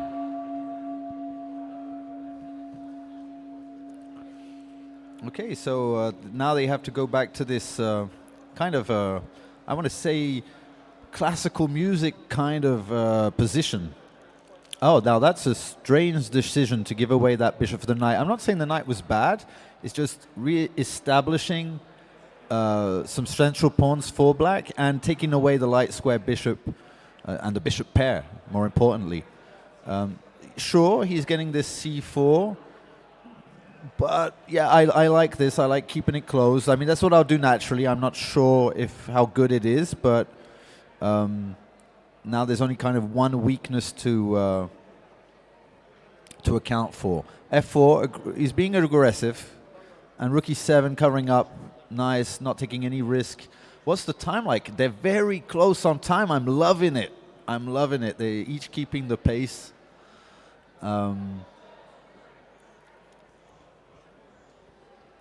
Okay. Is there anything to really be taken on e5 or not?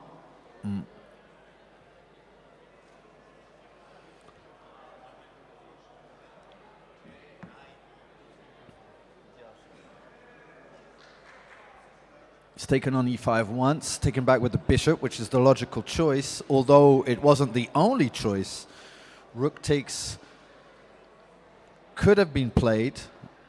Now, sacking the exchange seems a little excessive. G3 is being eyed by the queen and the bishop. He covered up with the king. Maybe some tactics somewhere along the line. Difficult to tell. I wouldn't take too many risks. Carl, how could white get this rook on the c file into play? Well, I think he answered your question, but you know, sometimes you're asking the right questions. Simple as that.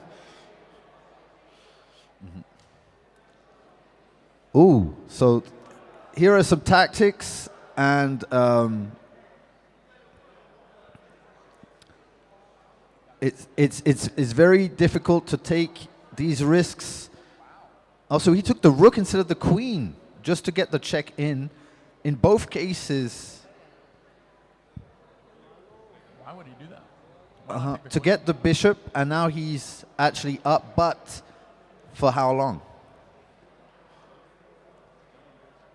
Oh, that was not the most precise move in this position. He could have grabbed back some material by getting a skewer on that second file, on second rank. H2. And again, he is making that call now, and he will get that bishop. It's still going to be a scramble, but there will be no boxing left after this round. So then it will be played on the chess, and the time and whatever's going to happen there. And still very close on time, very close match overall. Both men making their way back to the ring where we will begin boxing yet again. Let's see how this cut holds up over the left eye of France and how Serbia may target it or expand on his boxing aggression.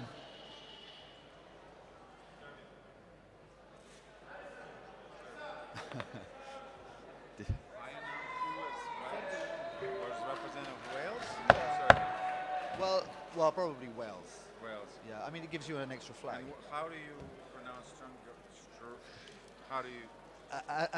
As you, in France they say, comme ça c'est terminé, as you achieve it. Struggle. Exactly. No, but seriously. Strugnell.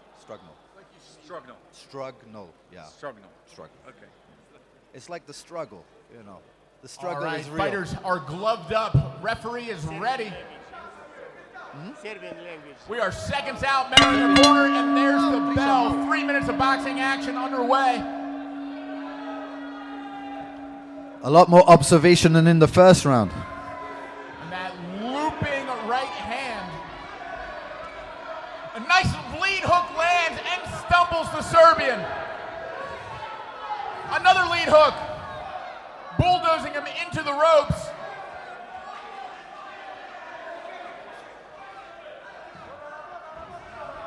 And again, darting in. Going for an overhand.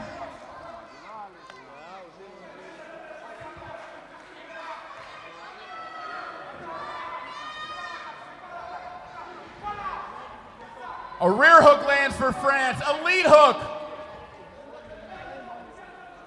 It's becoming a wrestling contest. A lot of grappling so far in this round.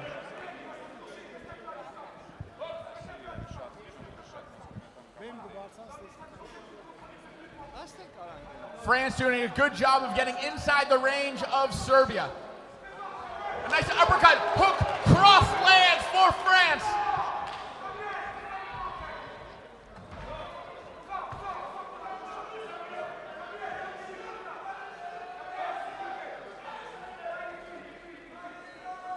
Fatigue starting to set in for both men.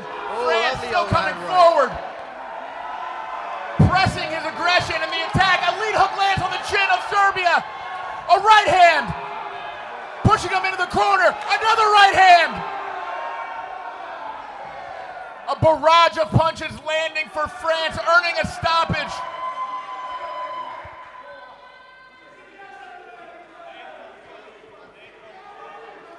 Sustaining the full count. Serbia looks ready to continue. France in the neutral corner, ready to continue. And back to the action. France with another lead hook. Serbia grappling and weighing down. A sneaky uppercut lands in the clinch.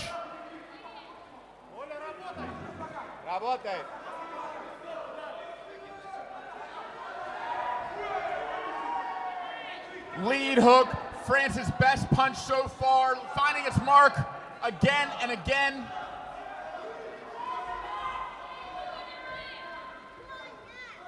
Serbia trying to grapple again. An uppercut comes through, then a lead hook. The fatigue apparent.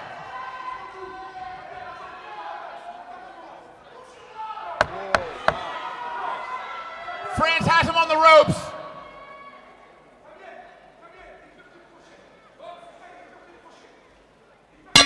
A 1-2 to end the round from Serbia. In what was otherwise a dominant round for France. An incredible display of heart, fighting through fatigue, and finishing the round strong, earning a stoppage about midway through it. And we are back to the board for the final round of this bout. This is such an interesting match because on the board they're almost, you know, it's almost like polite society. And, well, not anymore it isn't, but that's how the game played out. It was absolute war in the ring, but at the end of the day, it's on the chessboard that the decision is going to be made. So this is chess boxing at its finest, you know, in my view. From the spectator's perspective. Very fun match to watch, that is for sure. White at a slight time disadvantage. It is black to move, or it's white to move after a check. Last move was queen d2. Queen to d2 check, and the king is going to have to move. We can't move that rook back. That will be pointless.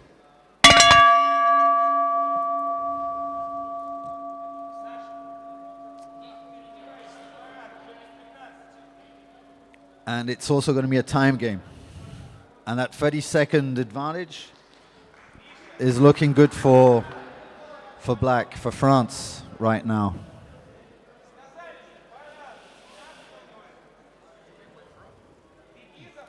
He just, well, That's the nature of the game. I don't think he would have done that in under normal circumstances. No, he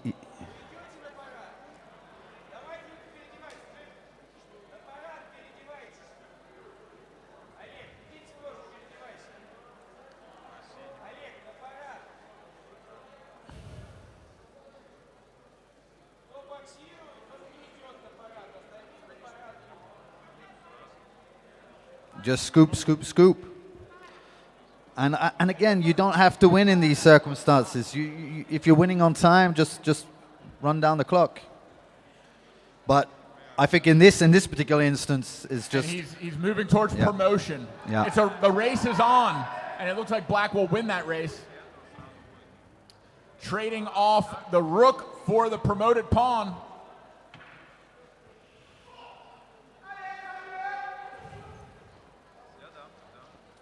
And this looks like all she wrote for White. Yeah, White's attempts at space invaders is not going to quite cut it this time. A little bit of precision. Yeah. You can never be too careful.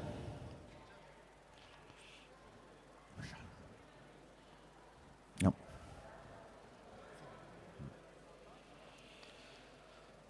And White playing for a stalemate at this point. Seconds out. This will do it for Black. Yeah, it's Ladies done. and gentlemen, there we have it. In the black corner with the black pieces. Fighting a very resilient, very exciting fight. Coming back from a cut in the first round. Scoring a knockdown in the second round and finding a near checkmate position, but timing out his Serbian opponent is France. Decision to come.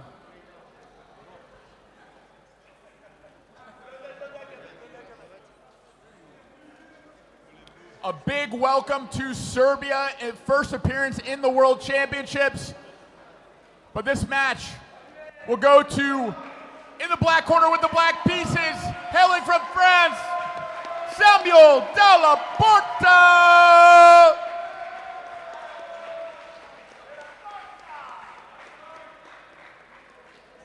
A big congratulations, great sportsmanship all around.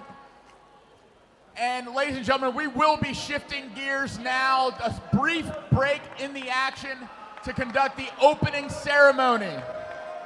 Please find your countrymen. Go ahead and group up, and we will get started in just a few minutes.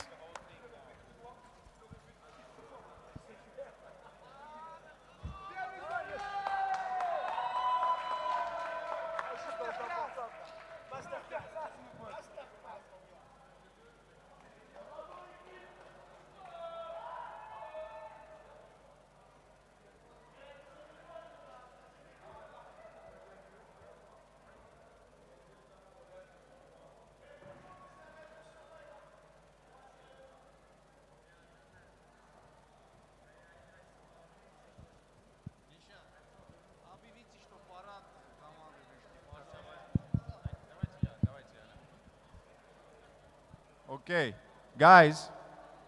Hey, everyone. We have the official opening ceremony in 10 minutes. So please, we're gonna go outside. All the teams will go outside, and we will have ladies with the names of the countries outside. So you all are gonna stand behind those ladies with the names of your countries, okay? So in 5 minutes, please be ready outside with your teams. Please, everyone, okay?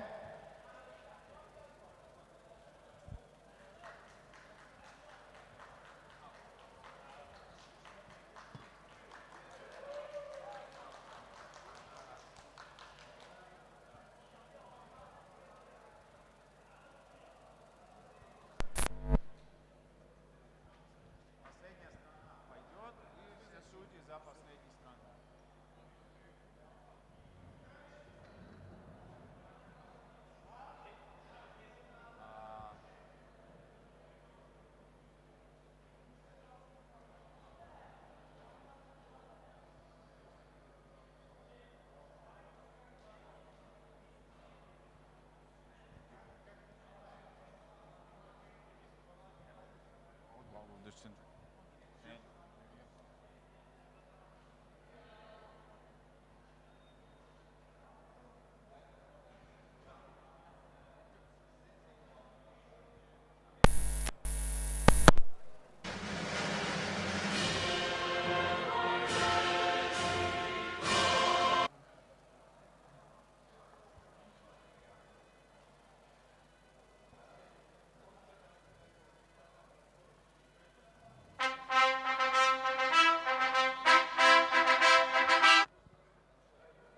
Ему нужен Wi-Fi, он ведет трансляцию, он не видит, что там в трансляции происходит.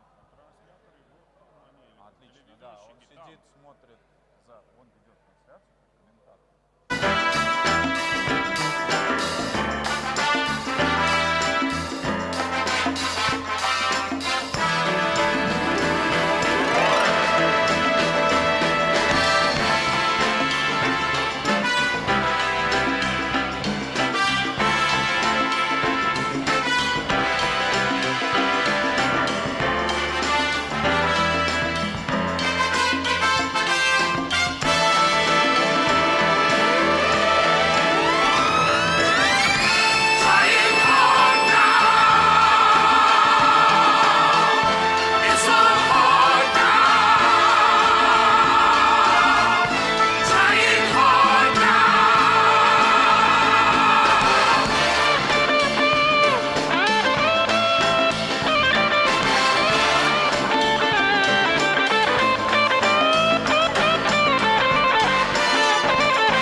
Есть авторские права, нам сейчас стрим.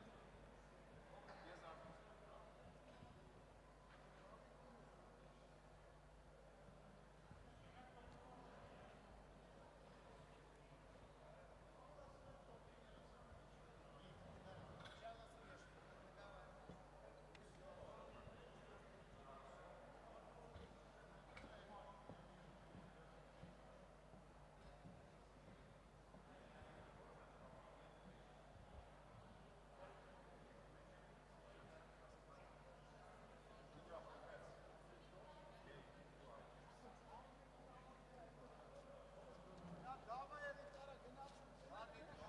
Change? Oh, change. Where you want to change? Upstairs or there? As you wish.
Казахстан, где Казахстан? Нужно, чтобы Казахстан прошли туда, встали за табличкой.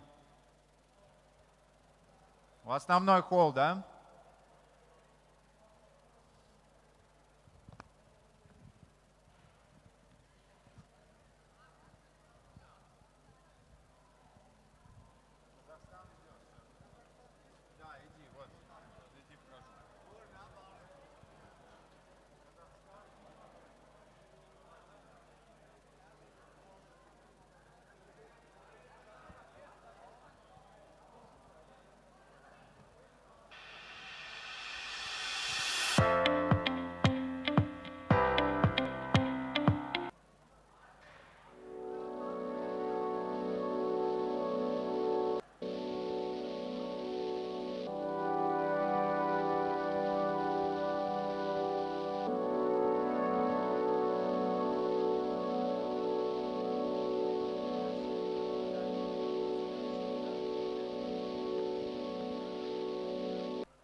Гарник. Начинаем? А?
I'm so lonely, broken angel.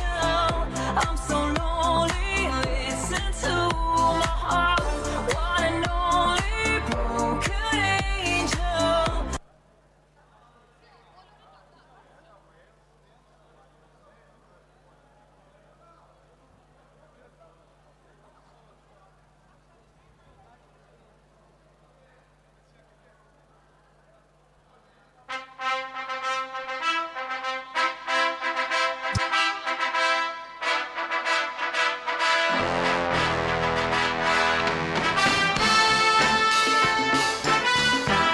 У меня нет списка.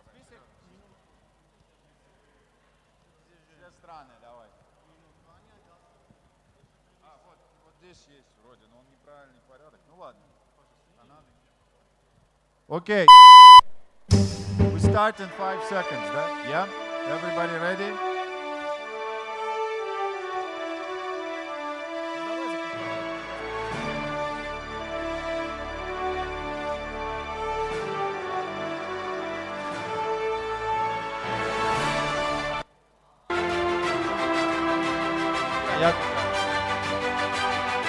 Okay, everybody. We welcome the country participants of the 6th Chessboxing World Champion in Yerevon, Armenia. And the first country is the host country, Armenia. Then Czech Republic, please welcome. Please welcome France. Next country that we welcome to the championship for the first time, the team of Georgia, from Georgia. And now we welcome Germany, the German team, please welcome. For the 6th time, participants of the World Championship, Team India. warm welcome to the Iran national team. And now we have the host of the previous championship, the team from Italy, Italia. Now we have the Kyrgyzstan team. Warm welcome to Kyrgyzstan. And right after that, Kazakhstan for second consecutive year. Thank you. Welcome. Latvia in the room, followed by Morocco. Team Russia, welcome. A big team of Russia, so we wait. And now we have Serbia for the first time. We welcome the first participant from Serbia, first time. Also Singapore, another debut, one person from Singapore, welcome. And from Switzerland, one participant. Always in the World Cup, Team Turkey is with us in Yerevan, welcome. There's only one representative of Team USA this time around, Matt, but we welcome Team USA still. And last but not the least, Wales with Carl proudly representing. And we got lost, Belarus got lost on the way, we could not find Dimitri. But Belarus is with us, welcome, warm welcome.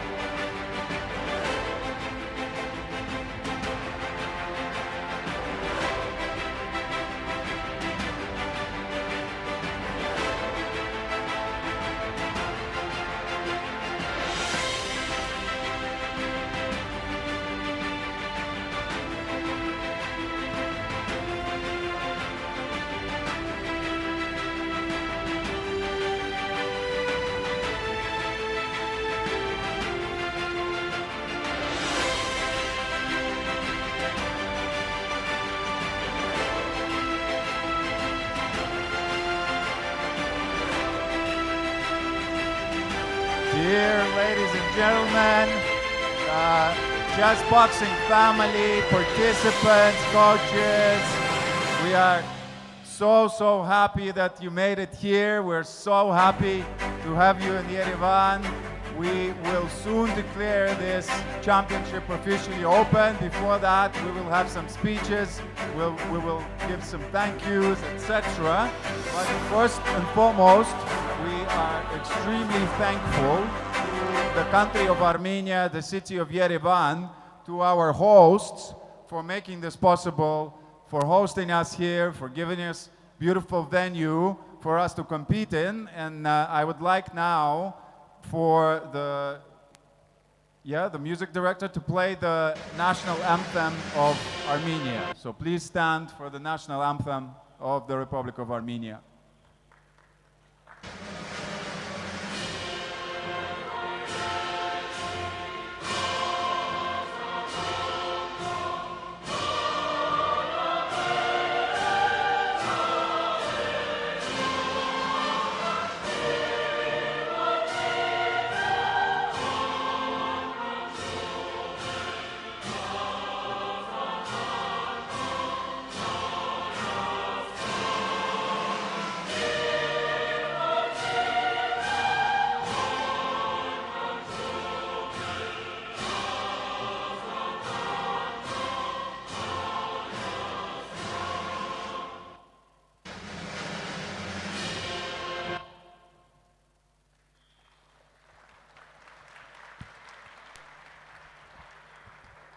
Okay, guys, before we go into the, the official part, just want to say a few words of encouragement to all of you.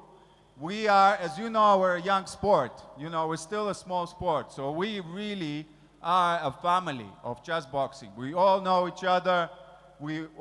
Many of you competed against each other, but we are all friends. We are all carrying Ipe Rubin's legacy. And you are already, with your courage and your abilities, you're the best of the best. You're the best in the world. You are the smartest. You are the toughest. So really, you are winners already by coming here. Thank you so much for being here and for being great athletes. we already see in the opening fights, and this is very promising. So we all expect you guys to leave everything here in the ring on the chess boxer and to show your best performances ever. There'll be a lot of good tests for many, many leading chess boxers. So please, we are very prepared, we're very eager. Please give us your best game. We wish you luck, of course, and we wish you that you are all absolutely safe and there is no injuries. This is the most important thing for us. Now, a few words about who is a member of the team and who will be helping us here with the refereeing and with organizing the process. Now, this time around, we, of course, have the head judge, our beloved Wolfgango Rizzi from Italy. He's going to be the boss, and we all know him and we all love him. I'll do the intros first. So we have Joseph Garat from Germany as the assistant head coach. Thank him very much. Now we have several judges helping us here. We of course have Valery Mikalauskas from Latvia as the boxing referee. We have Andrei Skorohodov from Russia as another boxing referee whom you all know very well. We have a new referee, Siamak Reza from Iran. Thank you very much. A strict referee, we've seen him already. And a very respected local referee from Yerevon, Aristakis Markosan. Thanks, Aristakis. Now, of course, we couldn't really hold this event without our, two superstars, the legends of chess boxing, and our commentators and ring announcers and, you name it, and participant. One of them is participant. It's Matt Thomas from USA and Carl Strugnell from Wales/Serbia. They're gonna keep on. The main commentary is going to be done by Matt. He will also continue ring announcing, and I think Carl is going to be helping him. Some other people will be helping also with the commentary. So thank you very much. Now we also want to thank the hosts. I have on my left-hand side here Garnik Karapetyan, the president of the Armenian Kickboxing Federation, who has provided this and selected this beautiful venue and has helped with bringing these beautiful ladies with the names of the teams and multiple other things, and has been working very hard to make this happen. So we thank Garnik, and please give him a round of applause for this. Thank you. Okay, I guess enough with the official introductions. I can give a word to Garnik for a short speech in in Russian, and I will translate.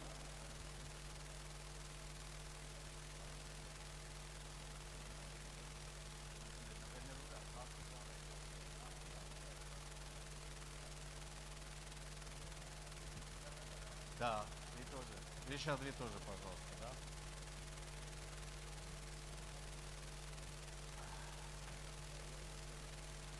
So Garnik would like to give some official presents and gifts, memorable gifts from Armenia and from the Armenian Kickboxing Federation. Would like it to be on stage so that we film it all. So please be patient. Добро пожаловать в Ереван. Добрый вечер. Welcome to Yerevan. Good evening. Уважаемый Александр Петров Жуков, Ришат Салимович, мои гости, которые находятся в зале, все страны, которые приехали участвовать на чемпионате шахбоксинга в Ереване, я приветствую всех. Dear Peter, dear Rishat, all the countries, all the participants, I welcome you all. Благодарю Александра Жукова Петра Жукова, потому что он такой человек, такой организатор. С нашим другом Саяповым организовали такое большое мероприятие в городе Ереване. Это большая честь для нас, для нашего народа, что столько стран приехали участвовать на чемпионате мира в Ереване. Just, a huge thank you to the organizers and for all of you for coming here. It's such an honor and such a big deal for the city of Yerevan and for Armenia that an international event with so many nations and so many teams is present here. So it really means a lot to us.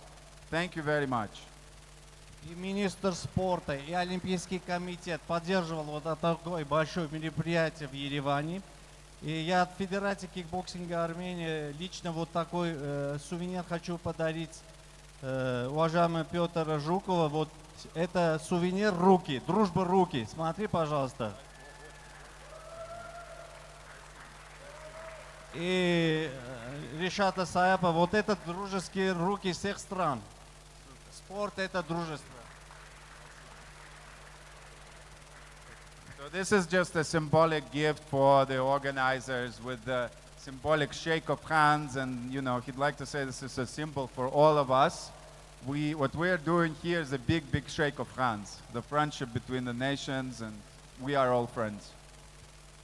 В то же время, с вашего позволения, хочу всех руководителей команд, что подошли, получили сувенир от армянского алфавита, от церкви Армении. Все наши церкви там под золотом, хочу подарки всех вручить. Please, one representative of each team, the heads of the teams, please come afterwards and get your gift. It's a memorable gold medal with the city of Yerevan. So please, one person from each team get the medal, okay? When we're finished with the intros. Just?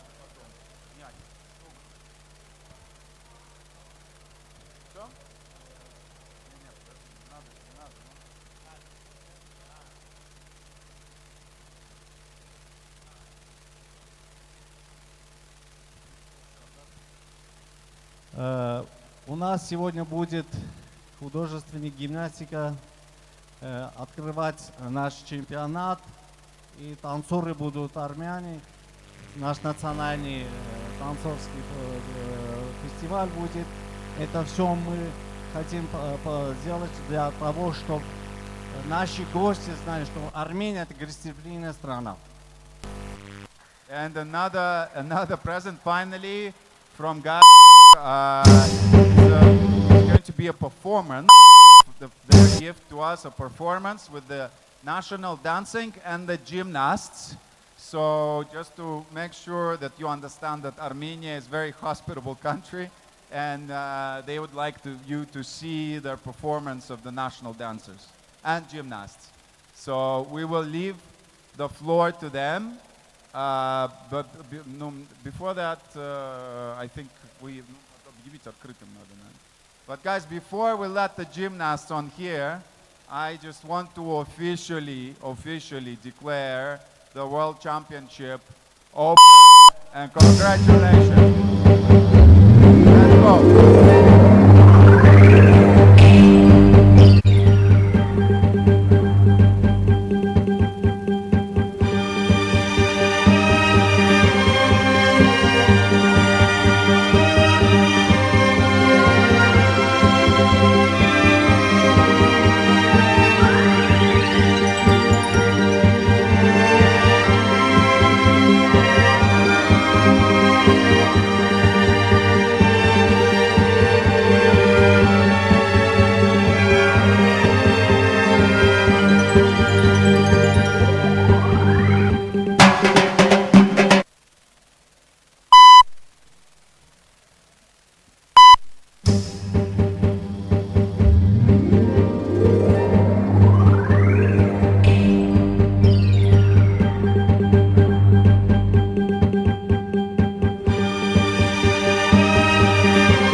Я хочу сюда пригласить на трибуну президента фигурной художественной гимнастики Республики Армения Наталья Арзакантяна.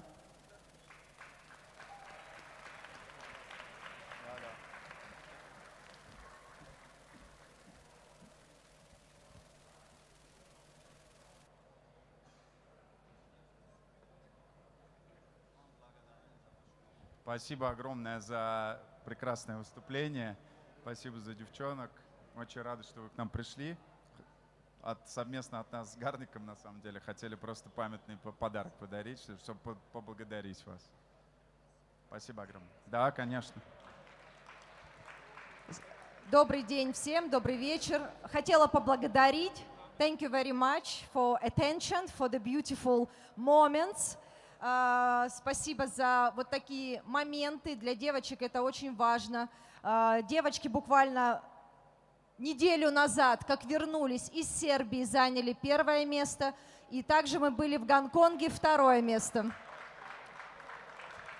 Thank you very much for your attention. These moments are very important for the girls. Very important for the girls to come on stage and present. They just came back from Serbia and Singapore, taking first place and second place. Я хотела бы отдельно сказать благодарность всем гостям, всем странам, кто смог приехать в теплую, дружественную Армению. Мы видим, что спорт, именно этот спорт сегодня, он вне политики, он объединяет страны и континенты. И надеюсь, что это будет всегда. I would like to thank you all for coming to sunny Armenia, and by coming here and doing this beautiful sport, we show the sports all together, and this sport of chess boxing is beyond politics, and that it brings all nations together, and it will continue to do so forever. So thank you very much. Спасибо, до свидания. Thank you.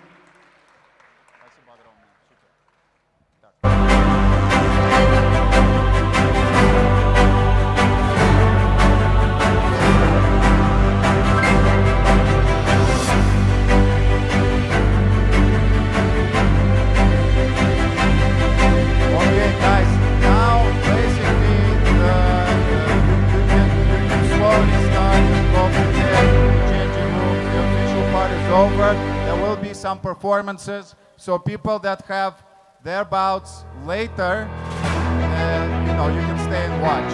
Those people that have fights soon, you can go prepare. Okay? Or you can go up and sit up there.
Okay. Now we're done with the ceremony. We have 5 minutes for preparation of the next bouts. So please get ready. One moment. Matt?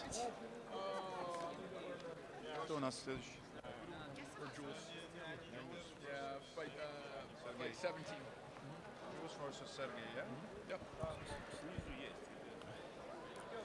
Okay, please prepare for the next bout.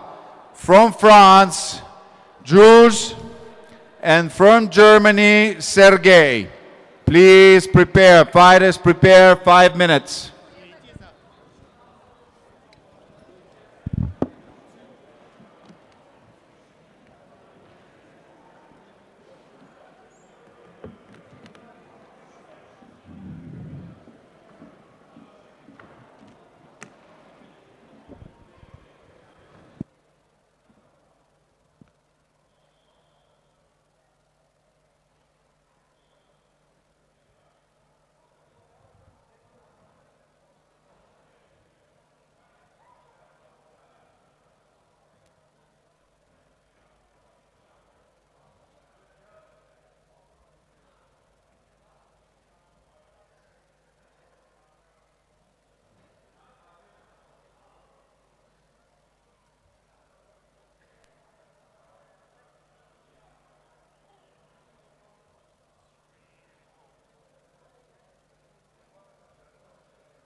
Okay.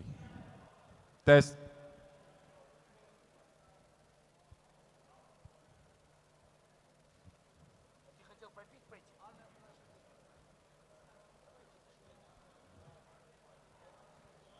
Okay, so we have Jules Alwa from France playing white versus Sergey Fedorenko from Germany playing black. Germany, please come to the ring.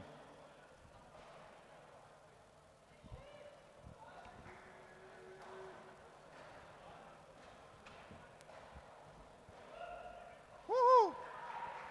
Chess referee, please come to the table.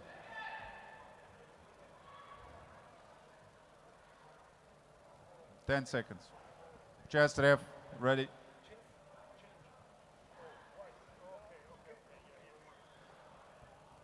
Everybody restart. Timekeepers, point refs.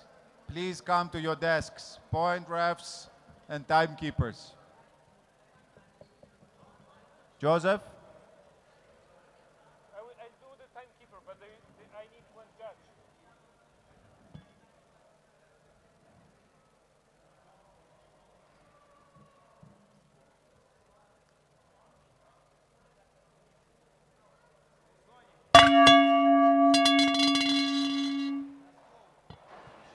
And we're off. The chess board will soon be with us. Jules against Sergey.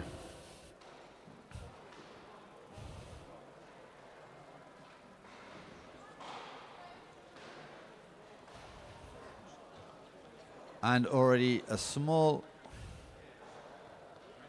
clock problem, which will quickly be sorted out.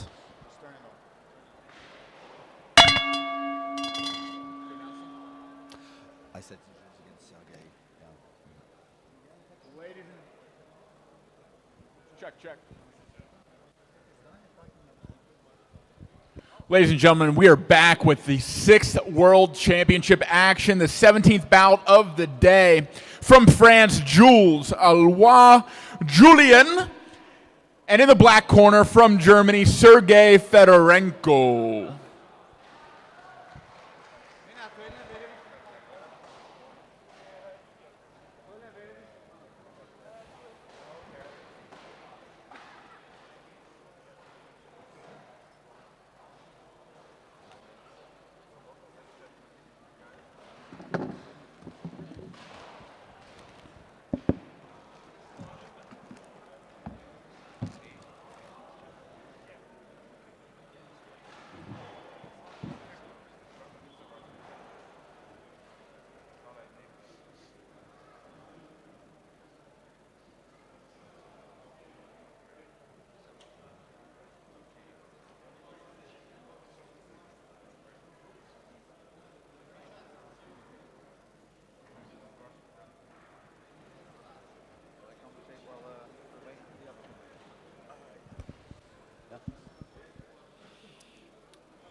Jules establishing a pawn in the center on d5, and strangely enough, didn't really try to make much of Sergey's knight on the rim there.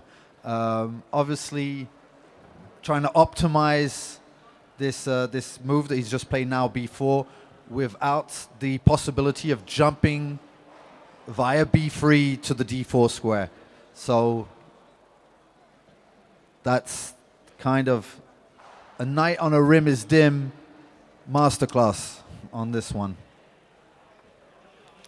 Taking on d5 with a tempo on the queen.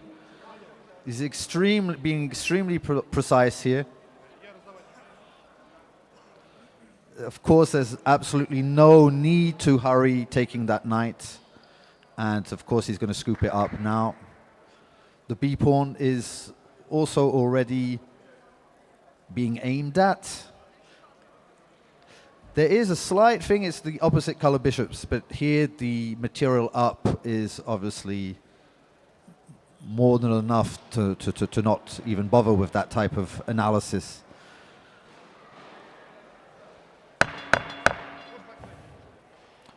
Rook to g1, he's playing fast and precisely.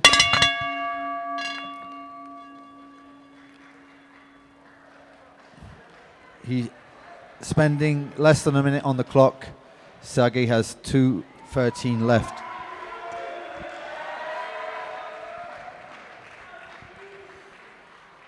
And the first round is in the books. Chess is over, which means it is boxing time for these two fighters. Jules in the French corner, getting the white gloves on from Kamel and Paul. And the German chess boxer, Sergey, getting gloved up by his coach, Rob, and fellow teammate, Leo. So Jules has evolved quite much as a boxer. Obviously, you already had the chess level he has now. The difference being before he was a bit of a brawler, and now he's well into amateur boxing and a bit of a style change, as he'll be very glad to proceed in showing us. And the Russian referee bringing the fighters to the center of the ring to touch gloves, explain the rules, and begin. We are seconds out from the 17th bout of the 6th World Championship. There's the bell, gloves touch, and we are underway. Both fighters out of a regular stance. Jules coming out with a lead cross, landing on the chin of the German. Already controlling the center of the ring. We call that ring generalship. A nice cross hook lands for Jules. Jules looks like he's put on some muscle since the last fight I've seen. Very strong and precise punches. A nice slip outside and lead hook finds the guard of the German, aiming for the rib cage there.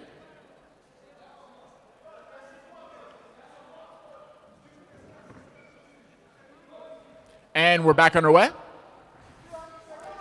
3 punches find their mark, pushing the German up against the ropes. Punch after punch landing. Can we expect a count anytime soon? I think if more get through, German's doing pretty good at deflecting a lot of these punches. Not a lot are landing clean. He is dominating the ring so far, but not any decisive punches really cutting through and landing. There's one uppercut finding in between, and there's the stoppage. So no attempt to retaliate. And after 10 to 15 punches land without retaliation, refs do step in and initiate a count. To a certain point, he didn't even look that phased, but yeah, just the pure volume of the punches. When there isn't an attempt to fight back, or even to circle out the space, then the stoppage will come. I think that was a good call there. I think he has to continue circling around as much as he can. Jules, knowing he doesn't really need to take risks here. He is completely dominating the boxing round, and he has an advantage right now on the chessboard. A nice combination lands, 5-punch combination right down the center. The uppercut and the hook are the ones getting through and doing damage. No, but you have to understand with Jules, it's an ideological thing. For him, it's all about, there's no asymmetry. He wants to win on the chess and on the boxing. It's how he's wired. That's right, that's his mindset.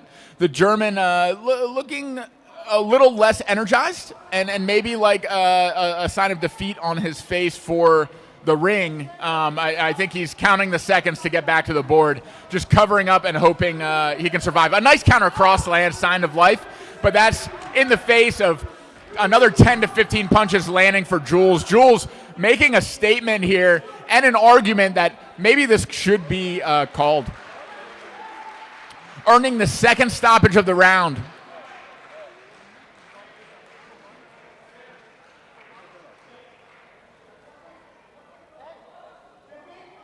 Yeah. Ladies and gentlemen, there we have it. A stoppage called by the Russian referee overseeing this fight, and the victory will go as a TKO to France.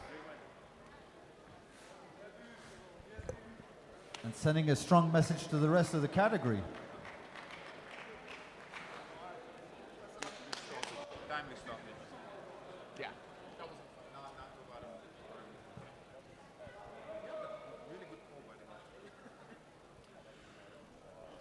And well fought to the German, but the winner of our 17th bout of the 6th World Championship in the white corner, representing France, Jules Awa Julien.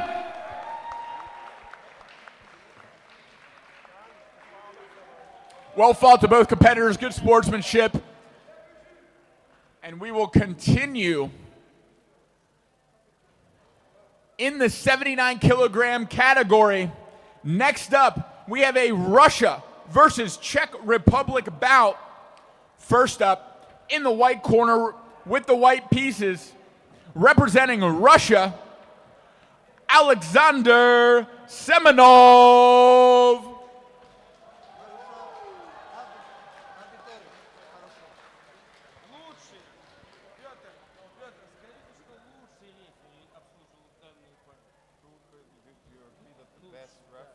Russia to the stage, Alexander to the stage.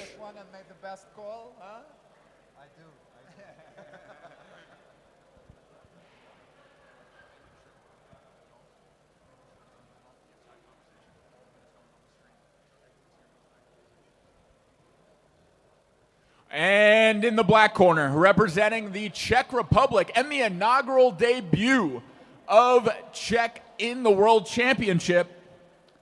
In the black corner with the black pieces, David Humpo.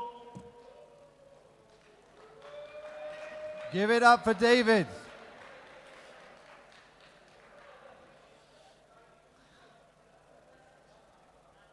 Our chess referee for this bout is the Italian Lorenzo, giving instruction, both fighters getting their earpieces in, earphones over those, and we are seconds out from the first round of a scheduled 5-round bout.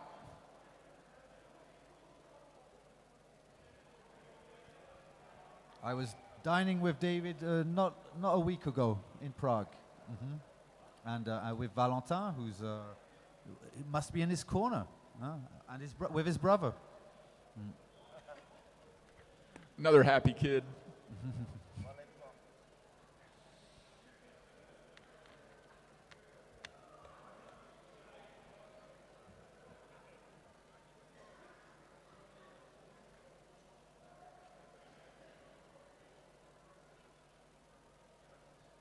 Once again, Russia with the white pieces, Czech Republic with the black.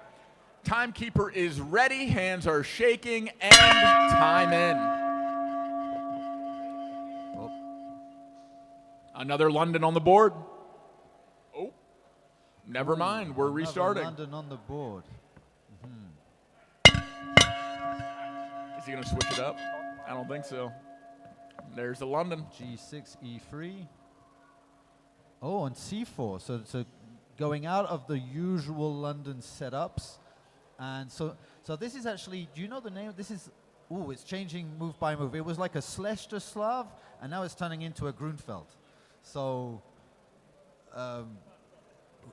you would really have to follow that to know what the Fury is now. You know, you kind of have to put Fury aside, and but it's extremely decent what both players are doing. This is actually almost my game against Giuseppe Grasso 10 years ago in a chess boxing match in London. Which you emerged victorious. What color pieces were you? Oh, there's an illegal move there yeah. So moving into check is illegal, meaning that white will sustain one illegal move. That counts the same way as stoppages in boxing. If there are 3 in a round or 4 in a match, that is it. I am. Who has white?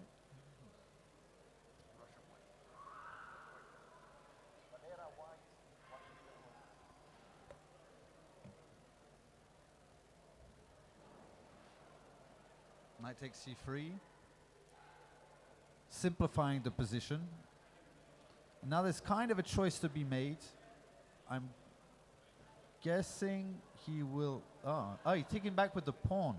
And now queen takes c5. I thought he would take back with the knight, because to get the damaged pawn structure, then black would have to give his dark square bishop that he likes. Whereas here he's getting it for free. And now there's an isolated pawn on the c file. He's going to have to use that rook to reinforce it. So queen is still pinned. Bishop g4 is an interesting move. It's kind of a provocative move. It's telling, come on, play f3, and I'll even give you e4, but you're kind of weakening your dark squares in the process. And offering a trade of knights to right his pawn structure. Doubtful that black will take. So he gobbled up scooping up another pawn. Yeah. I do believe he's allowed. There's nothing stopping him.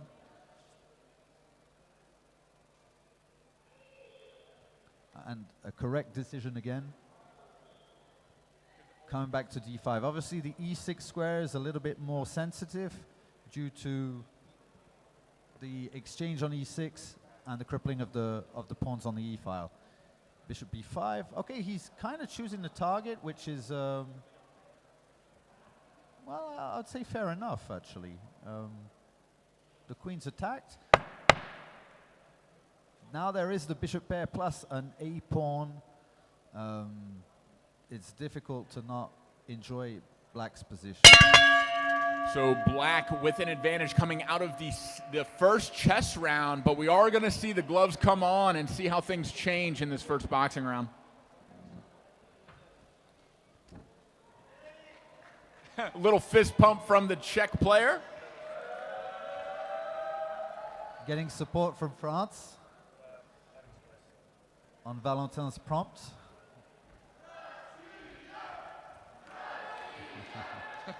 And right on cue, there are the Russians chiming in with support of their own for their countrymen.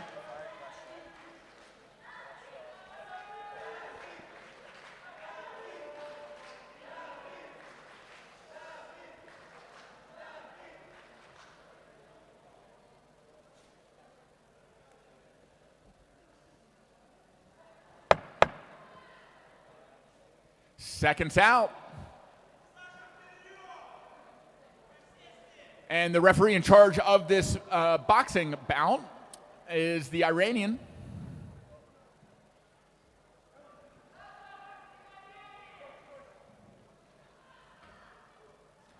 This guy has such soft power. He makes the smallest movements, and everyone just like he can part the sea with the slight movement of his hands. And we're underway.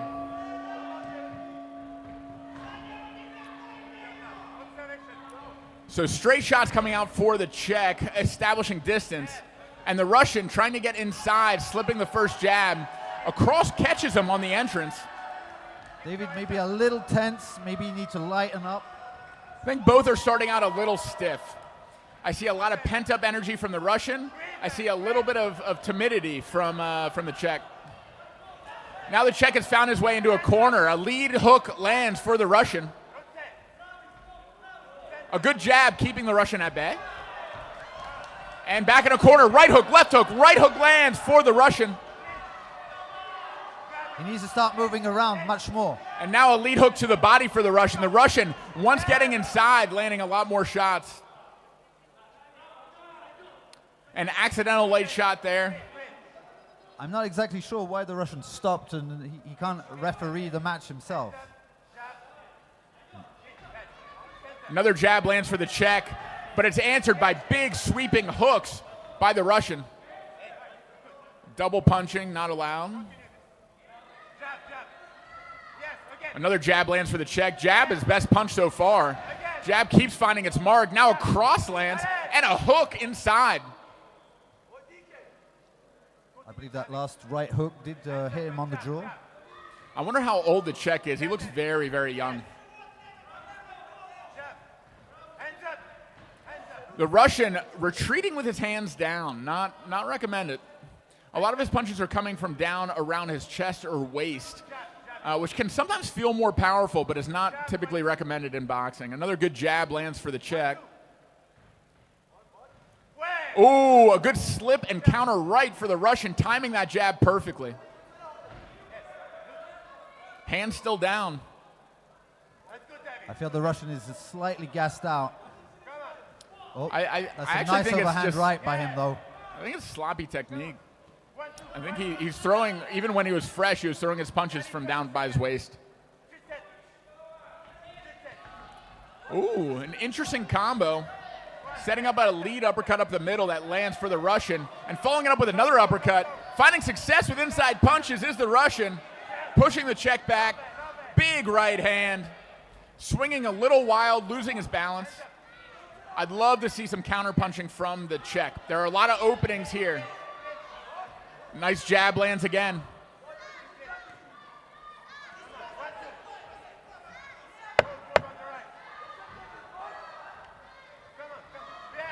Another good jab from the Czech. That one landed under gloves. And there's the bell. What a round. A lot of strong punches and flurries from the Russian, and a very clean jab established by the Czech. So definitely a stylistic fight. Czech, the outside fighter, Russian getting inside, pushing him up against the ropes and into corners, and then unleashing flurries of looping inside punches, uppercuts, hooks, and landing. I think the higher volume of punches was the Russian. Well, it's a very unorthodox angles he's throwing from.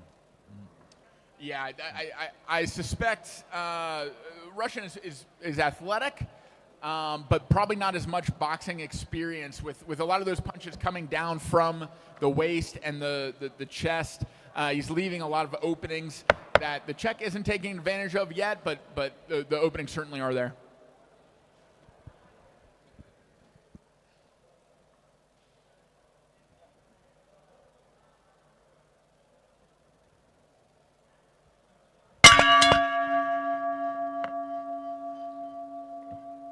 And we're going to see how the boxing is going to affect the chess, and immediately a desire to run down the board with the pawns. Oh, this is a very tricky move, and well responded by David. having now a full rook up on top of the bishop pair and that nasty pawn. So, yeah, this is the danger of having tactics in chess boxing. It can easily backfire. You can easily miss something. I would like to bring the attention to the time as well. 1:45 left for white and 3 minutes 30 seconds left for black. Clear advantage there as well. But he didn't play the entire match in less than a minute and a half, so there is a possibility of a second round of boxing.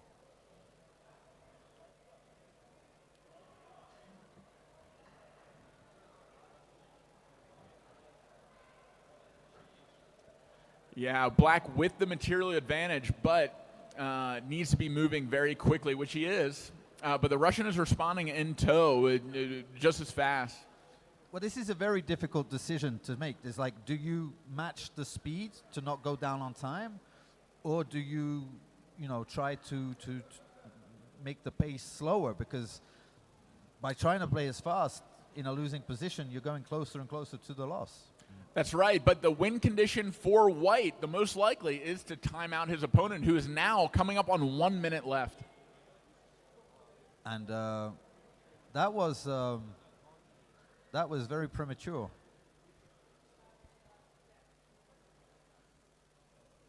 So that's a funny situation.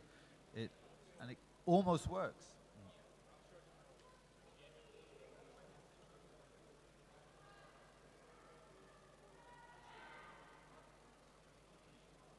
David going in the think tank, that's not really what he wanted in such a winning position.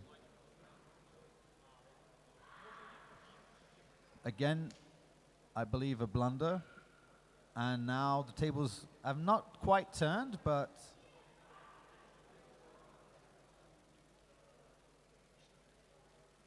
White with a very strong position here. this is no longer the same situation.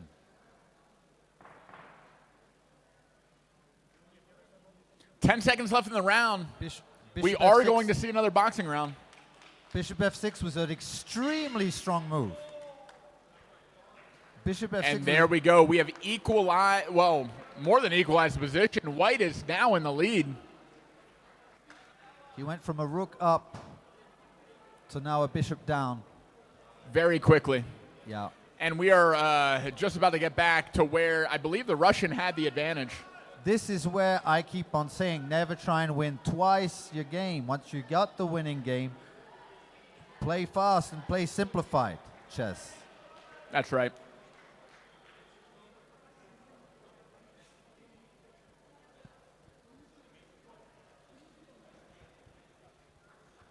Getting a little pep talk in his corner, and the first to the center of the ring is the Czech. Already having his dukes up, ready to rumble. And the Russian following in tow. We are seconds out. Signal to the timekeeper, and there's the bell. Gloves touch. We are underway. A little bit on the front foot, I would say. Maybe he should balance it out. Nice long stance for the Czech, and there he is, getting caught. Coming in with a jab, a right hand comes over the jab, and boom, two big hooks land for the Russian.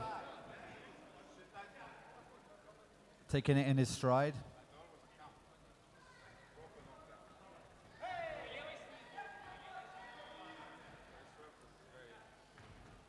Ooh, another big right lands for the Russian. Russian throwing his punches from his waist. There are openings. The Czech is not taking advantage of them. There was a punch, but no hip in it.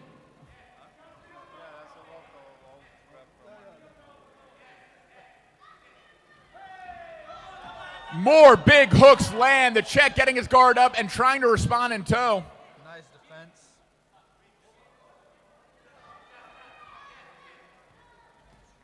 Ooh, a nice cross land for the Czech. The Czech pushing the Russian up against the ropes. A flurry of his own. The Russian stumbled. And now the Russian has turned him. And there's a count.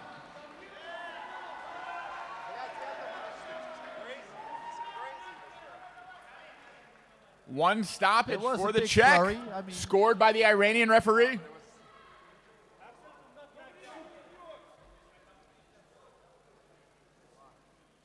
And the Russian is frustrated and ready to continue. Iranian signals it is time to continue. The check comes out. I think he needs to be more assertive.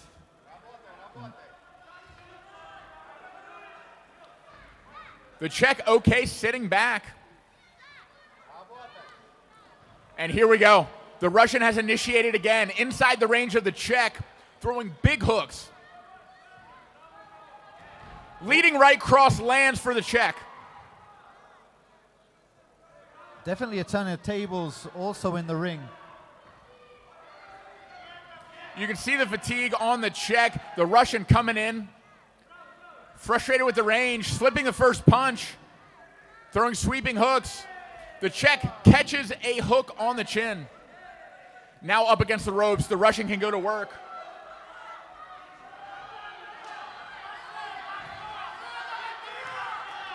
Big punches exchanged. The Russian driving the check back. Another right hook.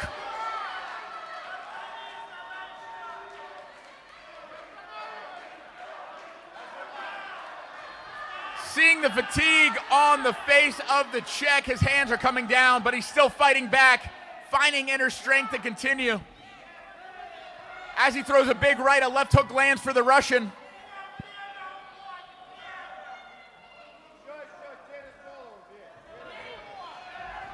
No defense from the Russian as the check lands straight punches. And then a counter right lands for the Russian. Fatigue on the faces of both fighters, but saved by the bell are both. Big breaths going into the corner, gloves coming off, and we are going to see a final chess round. What a show of will. A great back and forth. Both fighters expending all of their gas in their tank. You can see the big breaths. The Russian, the first back to the board, getting the advantage of starting to assess the position. And the Russian with the advantage on the board as of last move, a rook coming off. There is something quite astonishing coming back to that position, and now White is in the driver's seat, to say the least.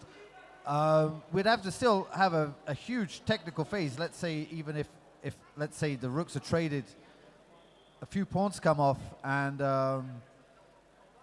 okay, I mean, in all honesty, it shouldn't be that difficult, but under pressure. In this type of position, I'd love to see a trap laid, because both men are so fatigued. So something like Bishop C7, baiting C6, and then you have this discovered check. Yeah, oh, he didn't take no, the bait. He didn't take the bait. But I love laying little traps like that as a first move coming back from a boxing round. Absolutely. But I think the major assessment here to be made is the time, because the technical skill required to win this position with White is Black doesn't have to think about any of his moves except for avoid what you just mentioned. Oh, yeah, no blunders here. Black moving very quickly, under 30 seconds now. White actually doing a pretty good job of making taking an edge. White with all the time in the world, just about 2 minutes. H6, I like this move. It's just stopping the king from entering. And now the pawn and the bishop are kind of doing the same job. He kind of wants something on the light squares and something on the dark squares. This is so dramatic. He's fleeing with the king, which is the only option at this point. And again, White is completely winning, but.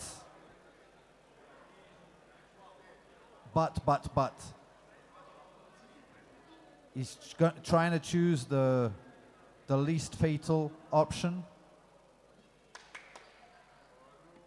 10 seconds left for Black. 8, 7. Quite incredibly. Less than 5. It's becoming more and more difficult for White to make a difference. And there it is, ladies and gentlemen. There is pure the resilience. flag. France is cheering.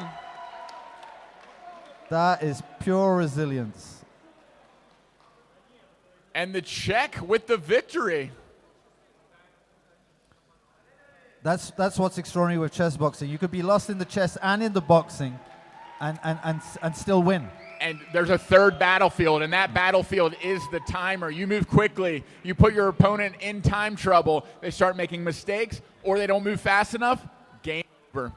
Ladies and gentlemen, in the black corner with the black pieces, the Czech fighter, David Hampel, takes home his first chess boxing victory in the 6th Chessboxing World Championship here in Armenia.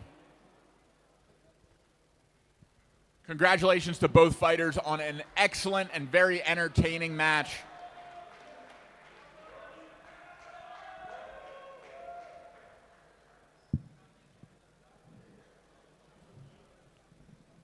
So he advances in the qualifier to fight against Jules next. That's right. And in the 79 kilogram weight division, we have another matchup between Russia and France.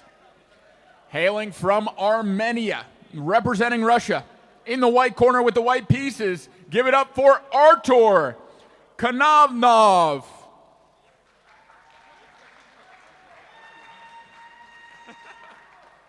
And in the black corner,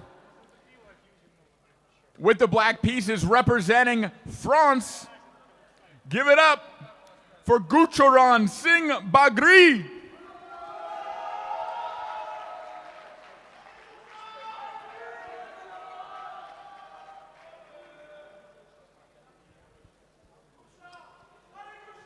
So Gersha, who is going to make his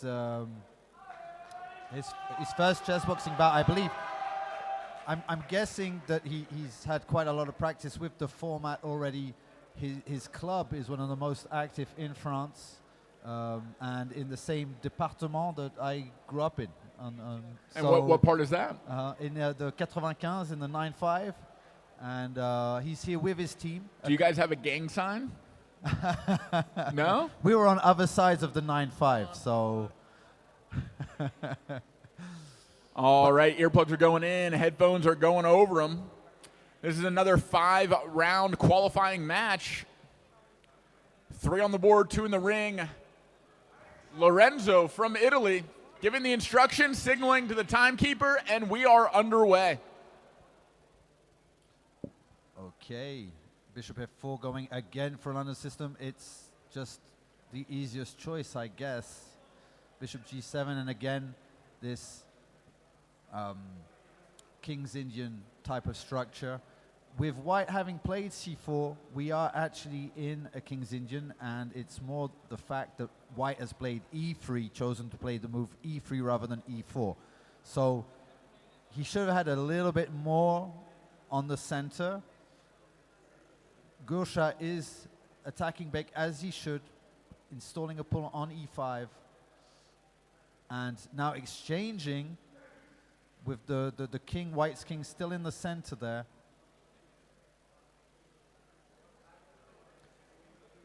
Kind of different. I like that move too, bringing the knight to the center, asking a question. That's what you have to do. You have to ask questions. And that's an opposite side castling. It's looking like fireworks.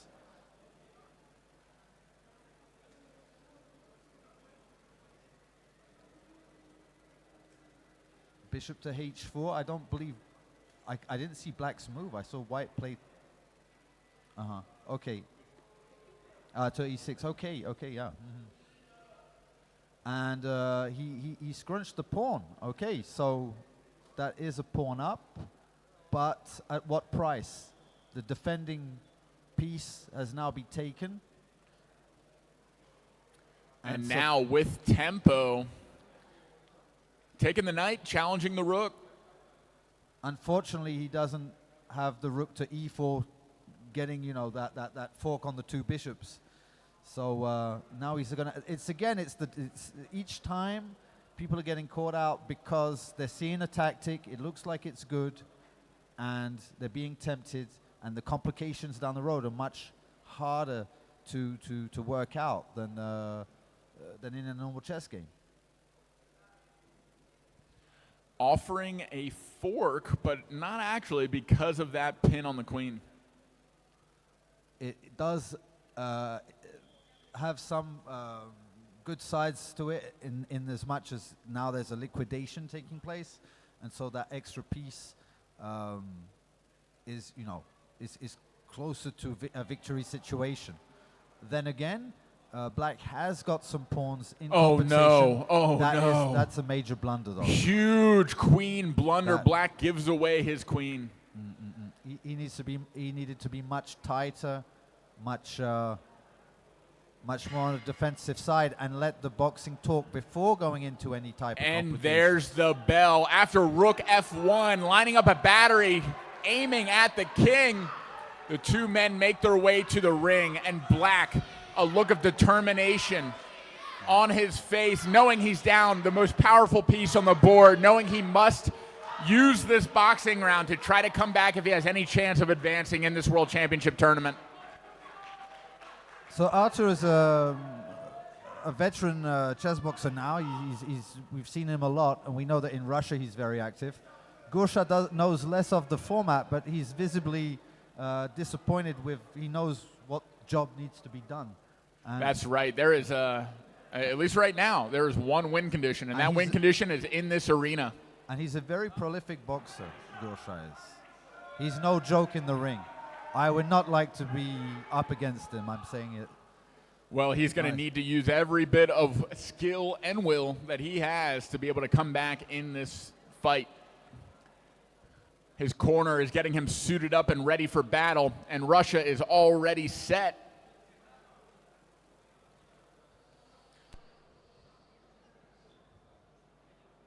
The determination is real. Eyeing his opponent. Two men meet in the center of the ring. France cheering on their countryman. Seconds out, there's the bell. And entering with a jab is France. A nice slip and jab to the body. Good little check hook keeps France honest. Another jab to the body, establishing his range. A nice fake to the body and jab to the head. Double jab and a hook for Russia. Russia fighting with that lead hand down to sneak that check hook up. Another little check hook as he circles. France doesn't have an answer for the check hook yet, but he is closing distance, trying to get in and set up a combination. I think he's building the tension. He's not looking for cheap shots. Really good lead hand by Russia so far. Little up jabs, little check hooks, scoring points and staying away. Giving France something to think about. Now switching which direction he's pivoting. And he did take the center. Another check hook lands. And another. Very shifty.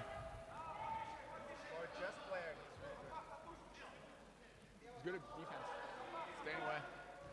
None of these punches have much power on them, but they are making France think. He's very There's the first right hand that lands for Russia, right over the top. A nice right hand lands and then covers just outside of range and landing a jab to exit.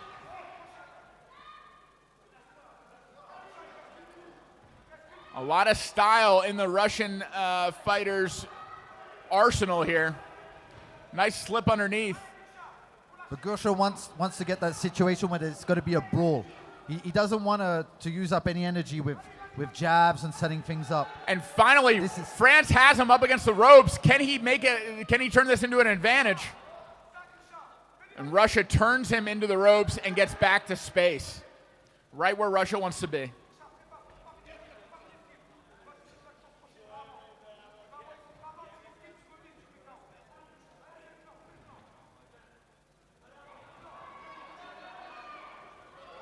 Very clean Russian style.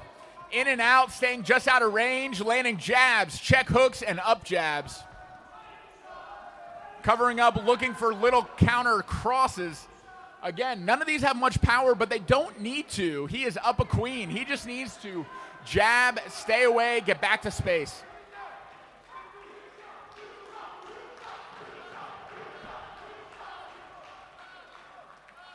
Frustrating, mounting in the Frenchman. He's coming forward now, more energy and determination in his demeanor. Jab to the body lands for France. Chasing the Russian, but there is the bell. A dominant defensive round by Russia. Again, not much damage done to France, but no damage needed to be done. Russia needed to jab, stay away, circle to space, and that's exactly what he did. Here, yeah, we can see with Artur's experience of the format, he knew exactly what had to be done, and he just Calm, did the job. Comfortable, staying outside of range. When he gets into range, very good head movement. That was a masterclass in defensive boxing. No, that was really nice by Artur. I have to. 90 to 95% of his punches were with his lead hand. He didn't even need that rear hand except for a few times when he slipped back and threw the counter cross. Really impressive stuff by Russia.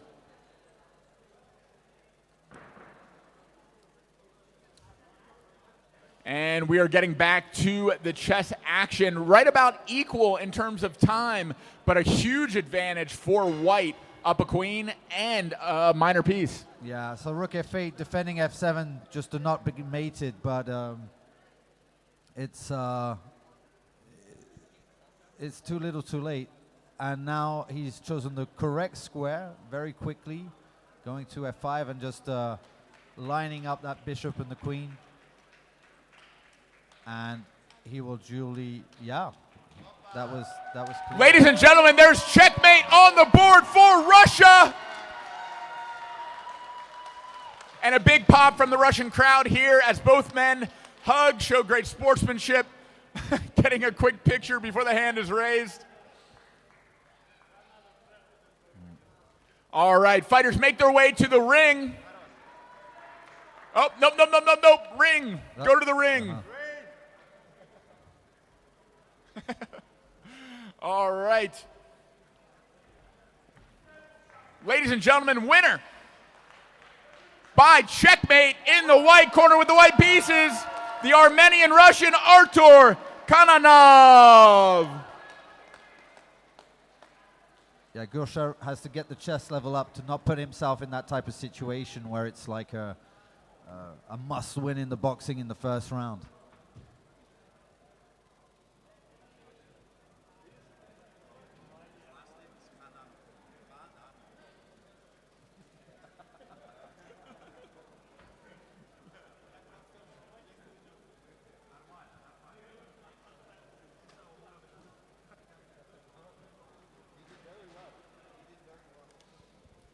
Next up, also in the 79-kilogram weight division, we've seen both of these fighters already with electric fights earlier in the day, and now they're facing off against each other. We have an Uzbekistan Russian fighter against another Russian fighter. First, in the white corner with the white pieces, Ergashev Utkerbek.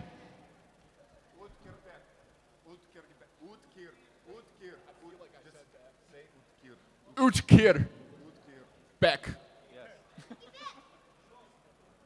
And in the black corner with the black pieces, representing Russia, Igor Dziov.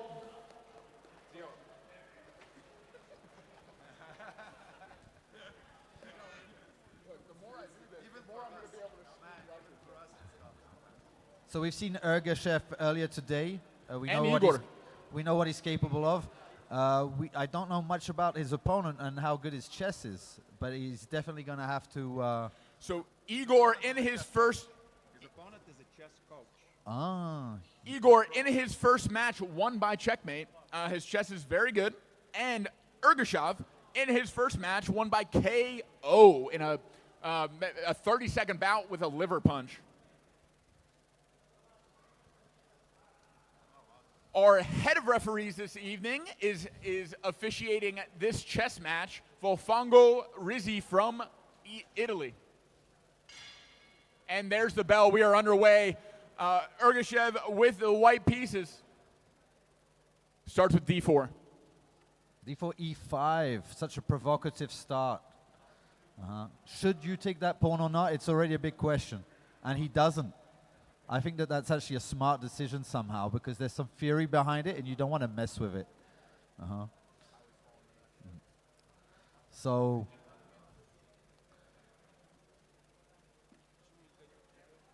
England gambit, England, I think. England gambit. And I get caught a few times. There's a queen sacrifice, which is absolute nonsense. But in blitz, it's kind of hard to manage it. Very, very dangerous situation. Oh, my gosh. He's going all in. He is. knows exactly what the stakes are. Yep. And he's found a way. So we have heard in the commentary booth that And he's the moving. controller of the black pieces is a chess coach and laying on the pressure early against this very formidable boxer. And This is your typical yin and yang kind of matchup. Absolutely. And actually, against Valentin, there was a G4 attacking a certain knight.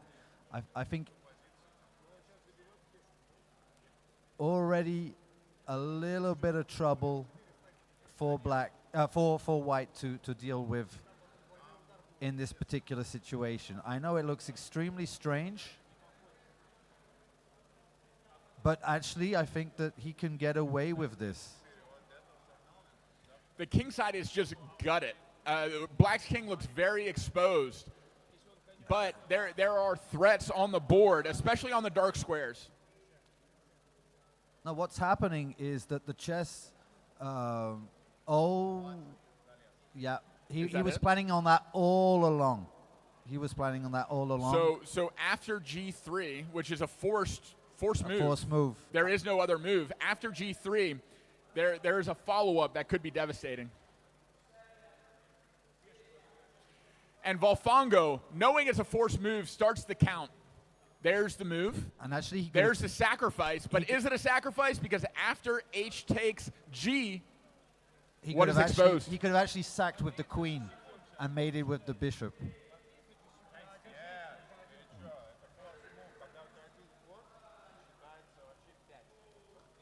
Yeah, it's all over.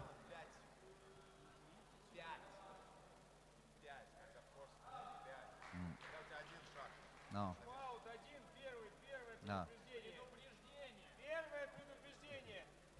Ladies and gentlemen, it is a forced move. He it's did sustain a count. There's only one legal move, and that move leads to checkmate. So this is... It's the correct... no, he has to take the bishop, and it's queen take mate. There is no other move.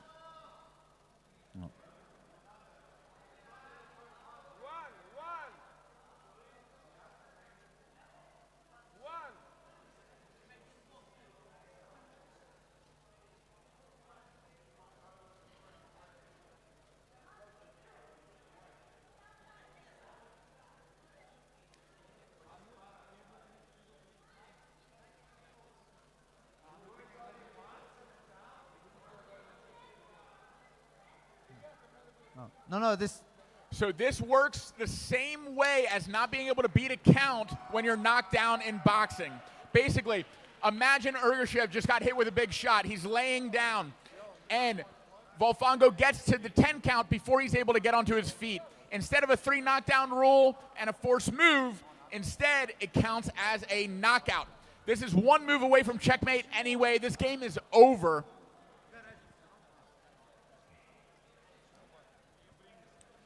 So both fighters, without getting into a boxing round, this fight is over. And black has emerged victorious. So in the black corner with the black pieces, winning by checkmate, we have Igor Joov.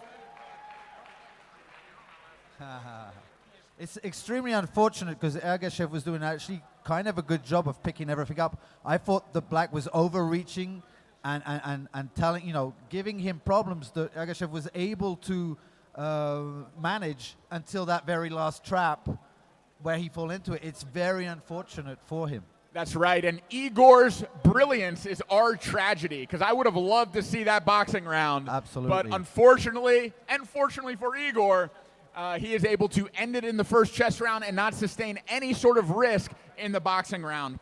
But But ladies and gentlemen, that is our 20th fight of the evening. We are now shifting gears to female matchups. We are moving into the women's division, and we have a series of semifinal bouts coming up right now. In just a minute.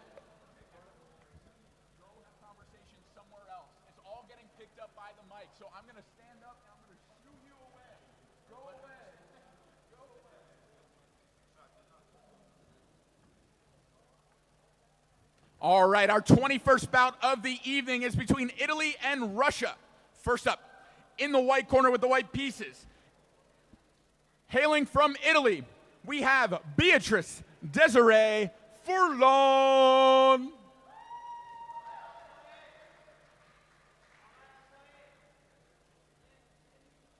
And hailing from Russia, in the black corner with the black pieces, please welcome Kristina Nugian.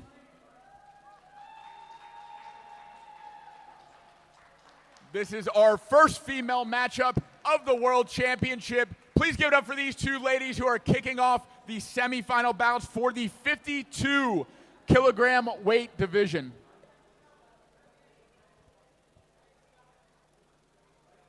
And so we might not know all that much about these ladies, but we know that in Russia, they are fighting a lot. I'll pass over the mic to our president, Lara Armas. Yes, so everyone, please welcome a former female world champion and the president of the WCBO to commentate the female matchups. Lara, how are you doing? Thank you, madam. Good, good. And you? Do you still have some breath for? I need to have a voice for the next 4 days. So we're off to a strong start here. There's the bell, getting the first chess round underway, and Italy with the first move, d4. Okay, we know Sasha with the black pieces. She's, oh, sorry, it's not, Sasha is the next fight. Kristina. We know Kristina though, from the championships in Turkey. She's a good fighter. I'm not sure, the Italian fighter is new to me, so let's see. Okay, we've had this opening a few times already now. It's the London system with white, so everything is on their way. All good for now. And let's see how it develops into. All right, so both players vying over control of the center. Good development so far, and there is the first illegal move by black. White is, by white. White is in check, needs to either move the king or block the check. Instead, move to a3, which is the first illegal move. Okay, so we now know that the Italian player maybe it's nerves, or maybe it's technical ability. We're not sure yet. And the first World Championships for sure, so it also adds pressure. But okay, she got back into a good position. That's just one count for her. She's allowed to have 3 counts in the same chess round, or 4 overall. And she can have also counts on the boxing side. They're not mixed yet, so all good for now. And a strong early position. We have all minor pieces developed. We have the king castled, nice and safe. Now black challenging the center with e5. Ooh, and there's a very typical fork. Yes, there it comes. Piece is going to be won by the black pieces. Because, oh, and the second one, oh, the white oh no, sorry. Yeah, so 2 pieces, two pawns for a piece. I got excited. All right, but white's pawn structure is very strong. So you're a piece up with black, but it's not easy. You still have to play. You haven't castled with black yet, so you have to work for it. That's right. We're still lacking a little bit of development. That light square bishop, opting to interesting block. Block on e5, but that is a very contested square by black. Yes, it is. I think it loses a pawn. At least. Not sure if there was another plan behind. Okay, she maybe just missed it, but that's okay. We know that in chess boxing, after a round of boxing, everything can change. We've seen it several times today already. That's right, and playing on this big stage in a big stadium with a lot of people, your family and friends watching, nerves can get to you even before a punch is landed. But there's the bell. First chess round is in the books, and these two ladies will now make their way to the ring, glove up, and get down to business.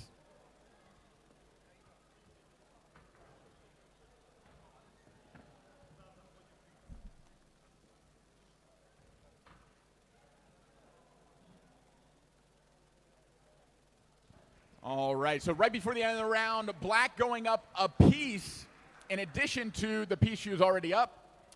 So a clear advantage for black, which means that white really needs to make a statement in this boxing round. I do believe that her background is boxing. That is her strength. But we know Christina she's a fair boxer as well. It's going to be a very nice match, I think. Very nice fight.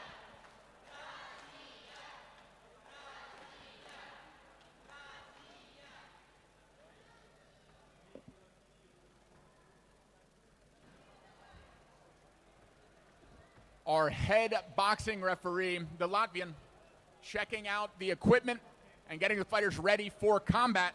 Again, we have Italy with the white outfit and gloves, and Russia with the black gloves.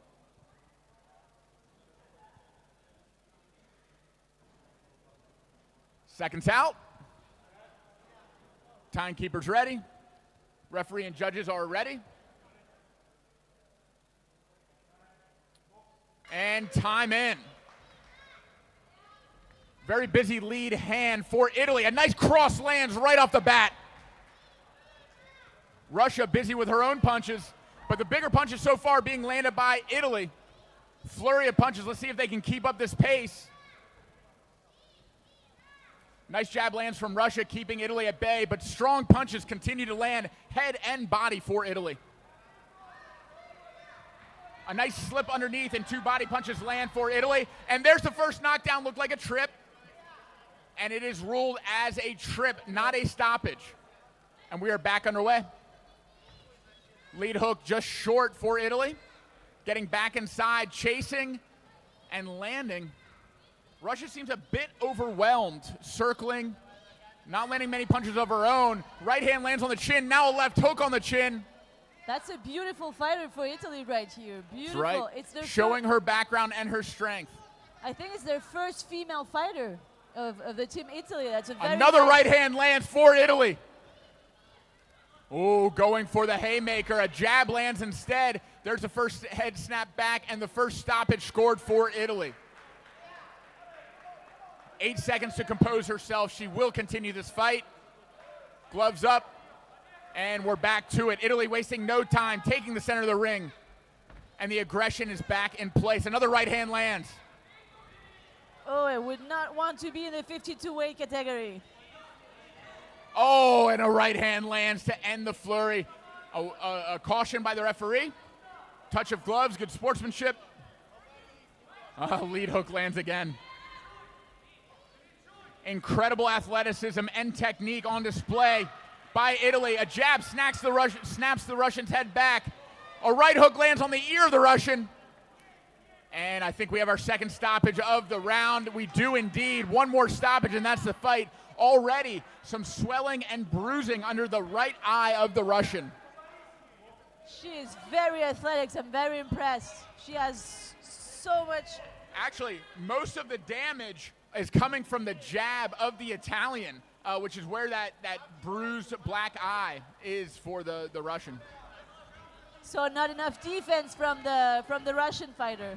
Oh, the Russian is hardly defending herself now. The end could be in sight here.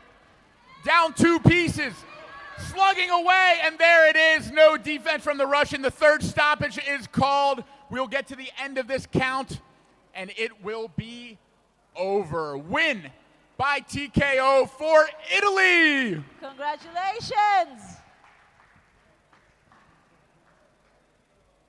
A very, very intense boxing round. Started out with flurries from both fighters, but slowly, not so slowly, quickly turned one-sided for the Italian. A force of nature in the ring, and we will have our decision in just a moment. Yes, again, what a beautiful fighter as an addition to the Italian team. We're very happy to see more women also, so congratulations to Team Italy.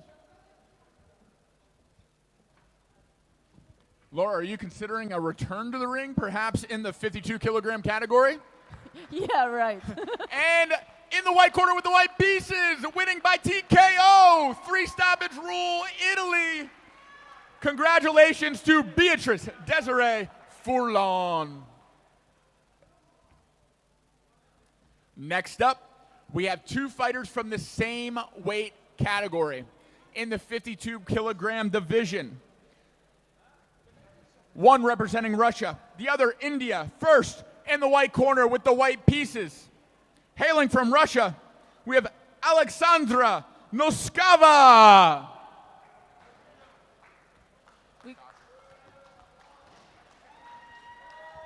We call her Sasha. And her opponent in the black corner with the black pieces. Another familiar face in the chess boxing world, hailing from India, Madhavi Gonbare. This should be a very exciting boxing match, and we'll see how the chess lines up, but could be exciting there for other reasons. Absolutely, I think it's going to be a beautiful fight. We've seen Sasha fight against her colleague, Madhavi's colleague in Turkey in 2022. It was the semi-final leading to the final, and India ended up winning this fight, but it was a different fighter. So let's see how it's going to go this time between Sasha and her Indian opponent. Our chess referee for this match is the Italian Lorenzo. Got an accidental tongue roll there, but it kind of works for Italians. Seconds out. Joseph, the timekeeper. Hammer in hand, and we are underway. Some technical, the clock has not been started, I think. Some technical issue with the clock, maybe. And restarting the time, so the test clock is active. Here we go, we are now underway. White with the Italian game. White was already giving a, well, no, not really. I thought it was giving a pawn. Sorry for that. So both sides are developing quite nicely. Castling is always a good idea. You want to develop all your pieces and then go to war. Both players are playing fairly fast. They're both rather, I think, boxers rather than chess players, but they're both playing very fast. Maybe they know the opening, this opening, and now careful because things have happened. Oh, so which piece are you going to take? Okay, so queen takes back. So we still have an equal material on the board. We have to be careful with this combination of queen and bishop. Yes, they were attacking the knight, who was protected only once and attacked twice. So now black is a pawn up. So Madhavi is now a piece up. Sorry, excuse me. She's a piece up. Black pieces have a bishop more. And the time is still equal, so it looks for now that Sasha is going to have to push her in the ring. That's right, and this is the 22nd bout of the 6th World Championship, and our second female bout in the 52-kilogram weight division. For those in chat, welcome. Thank you for tuning in from around the world. Reminder, please hit that subscribe button to support chess boxing and follow all the socials for the World Chess Boxing Organization. On Instagram, you can find that at chessboxing_official. All right, so here black pieces are proposing an exchange of queens. They're piece up, so why not simplify the position? It probably means, though, that it's going to go to the last round of chess, at least if it doesn't finish and in the boxing ring before. You're a piece up with black, but still you have to play several moves to be able to make this a one game.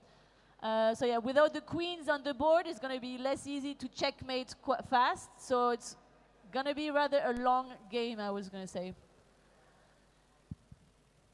Here there are some threats. White to play.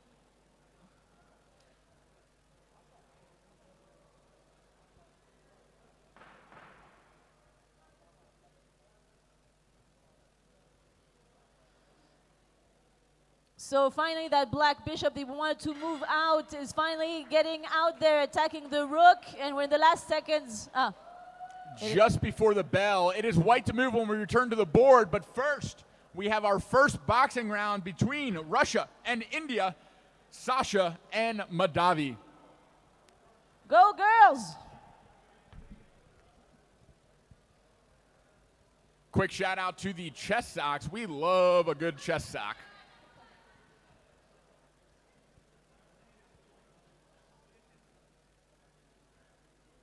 We love seeing the love in chat. Great fight, impressive 52 kilogram weight category. Well done, Italy, and respect to Russia. So in Madavi's corner, in the Indian corner, you will see Sneha, who was Sasha's opponent in 2022. So she knows the opponent of her friend Madavi. So let's see if it gives her an advantage or not. Both fighters have been on the scene for quite some time now. They both know each other, but I'm not sure we've ever had a fight between them. I think they changed weight categories, and I'm not sure they've ever met. I think it might be the first of their fight together, and I'm sure it's going to be a great one. I'm very excited to see the outcome of this. We are seconds out from the first boxing round. First, to answer a question from chat, why do some people have to fight twice in a day and others only fight once? Some weight divisions are a lot more crowded, and it's very typical for week-long tournaments to have to fight multiple times in a day. When I was coming up in Golden Gloves, I had to fight 3 times in a day. So it is not unsportsmanlike or unfair. It is completely normal in this type of format to have to fight multiple times if you're in a crowded weight division. In this case, we're in a semi-final already because these weight categories have 4 fighters, but some men categories have 10 fighters, so indeed you have to fight multiple times because you have the qualifier rounds. And Volfango overseeing the boxing action. The bell is rung. We are underway. And both women taking their time settling into range and distance finding. I have to say it's a bit cold tonight. Both girls were telling me that it's cold in this gym, and I'm sure they'll take a bit of time to warm up also. Especially after sitting through a chess round. Even if they were warm before the fight, it's hard not to be cold in this room. Nice punch landed by Madavi. We do have a regular versus southpaw matchup here. The Russian, the southpaw, now switching her stance back to regular. So far, the only punches landed by Russia. India timing her punches, waiting for her entry. There we go, slipping the first punch, landing a 2-punch combination.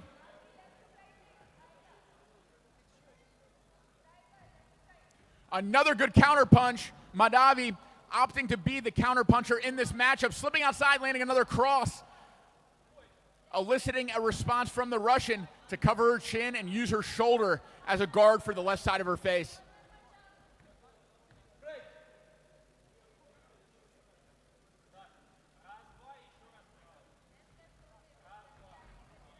I like these lightweight categories because they're fast and they can land many punches. I like to see how they move, and I like I do like the lightweight categories. What about you, Matt?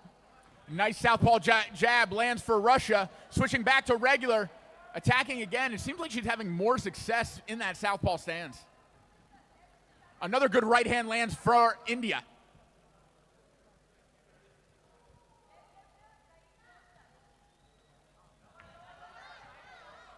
India leaving her jab extended and having a right hand find her cheek.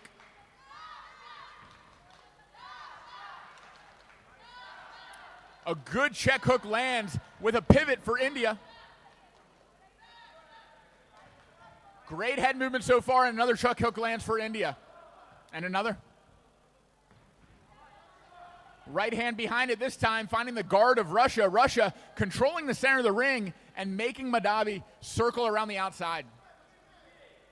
Both fighters have a lot of experience in the ring. Good lead cross for Russia. The slip cross gauged by Russia that time. Russia landing a two-punch combination.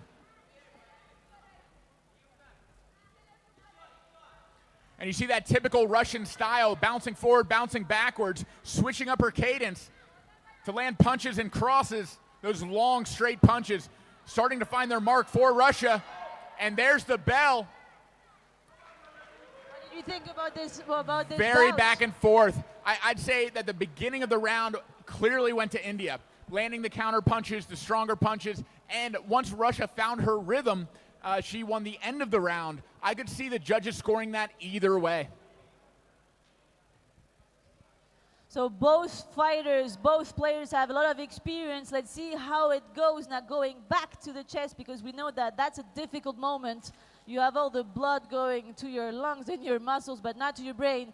So let's see how fresh they are going back to that game. And how they manage their state change in between rounds. Can they down-regulate, lower their heart rate, start to shift their brain's bandwidth from the back of their brain to the front of their brain, the part of the brain that's good at pattern recognition, memory, strategic thought, visualization.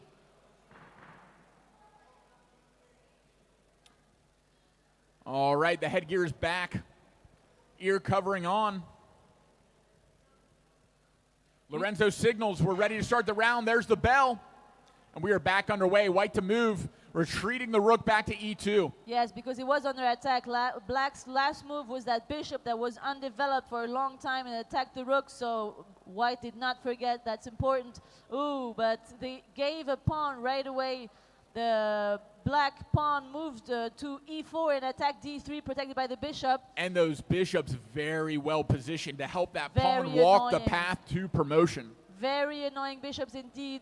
That's the strength of the pair of bishops. As we said, the black is a piece up, so that helps for sure. And now the rook comes into the game. That's very strong for the black pieces. It's attacking a lot of pawns on the second row, and that's India in a great position now attacking and has a serious threat on the board, not only with that pawn, but eyeing down the A and check. B pawns.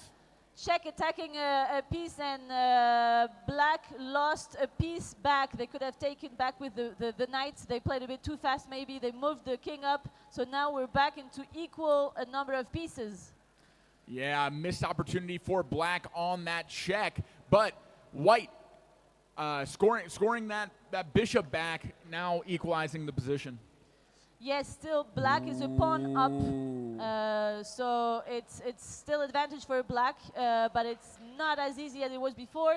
Black is a minute up on time though. Ooh, and nice move attacking both unprotected pieces. This is always a theme. In chess, we call that a fork, and black's rook is about to eat, whether it's the bishop or the knight. None of the pieces can protect the other one by moving, so it should be a lost piece by the next move. We're going to see how she decides to lose it and which one. But it means that black will be in the lead again with a piece up again. And perhaps there's a counterattack, perhaps there's a resource, but she opts to check. To check. She moved the knight, making a check, not seen by the opponent, but she's allowed to play something else than the rook because there was no legal move with the rook. So black again, piece up, but some attacks that might have been missed. And yes, white did take that rook. So now it's an exchange up for the white piece. Okay, a rook for two pieces, so it's still better for black, but it's less easy than it was before. That's why we're saying boxing changes everything. Everything can happen on the chessboard after a bout of boxing. And it sounds like we're going to go to the boxing round again. We're in the last few seconds of this game. There's a check. We'll see it. Ladies and gentlemen, there's the bell, the end of the second chess round, and we will be seeing another boxing round between these two fighters. Intense game, intense fight. Let's see. Anything can happen in this fight, I believe. And let's see how the second round of boxing turns out to be in which favor, whose favor.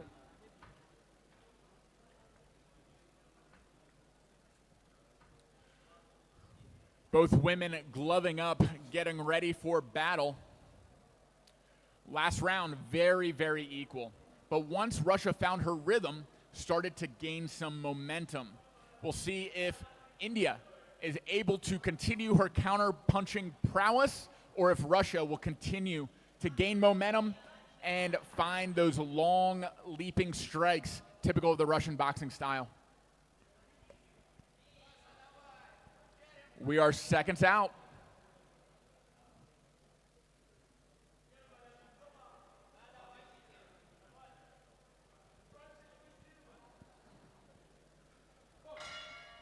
And there's the bell. Gloves touch. We are underway. I find Sasha a bit more mobile than Madavi. What do you think?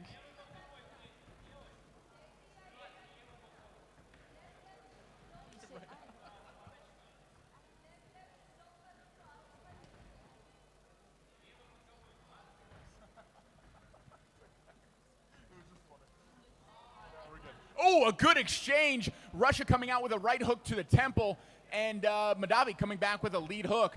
A right hand comes over the top, going just wide, but the left hand comes up and strikes. There's that rhythm coming back for Russia. Good right hands land in the southpaw stance.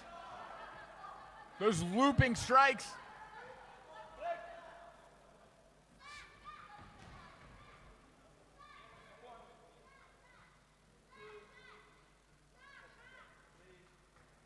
And a stoppage scored. Russia scoring on India.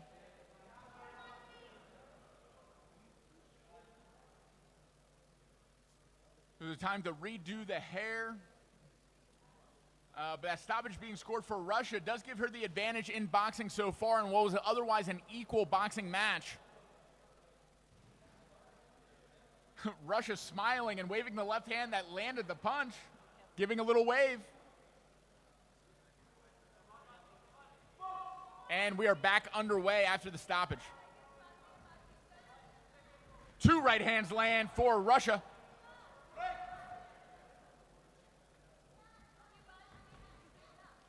Ooh, a nice three-punch combination ends with a right hand landing for India. A trade of punches now. Madavi still opting to circle around the outside and lands a right hand.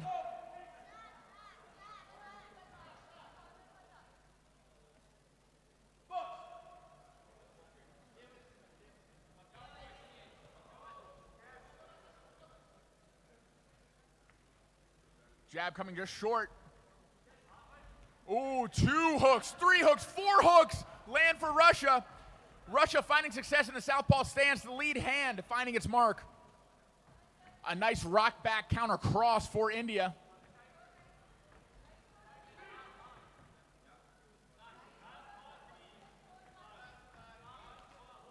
Another rock back this time. The jab lands and India's counter does not. Another good right hand. And the second stoppage of the round deserved by Russia. Two right hands land. Madavi nodding, saying she's ready to continue.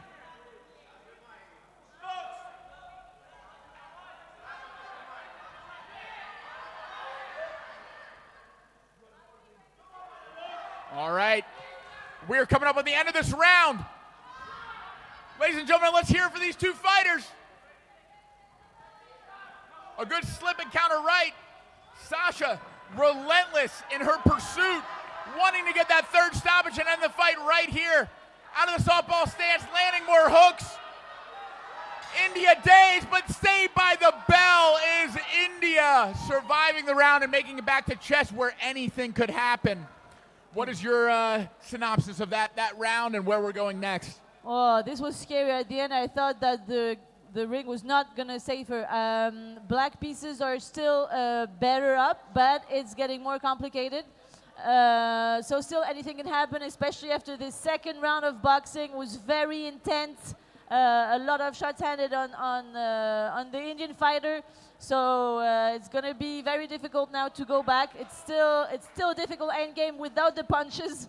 So really anything can still happen. Yeah, and Black in such a strong position with that advanced pawn, the double outpost with the e-pawn protecting both the knight and the bishop. Really well poised. There is a threat on the board, but the real thing to look at here is the time. There's 40 seconds for White and over 2 minutes for Black. That could come into play here with such a massive time advantage for Black. Exactly. It's not that easy to play, but White played very well. Black didn't forget that threat. They moved the bishop back, but White played very well, not forgetting that the d2 pawn is a very big threat, so they blocked the protection of the bishop by playing f4, so very well played by the Black pieces, but indeed 26 seconds left on the clock is not much. Very well seen again. The Black bishop was attacking the rook on d2, that White rook, sorry. But again, not much time. But with Black, you should still play precise. You should still try to play the best moves. Otherwise, you can just play very fast with the White pieces. And yeah, you still have to try to play properly and the best moves that they are out there, and not just any moves. And 11 seconds left. The king protects the bishop, putting the time back into White's court. 8 seconds left. 7, 6, 4, 3. Black doing the right thing, moving as quickly as possible. And there was a check missed by the White pieces, but yes, it's a question of seconds and it's over. Ladies and gentlemen, there we have it. India surviving the boxing round after 2 stoppages and coming back to win on time against the relentless Russian Sasha. What a fight.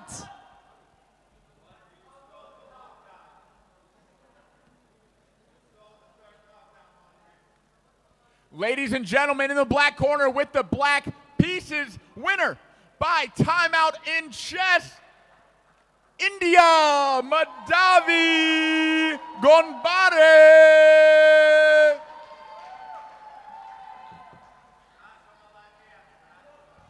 Well fought to both fighters. One of the most entertaining female matches we've seen in chess boxing history. Congratulations to both for an entertaining match.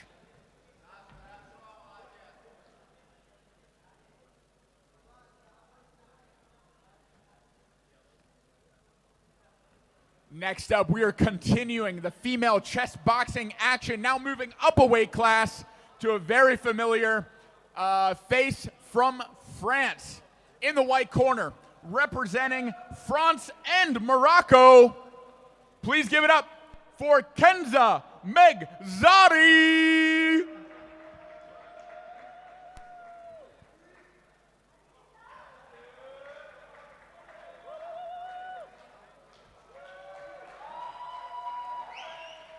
And in the black corner with the black pieces, representing the relentless Russians, please put your hands together for Lara Katmulina.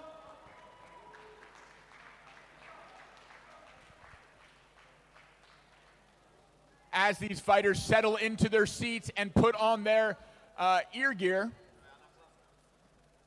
we will review one of the most iconic chess boxing matches to occur in history, where Kenza was a part of in July as part of the Cultural Olympics for Paris 2024. We had 2 exhibitions in Les Olympia, where there was a India versus France and Wales versus France matchup, and Kenza represented France against another Indian who we just saw in the corner of Madhavi, who we will see fight later in this tournament. But coming off of that, we have so much momentum coming into this World Championship, and there's the bell. We are underway with an interesting knight f3 opening for Kenza with the white pieces. That's a very solid opening. Openings with we like openings with the fianchetto, so the bishop behind that pawn of that pawn structure, It's usually very solid and not much can happen. Usually happens on the king side, but why not do it on the queen side as well? You see that bishop at some point is going to attack the black king if it castles on the right side. Strong center by the black already pushing back the white pieces, so space advantage for black, but pieces a bit less developed. A nice check coming into play for black. Not only checking, but also challenging the white knight on b5.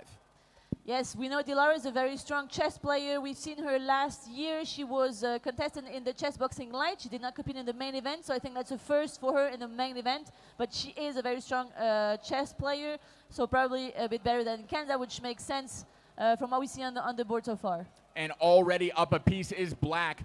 The Russian retreating the queen back to a safe square and enjoying a material and a space advantage. Absolutely, it's going to be difficult for black, but again, we will see what happens at that boxing round because we've seen Ken that she has a lot of experience now in boxing. Lara, we've seen her in the light only, so let's see how it goes on the ring. But yes, so far, clear advantage for black with that piece up. And sliding into action is the black queen again, scooping up another pawn and challenging the power pieces of Kenza. I will give shout outs to chat. Lots of Kenza fans in chat cheering for the Dancing Queen, which is her ring name. And so now black has a pawn against that piece. So, okay, you have some little compensation. There is some activity for the black, for the white pieces, sorry. And, well, still very hard to play. Still advantage to Lara. Pieces are being exchanged, which is in favor of the side with the piece up. If you exchange everything, you're going to end up in an endgame with a piece up, which is usually easier to win than if you have the queens. And on the queens on the board, everything is more complicated. So these exchanges are good for the black side. Kenza starting to take her time, about a little over a minute down now, but that may favor her in a boxing. Ooh, I think she just lost another piece there. Unfortunately, and maybe another. Unfortunately, that bishop on c3 was just taken by the knight. 2 pieces up for black. 2 pieces and a pawn for black. Going into the first boxing round, we'll see if Kenza is able to turn it around in the ring. Nice sucks as well. Or if the Russian is able to sustain her advantage on the board. And like you said, a main event debut for the Russian. Fighting in Chessboxing Light and now graduating into the main event. This is a very typical path for new chess boxers. And we encourage everyone at home, if you are thinking about chess boxing, you do not have to fight in this main event against people with way more experience. You can start out with Chessboxing Fit. That is a non-contact version of chess boxing. You get your heart rate up. You play chess. Very fun, very engaging. Then you can go to Chessboxing Light, point sparring with chess, where you're actually penalized if you hit too hard. This is very similar to the difference between pro boxing and amateur boxing. And then the final graduation is what you see right now, the main event. No headgear, full contact, and very entertaining to watch.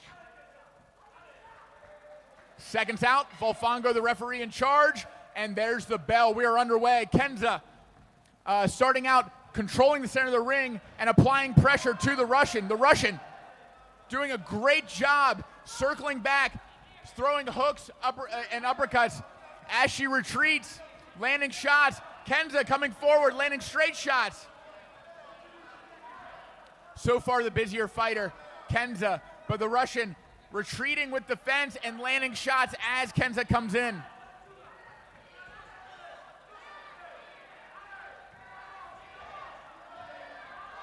A nice jab lands for Kenza in the corner.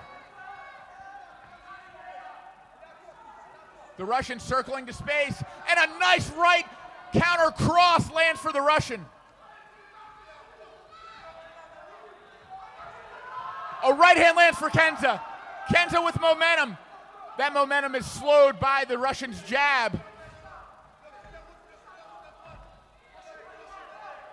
Lara with her back on the ropes, landing more shots. Now in the corner, still throwing.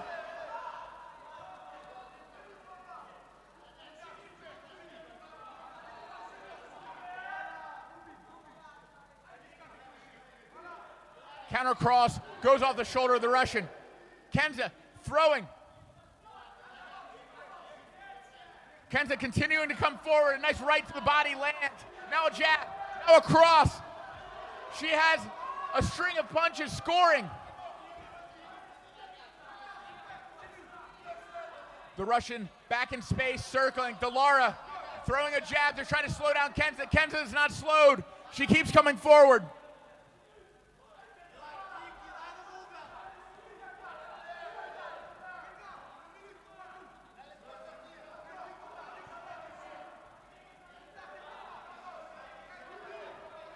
Kenza now with hands down. Russia keeping a high guard up.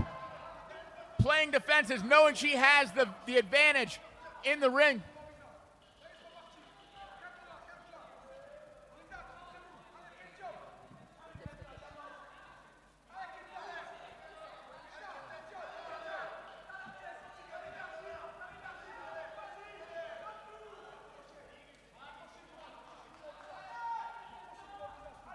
A big right hand goes just over the head of the Russian. The Russian circling back to space, showing signs of fatigue, but staying alive. A right hand lands for the Russian. Kenza throwing a barrage of punches while she's up against the ropes.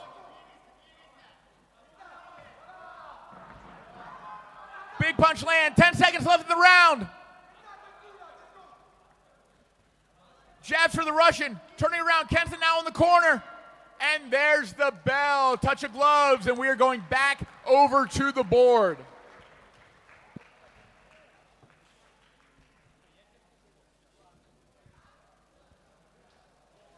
All right, again, what an intense boxing bout. Congratulations to both fighters who gave it all. It's always very courageous to get up on that ring. I can talk from experience. I always thought it's very brave to go up there and get punched. And so, yeah, congratulations to both fighters who showed beautiful courage and strength. And let's go back to chess now. As we were saying earlier, black are up 2 pieces and a pawn. So difficult, very difficult for white. But again, we just had a very intense boxing round. Let's see how it goes for them now. We start the clock again, and the signal is given, and it is black to play, white to play, sorry. So about the time we were saying earlier, Kenza is also a minute down. She was taking her time. She is the less experienced chess player from both of them. I think Lara is around 2,000 rating. Ooh, and white moved the knight wrong, so one count for the white pieces. And there's now a 1.5 minute time difference between both players. So because Kenza wanted to move the knight, she moved it inappropriately, but she did touch the knight, so she has to move the knight. So there's a bit of confusion now on her side, but yes, the rule is like this: when you touch a piece, you have to move it. So even though she moved the knight in the wrong way initially, she still has to move the knight. Bit of a technical issue, I think, with the clock. And we're back. So yes, she did have to move that knight. Unfortunately, it was protecting a rook that was attacked. So now black pieces are up. A rook and 2 pieces as well. So yes, a rook up compared to the beginning of this chess round. So well, let's see if she makes it to the end of this chess round or not. Maybe she wants to go to a second boxing round. That would be her last chance. But she plays very fast, so I'm not sure that she's aiming for this. Let's see if she holds on. But it's going to be very difficult. Too many black pieces on the board. And this looks like checkmate. Ladies and gentlemen, there we have it. Checkmate on the board for the black pieces. That is a Russian victory in the 55 kilogram weight division, making their way to the ring for the final decision.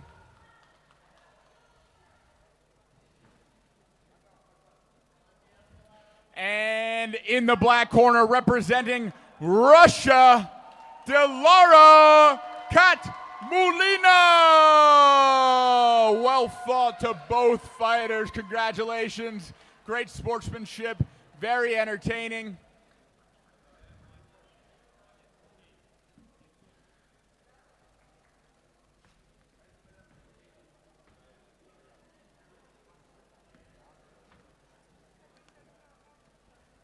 And next up, we're moving up yet another weight division. In the 59 kilogram division, we have an India versus Russia matchup. First up, in the white corner with the white pieces, representing India, welcome Sneha Sanjan Waker.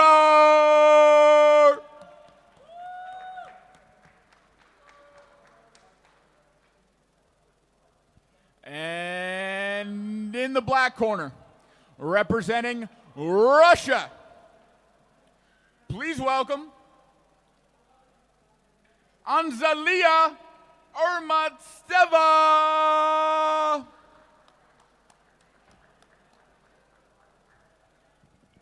Now, Laura, just as we were talking about before, this iconic Olympic event that Kenza was participating in, her opponent is now controlling the same white pieces. Sneha is getting geared up and ready. She was the victor in the Olympic exhibition, and she is a defending world champion, having eliminated also Kenza last year in Italy. There's the bell to get underway in this India versus Russia matchup. Yes, I can't wait to see how her opponent plays because it's the first time I think I see her. I haven't seen Azalia play or box yet, so very nice to see new faces, new fighters. That's what we want to see.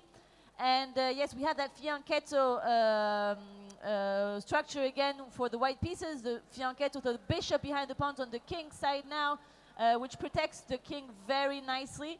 So that's a very safe opening again by Sneha. Very solid, and the center occupied by black for now, though. But you have potential from getting it a little bit of space back with white. So now what we have here is an isolated pawn. That pawn on d2 for the white has no friend left or right in his own an open con. So it's an isolated pawn. Could be a bit of a weakness for the white side. But we will see. A few pieces have been exchanged. I think there is a piece missing on that board. I think yes, there was a piece on f6. Okay, it's back. The white beautiful bishop got exchanged against a knight, and now black has the pair of bishops. And two isolated pawn, one isolated pawn on each side. So maybe not a big deal after all. Black moving the rook on the semi-open column. Very good. Black hasn't castled yet. Let's see if it becomes an issue at any point. We have black pieces playing very fast. They're 40 seconds up already in that first chess round. I would say the advantage here goes for black because of that beautiful bishop pair. And yes, it transformed into a pawn more for the black side already. So 6 pawns against 5. So a little bit of an advantage, and still the bishop against the knight. I do prefer bishops than knights. Especially in an open position like this, where pawns are coming off the board, the bishop can control more squares or protect those pawns on the light squares. Absolutely, and now with that fianchetto bishop missing on the white side, we're saying that bishop that was on the king, next to the king, it was nicely protecting the king, but now it's not there anymore, and black has the same colored bishop, so it could be very dangerous on that diagonal. My chess coach calls that Swiss cheese. You're missing the bishop that should go in there. There's holes all over the place right by that king. Yes, they are. But still black hasn't castled, so at some point it probably should, well, we'll see. But some things are attacked here on both sides. black to play, a little bit of more time for black, and they're thinking, which is good. And yes, they did not lose the queen, which was attacked by that rook on b1. The white rook on b1 is attacking the queen. They moved it back, and it is the end of this first round of chess. Ladies and gentlemen, there's the end of the first round. White down about 50 seconds and a slight material disadvantage. Very strong opening by Russia, and I was just talking to the head of the Russian Federation. This Russian fighter has a very inspiring story. She actually volunteered and paid her own way to come here. She has not come with the official, Russian team. Of course, she's joined it because she's Russian, but the Russians are just as curious as everyone else to see how her boxing is. They know she's good at chess, but this is also a debut for her to her home country. And we know Sneha well. She is a very talented and decorated chess boxer, and definitely leans towards the boxing end of the spectrum in terms of strength. So we are in for a treat to see Sneha box, and we are all very curious to see how Azalea does in the ring. And we are seconds out. The Iranian referee signals to the timekeeper, we are ready to begin.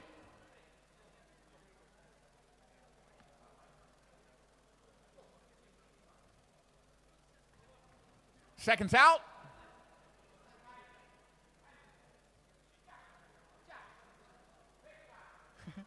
This referee is the best. He is a character, so intense. All right, gloves of touch. We are underway. Sneha getting right to work, just unleashing a barrage of punches, punch after punch.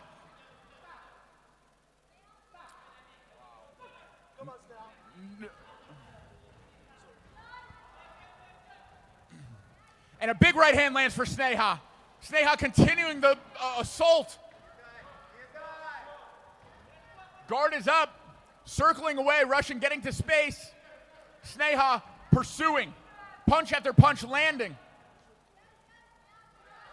Let's see if she can keep up this pace, keep up the aggression. She is technically behind on the board, albeit a little, but so far she has a huge advantage in the ring. A nice uppercut lands up the middle. Ladies and gentlemen, the towel has been thrown before a stoppage was even called. And there we have it, a TKO in the first round. Sneha, in a completely one-sided boxing round, wins by TKO.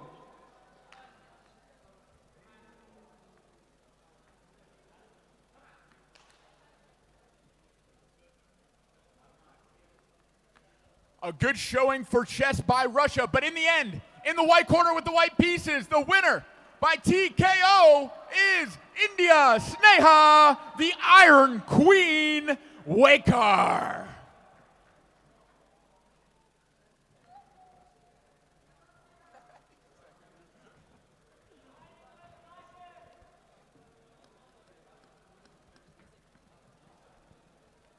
All right, we are getting set up and ready for the next female chess boxing bout. We have two more this evening, both in the 72 kilogram weight division.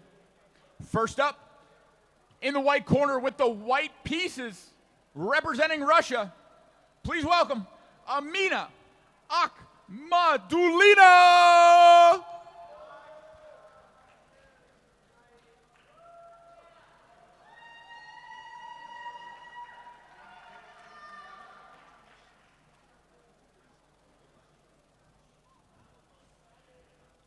And in another Russia versus India matchup, in the black corner with the black pieces representing India, put your hands together for Kushi Lakra.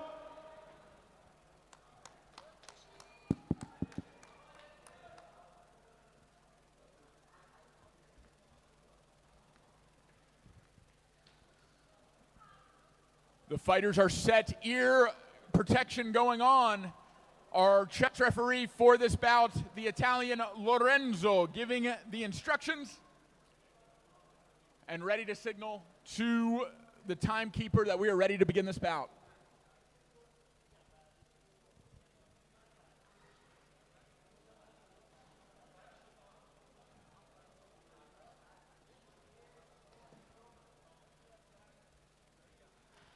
Just as we know Madhavi and Sneha from the Indian team, we have seen Kushi several times over the years in this World Championship, so she's well known to us. And I have discovered her opponent, Amina, last year. Very strong fighter, so let's see how it goes for both of them on the chessboard. That's right, Amina, a great athlete, great boxer. I've heard her chess has been improving ever since the last World Championship, and we will see how she fares against this Indian chess boxer with a lot of Indian support in her corner. Finally, a Queen's Indian, Queen's Gambit, sorry, I hadn't seen it in a long time. We've had a lot of different openings, but this one is my favorite, so I like this opening for white, but black, of course, is playing very well, very solid. There was an attack on the queen that was covered by white, by the knight on e2. There's a piece that is, yes, okay, so pawn on e6, probably going to develop that other bishop, so all safe for both sides for now. A little pin on that knight that you should be careful about, and that is why she played f3 to get rid of that bishop. It's difficult to develop your own white pieces with the way the knight is blocking the bishop on f1. If the f1 bishop is there, you cannot cancel. So a bit annoying on the white side. That's why she played f3 to get some space, exactly, get that knight out, get rid of the annoying bishop, and like this you can take the f1 bishop out and finally, and probably Caso. Exchange, so the knight takes that bishop on the h column, which makes double pawn. She could have decided to take with the knight. She decided to double her pawns, opening a column. It's a semi-open column now on the g file for black. In case white short castles, it could be interesting for black to use that column. Let's see if she castles herself or not. For now, we are on the queen side, and the bishop exchanges. So we end up now white having a pair of bishops against a pair of knights. Interesting. And still a closed position, although we do see pawns starting to come off the board. So as those pawns continue to come off the board, we consider that an open position where there is an advantage to have those bishops controlling more squares. Absolutely. And again, you have that open column in front of the black king now, which can be used in both ways. Black to attack it, or white to come in with their own pieces. And both could use it as an advantage to come and attack the opponent. Some action here in the center. A lot of pawns and pieces are being exchanged. 30 seconds more on time for the white pieces. And here a little question mark to the bishop and the pawn being attacked by the same knight. What do you want to do? And that is the end of the first chess round. Very interesting game, and we'll see now how it continues on in the boxing ring.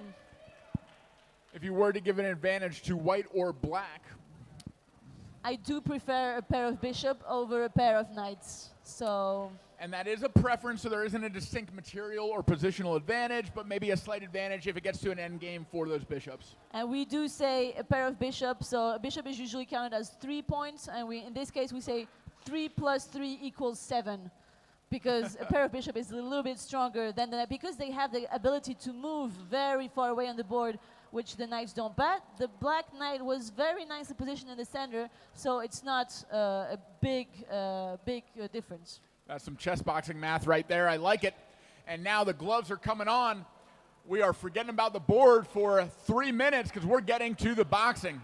Our Iranian referee, the most intense man in the room, is preparing the fighters, getting them ready for the round. We are seconds out.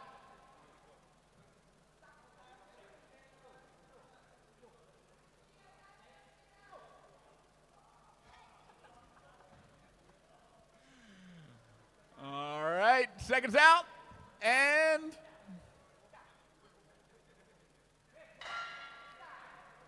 time in. A nice jab lands right off the bat for Alina. Russia setting the pace already, And 3 punches in, a right hand puts India down on the canvas.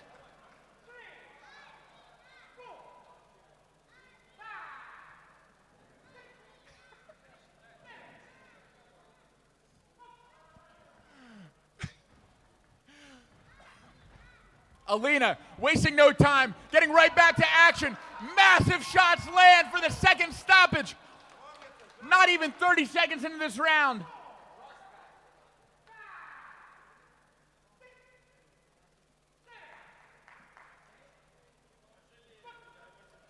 And here we go.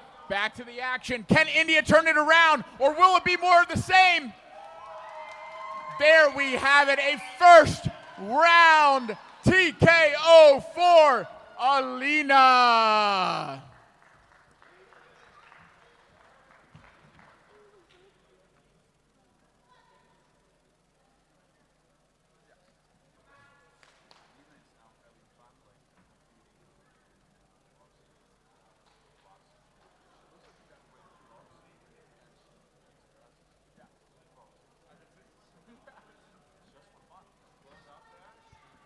Ladies and gentlemen, the winner of this bout by first round TKO, representing Russia, Amina Akhmadulina.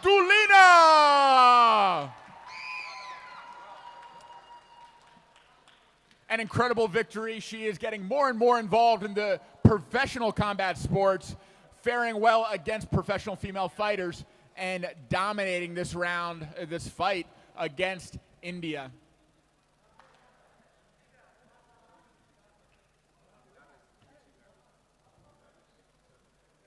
Ladies and gentlemen, for our final female bout of the evening, we have India versus Germany. First up, in the white corner with the white pieces, representing India, Janvi Chauhan.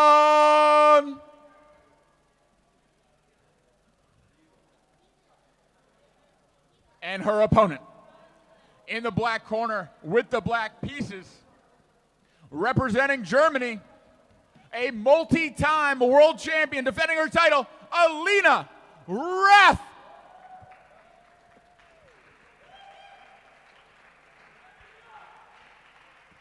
Do you remember if it's 4 world championships? 3? Is this her 4th? I think it's 3 world championship titles, She just heard it. and I was gonna say, correct me if I'm wrong, but I think she's the only chess boxer who has 3 world champion titles. Of course, men and women mixed. Well, we'll see after this world championship. I know Val has his eyes set on that. For that as now, well. though, she Yep. is the only chess boxer. Jules as well, yes, from the French team. Jules as well. I know Jules is looking for that too, but as of now, I am proud to say that the only chess boxer with 3 world champion titles is a woman, and it's Alina. That's right, and she does hold a title in chess, which is a very prestigious thing. And not only is it a title, it is a general title, not a female title. She is a candidate master hailing from Berlin, leading the chess classes for Chessboxing Berlin, and this game is underway. Alina with the black pieces opens in a Sicilian as the response to e4. Yes, nice. One of my favorite Sicilians as well. Looks like a Neusdorf. Oh no, looks like a dragon. Yes, dragon now. Very strong opening again. We see that fianchetto. We've seen the fianchetto. So the bishop behind the pawns. That structure that is very strong. It protects the king well. It attacks nicely. I think it's a nice opening. We've seen it several times. And white already sacrificed a knight against a central pawn. But that was only 1 pawn. So I think there's a piece up for black against 1 pawn. I thought that there was a mistake on the board, but it looks like the rook is on f1, but the king has not switched to g1, so there was not a castle. It was a rook to f1. A knight on b5 has been captured. We can see already that, yes, there is a clear superiority for chess for Alina. Only having used 15 seconds of her clock so far, up 30 seconds already, barely into this round, less than a minute into this round. Yes, very impressive. Alina is a very strong chess player, and it is difficult to play against her.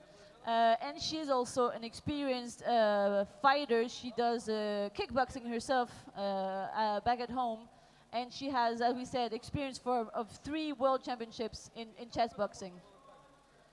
So yes, white has not castle, which is not going to make it easier for them to get out and, well, protect the king once the black pieces have decided to attack, which they are doing now. They open with f5, pushing the pawns to have space for the pieces to come in, and there you see that knight king, that black knight coming to f5.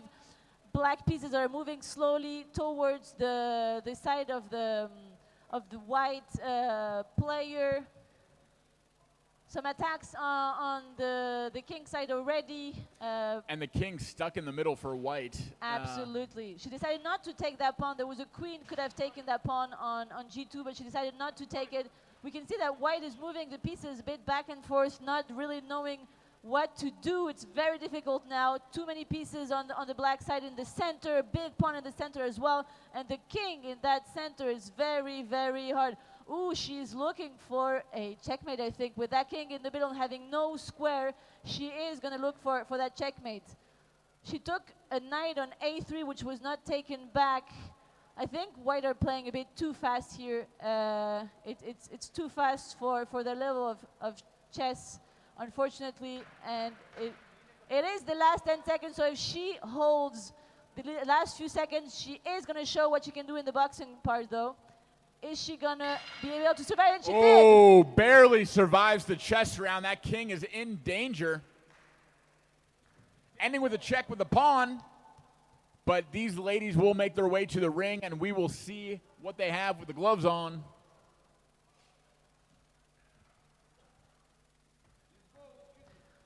But a dominant first round of chess for the German fighter with the black pieces. Up over a minute and countless material. Yes, that is the way to say it. Mostly, I don't want to count it. And even if we counted it, it wouldn't even be that accurate because the position is so advantageous as well.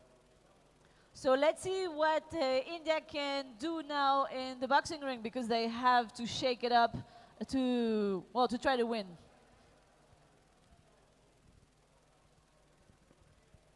Again, this is a 72-kilogram division bout, the same division that we just saw between Amina and Kushi. So, in theory, the winner of this will take on the winner of that in the next round. But first, we have some chess boxing action. The second round with the gloves on, overseen by the Russian referee. We are seconds out. Judges are ready. Timekeeper's ready. And time in. India coming out guns blazes. Fighting with hands down, good head movement. Alina with that zombie stance. A good right hand lands for India. Alina wrapping up. Trying to use her distance and her jab to keep India at bay.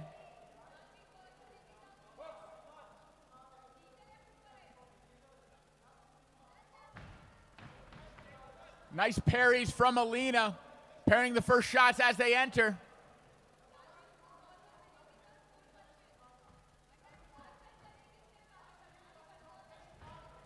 Nice straight shot counters from Alina, starting to time the Indian fighter as she comes in.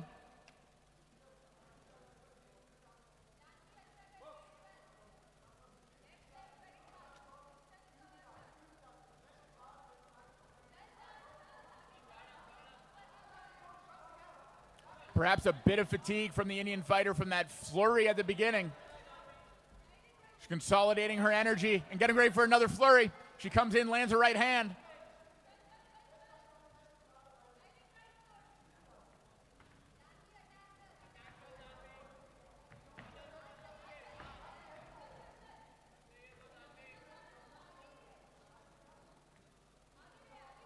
Alina perfectly okay, keeping her distance and a jab length away, knowing she has a massive advantage on the board.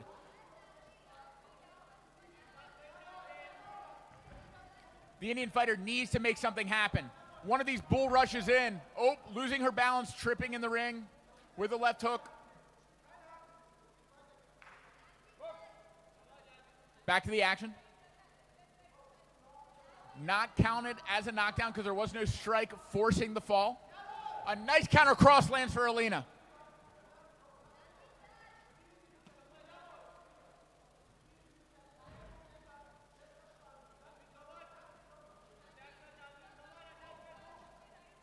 Again, keeping her distance, but still taking space. Alina backing the Indian into the corner. Back up against the ropes. Coming back with big shots.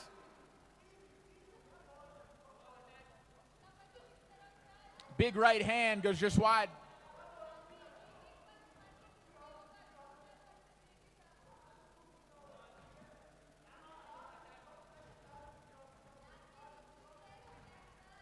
Ooh, an exchange of punches ending with a left hand from Alina. Right hand to the body lands for Alina. Now a flurry. 10 seconds left. Will we see some action to end the round? A nice right hand to end the round, and we are going back to the chessboard where there is a massive advantage for Germany.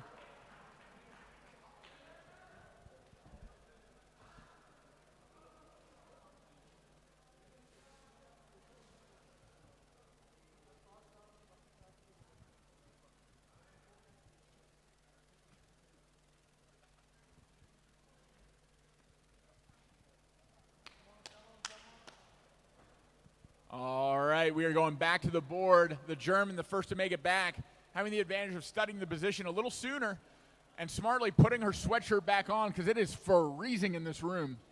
It is, yes. And I am not sure if the Indian fighter will be able to go back to another boxing round. This position is very difficult. Let's see. Let's see. That is her only hope left. It will be white to move. The last move was pawn to c4 with check.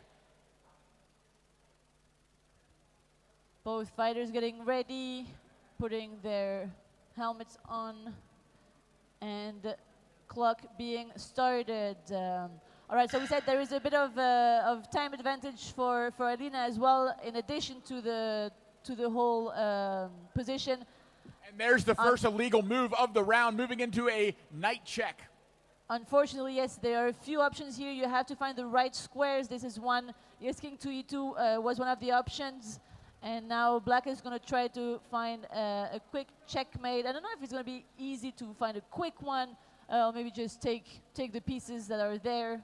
And I'm not sure Alina is afraid to go back into a boxing round anyways. She's not afraid of much. But yeah, she has advantage both on time and on the board. We'll see. It depends on the other player. If she plays too fast, if she will let Alina maybe checkmate her or not. But it looks difficult for white not to get into a checkmate. You have that bishop, that white squared bishop that just came into the question, checking the king. Not many squares left for the white king. You have to find the right squares again. And yes, he's going to try to hide behind those pawns where he should have castled initially. Ladies and gentlemen, a rook check, limiting the squares further for the white king. Yes, there is only one move, and she found it. King to f1 was the only move, and now Alina is probably trying to figure out a way to maybe not take all the material, but try to checkmate her, just probably. I would just take it. Yeah, she took it. Or the sacrifice, the bishop sacrifice on g2. Yeah, I think this was the right way to do it. With only one move, she has 5 seconds only to play. She has only king takes rook, and now the other rook comes in, and probably attack is going to come into the attack as well. She's taking her time. I think I know what she's thinking of. I don't want to tell. Huh. Well, I wasn't thinking what she's thinking. Looking to shut down any escape squares for the finishing blow. Absolutely, yes. We can see that the last piece for white is actually pinned. They cannot move that bishop. And anytime if the king is going to move to f1, they are going to be checkmate. And that is why Alina playing the queen to c2, because now after king e2, there is...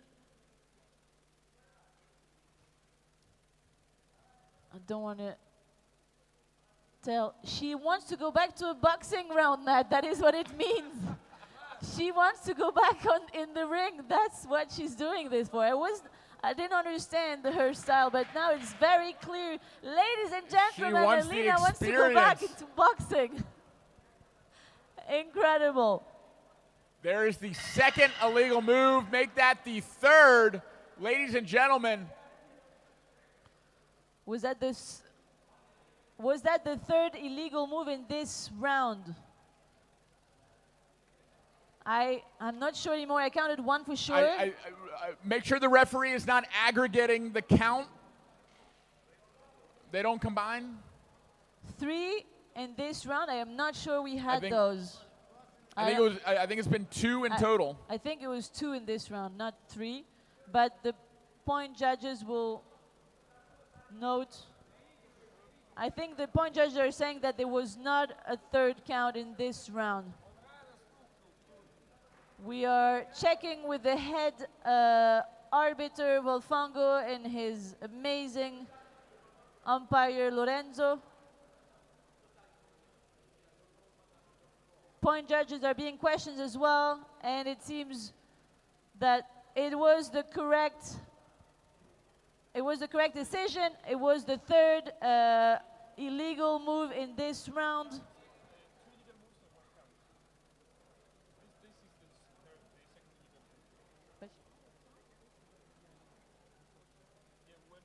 He did start a count. When she didn't Okay. want to take that rook with the king, he did start a count. He is right. There was a count and 2 legal moves. That's 3 in one round. That is correct. Yes, there was not 3 legal moves, but 2 legal moves and a count that had just started because she didn't take that rook fast enough. So just like the 3 stoppage rule in boxing, the 3 count rule in chess applies. 2 illegal moves, 1 count.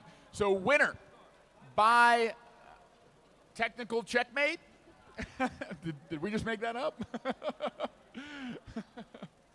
I think that's what we call it as well. Yeah, Technical there we go. checkmate, something like that. Winner by technical checkmate in the black corner with the black pieces, Alina Rath.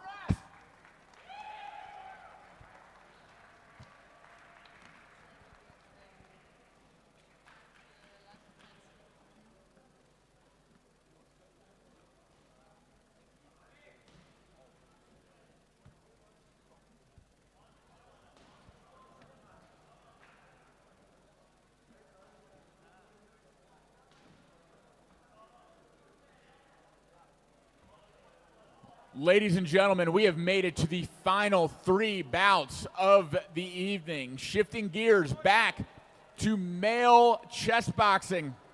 Men are coming back in the ring for semi-final bouts in some of our heavier and lighter weight divisions. First up, in the 57-kilogram weight division, we have an Iran versus France matchup. First, in the white corner with the white pieces representing Iran. Put your hands together for Saman Sadiani.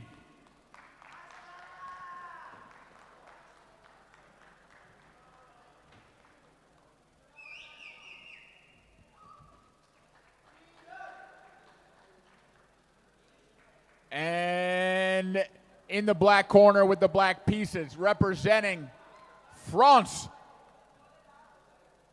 Put your hands together for Eduardo Arzu.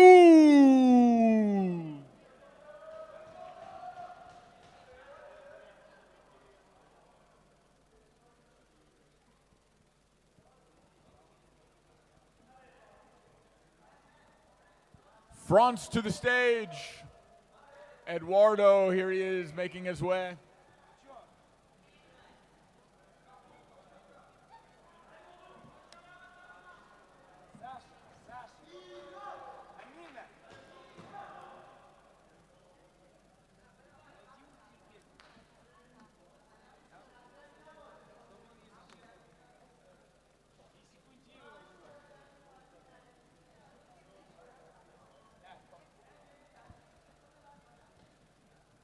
All right, we are seconds out from this first chess round between Iran and France. The Ryan Hina team have a very nice lineup this year with several juniors, but also, as we can see now, one adult in the main event, playing fast in the opening. We had that fianchetto structure again, man. That's insane. I think we've had it every other game. Nice King's Indian defense for black. It could be an opening for chessboxing, maybe fianchetto.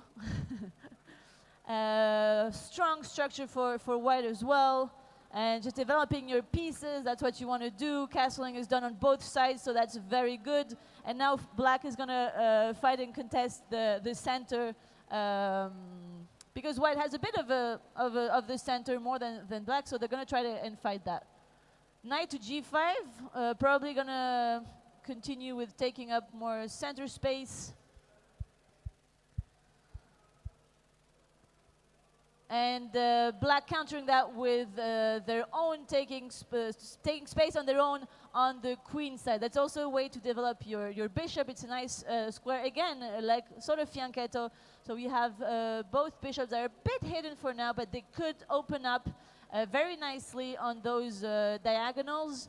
And again, a pair of bishop for the black side, which I appreciate. But now you see the queen coming in from the white side, probably a sign that they want to attack. Let's see if that works out for them. Again, as we said, the fianchetto is usually a very strong structure. And yes, you see the combination of the knight and the queen trying to do some damage. So a lot of pressure building on that e4 square. The black pawns starting to mount. And now we see a forcing move. Uh-oh. Ooh, and you can see that white knew exactly what they were doing. They have this combination of knight and queen on the king side and attacking pieces. Very strong 1-2 punch on that king side. But for now, it is deflected by black, trying to defend that h7 square. Black had only that move. Knight to h5 was the only move, because otherwise the queen was going to take on h7 and checkmate as the knight was covering up. And yes, black saw it. There was a hanging knight. The g5 knight was not protected. Again, that is always a theme on protected pieces. You always look out for them. And unfortunately, white could not take back the knight that they just gave because the pawn was pinned. So they had to play knight to g3 in the hope of taking that knight in the next move. And the pin being not able to move into check. A great move by black. And it seems like it's going to be very difficult for the white pieces after that black move. Very strong counterattack by black. France going crazy, cheering for their countryman Eduardo. And we are shifting gears back to the boxing. Lara is leaving us. Thank you so much for joining us for the female bouts, and we'll see you back in the commentary booth very soon. Thanks for having me, Matt. I'm giving you back to Carl, who is a much stronger chess player, and for the next games, I think is going to be useful. And now, welcome back to Ouch. The Ouch. The Ouch is back. All right, we have an Iran versus France matchup here. Boxing about to get underway. Clear advantage on the board for black, which is France. And very excited to see Iran's debut in this World Championship. I saw it was quite double-edged, but yeah, he kind of found, out of all the chaos, he found order. So we're going to see what's happening on the boxing. And not just order, but advantage.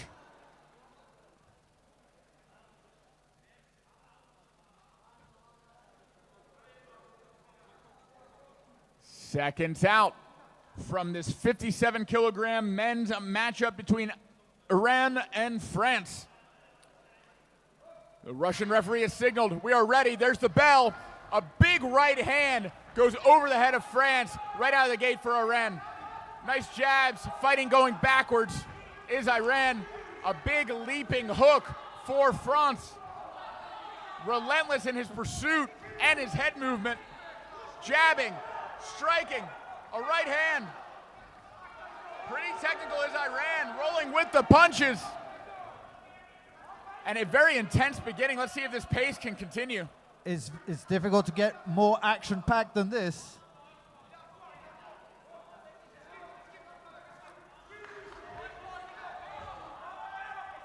Referee telling the coaches to chill out a little bit.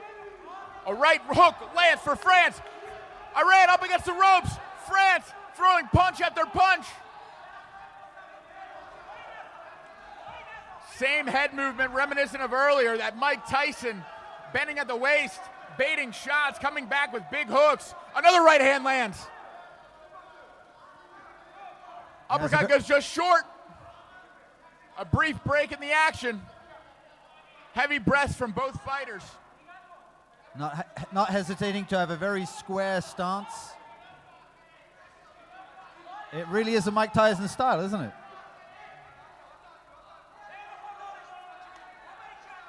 Definitely the shorter inside fighter, getting inside the range of the taller, lankier Iranian fighter.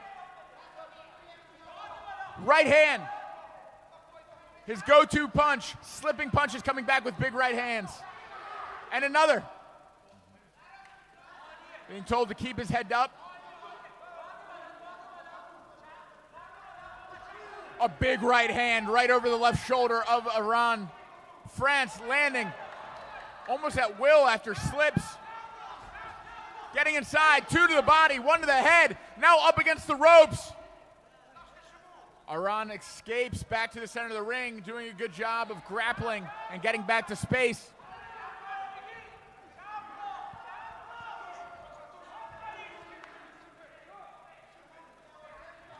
I would not try to do this at 90 kilograms.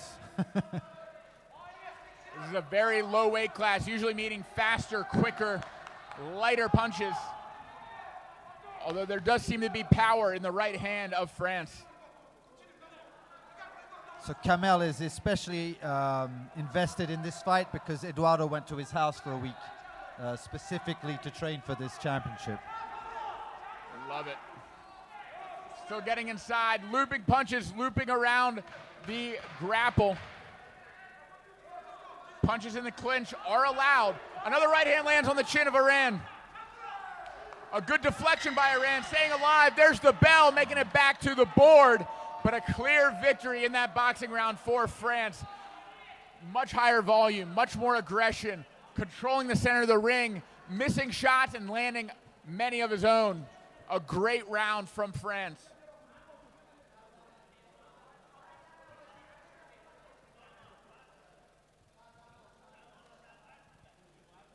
So now, with the advantage in both boxing and in chess, we're going back to the board after what must have been an exhausting round. We see heavy breathing from both fighters. Iran making it back first, getting the advantage of studying the position before France makes it back, who's not far behind him. I won't comment yet, given that they haven't put the headphones on yet, but there seems to be... There's a big threat. There are big threats.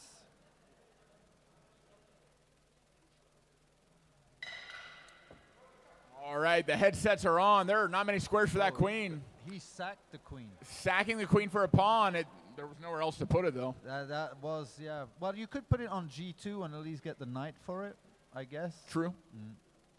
But he's moving quick. He might be trying to use the time as his win condition because he is up 90 seconds. He is up 90 seconds. Just making quick decisions, moving. Edouard knows about this. We've trained this specifically, not trying to look too much for a win once you've already got a winning position. Just, you know, staying with it. Staying with the pace. It's extremely difficult to do because, of course, you're tempted to look for a win when you know there is one. You smell blood. But that takes time. The DGT seems to maybe having a little trouble or not. We have a disappearing knight all over the board. It looks like he did move to G1 and took that knight.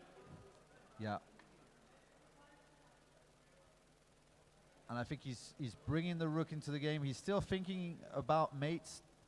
White's bringing the bishop back to G2, defending any way he can. We can't blame him for that. He is being quite annoying and Extremely resilient. Yeah, extremely resourceful given the circumstances. There's no quit in him. Now less than a minute left for France. Oh, Rook B8, I like this move. It's saying I'm going to open up and exchange that bishop, but I believe...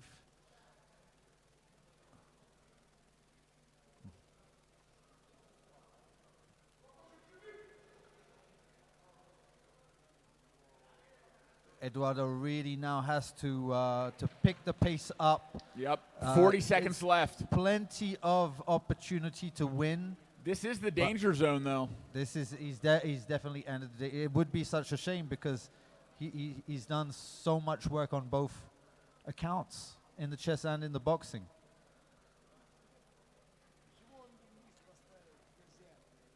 Interesting king move. I think just trying to keep time. He's only playing with one piece. He needs to get the other pieces into the game as soon as That's he right. can. I would have liked to see c5 there, opening up the bishop, another attacking lane. Now he's going defensive. It's counterintuitive. He realizes the problem he's having. I think he's getting caught up that he's low time and just trying to move quick and not really thinking about ending. There's 10 seconds left.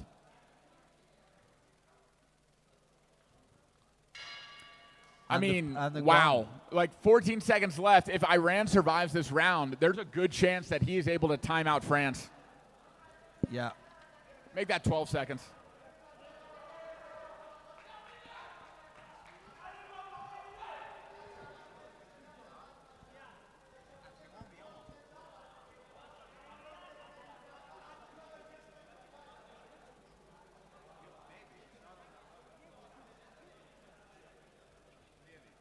This really does come down to boxing. That's right.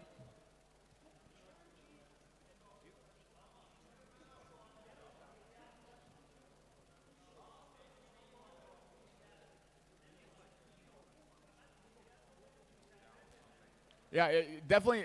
So France so far has been the more aggressive, more busy boxer, landing a lot more punches, but there has been no stoppages yet.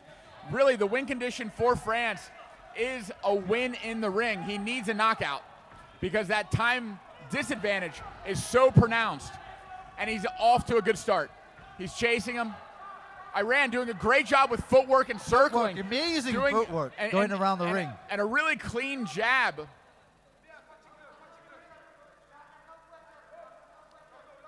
I think the word that you used was perfect for Iran so far. So resourceful. Resourceful with his footwork. Resourceful with his jab. Resourceful with using time, his only win condition, to his advantage. He is making a case for why he should be the one to move on in this tournament. Great head movement from France. He's going to need more than that, though. He's going to need powerful punches. He's going to need clean lands. Good jab lands for France. Can he follow it up?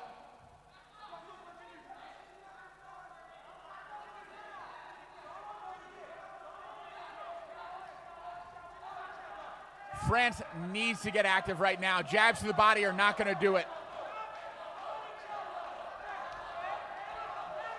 France chanting the name of those countrymen, cheering him on, knowing that he needs a knockout. Big right hand goes just short. Iran still finding ways to hang in there, literally in the clinch.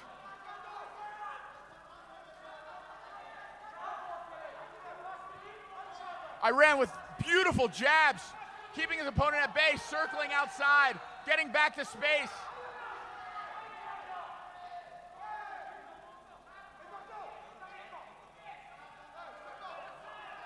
I think there may have been hip-to-hip contact that bothered Iran. A nice jab. Another. France with him up against the ropes, but Iran back to space. A right hand lands for France. Another. It all comes down to this. Low time.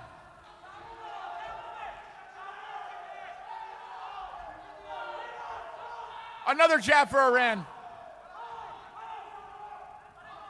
There is no quit in this man. A warning just takes up time for France. It's Another Coleman right telling hand. him They're to starting use to be the gas. uppercut. He's losing gas. He's throwing at everything he has, but not finding the mark. A right hand lands. A left. Iran defending.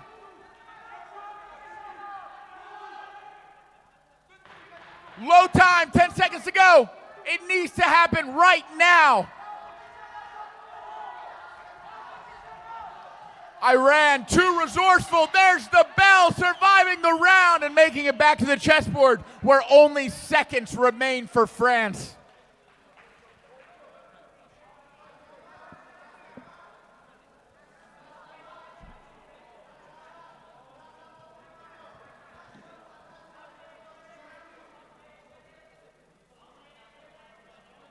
Well, we know exactly what Black needs to do. The question is, will he do it? He is not allowed to think. He can't run up the time, so he definitely has to mate.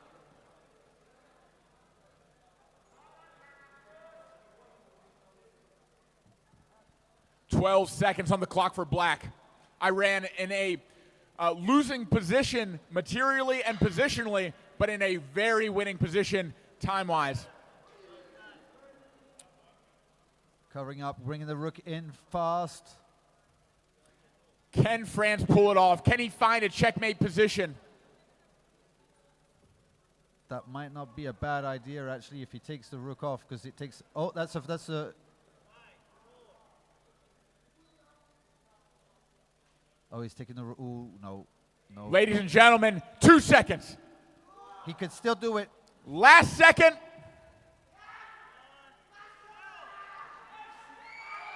And there it is. Iran holds on. Finding resources, staying alive, and timing out his French opponent in an incredible match. It was indeed. I feel sorry for Eduardo. But that is the name of the game.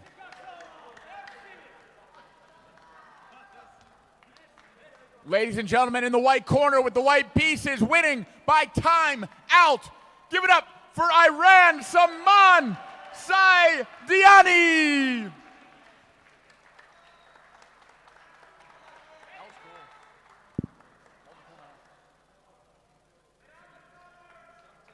And a battle of the generations, too. Yeah, this just goes to show you, it doesn't matter how old you are, it doesn't matter what your style is, there's a place for you in chess boxing. You can find the resources, you can find the will, and win. And that brings us to our final 2 bouts of the evening. First, we're coming up a weight class to the 61 kilogram division. We have another rivalry matchup between France and Russia. First in the white corner with the white pieces representing France. Give it up for Alexis Imbold.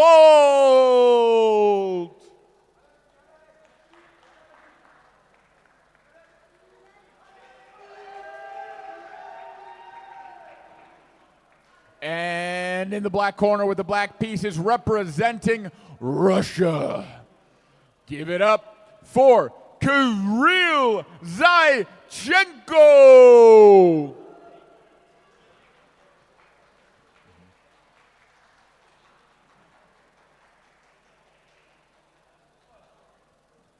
This bout will be 5 rounds. 3 on the board, 2 in the ring. Fighters can take a seat and get set for chess.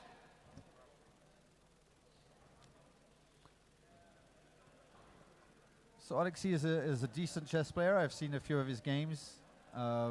We've exchanged quite a lot on chess these past months, and I'm confident he has a very decent level of chess for chess boxing. Ramping up a rating of over 2,300 in Rapid on chess.com. Sheesh.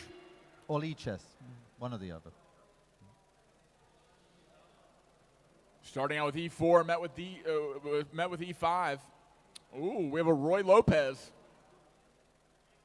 First Roy Lopez of the day, I think. There's a funny fact about Ruy Lopez, and the Spanish opening is the other name for it.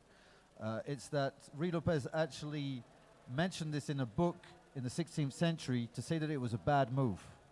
And that nobody talks about. So why not push d5 there and win the knight? It's never going to win the knight outright. There's always going to be a6, bishop a4, and b5. So but you know, it can still be done that way because you are crippling the pawns on the queen's side. Gotcha. But this is quite level, I would say. I find black is playing very decently and keeping the pace, even more importantly, after we saw what happened in the last match.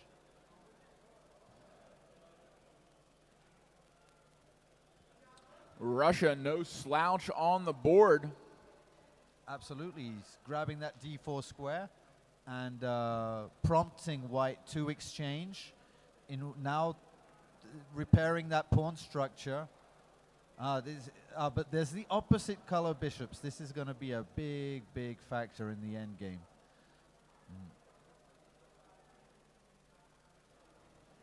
A4 was played. That's pretty good if you're going to manage to put...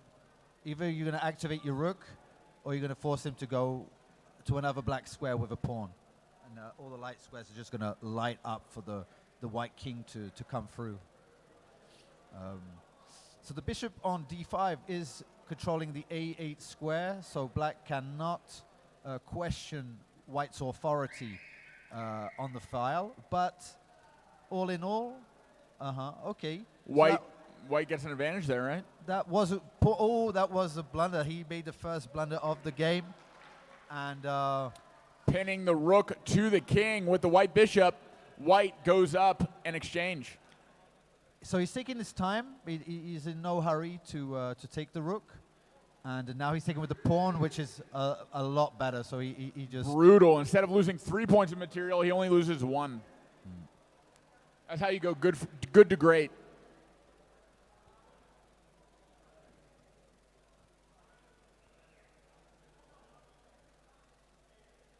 And now, yeah, with 2 rooks. 10 seconds to go. There will be one boxing round, but I very much doubt there will be a second one. Well, we know what black needs to do. There's the bell. Chess is over. And black needs a knockout this round. Otherwise, those pawns are marching down the board. That rook is too dominant, and it will be game over if it goes back to chess. Well, he just completely cuts off the king forever and ever. And ever. And ever? And ever, ever. Forever, ever?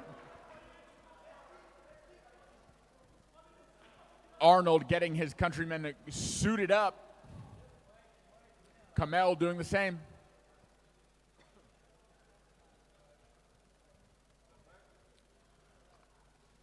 All right, if you're France, what is your advice in this round? Take risks? Well, I would definitely try and keep my distance first. I mean, it's the first line of defense, right? Is just to be out of reach. And if that one doesn't work, if he breaks the distance, let Russia take all the risks. Exactly right. We see determination on the face of Russia, knowing his goal. His win condition is a KO this round. We are seconds out.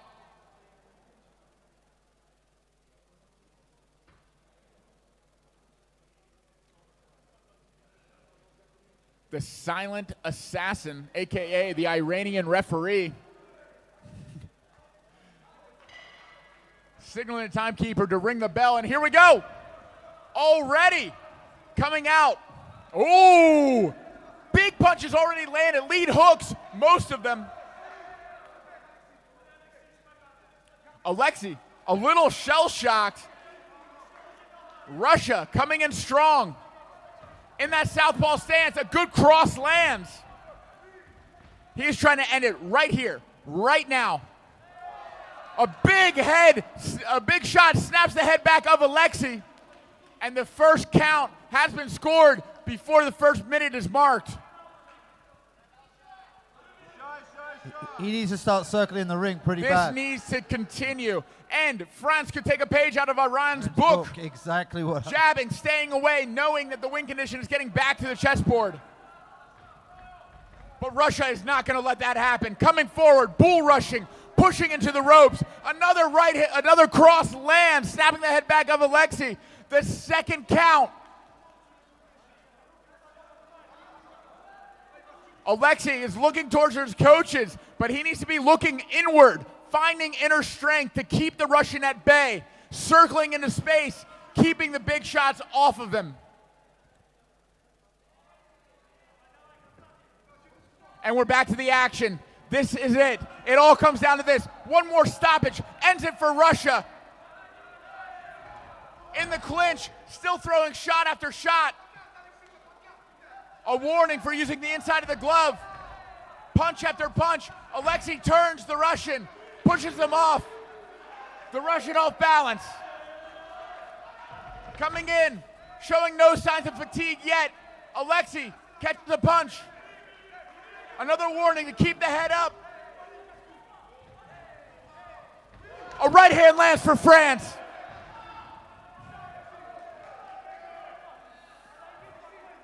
We're now over halfway through this round. Coming up with less than a minute left. Can Russia end this now? France covering up. France countering with a cross. Circling into space. Will he survive? Another jab lands. Feels like he's figured Russia it out. running out of steam.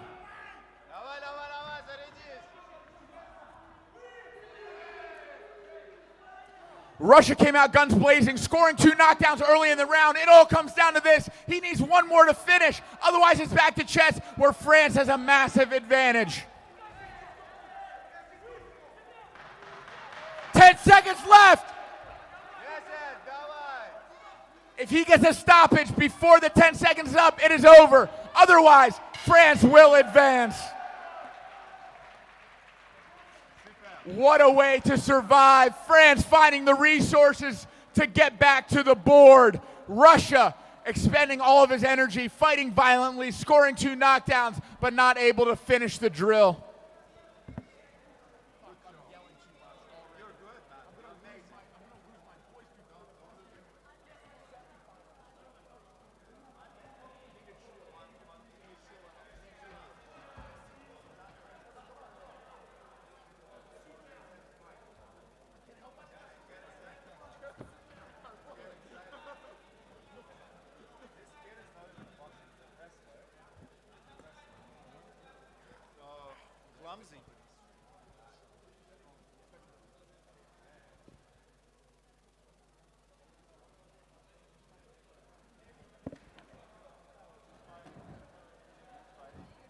All right, Carl, this is all but over. Is there any way that Black can find a way back?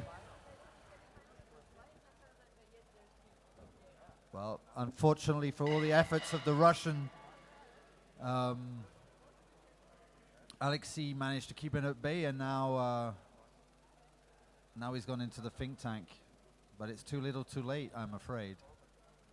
It's time to push that pawn.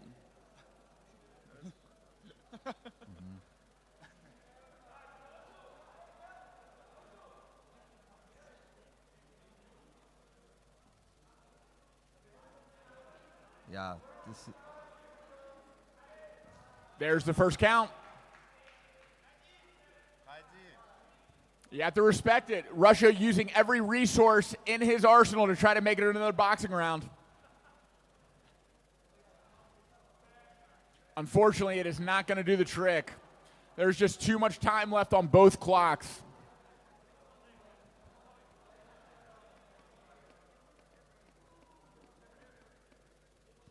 The rule set says about 15 seconds without a move, and he starts the second count.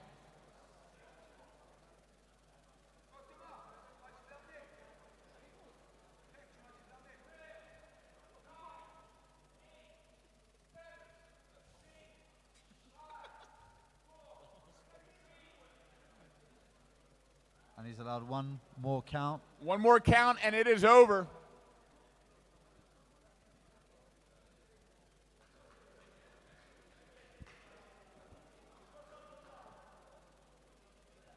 How much for the third count does the ref have to wait? It's 15 seconds. It's about again? 15 seconds.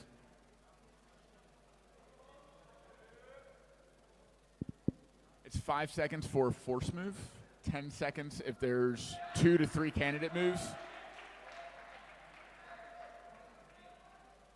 And if the situation is more complex, I wouldn't even consider this complex, but then it's 15 seconds, and then you start the count. Ladies and gentlemen, that'll do it. It was France the third advances. count. It was the third count. It's count number 3 in the same round. 3 counts in the same round. It's 3 like in in a boxing. round, 4 in a fight, just like boxing. Like in boxing.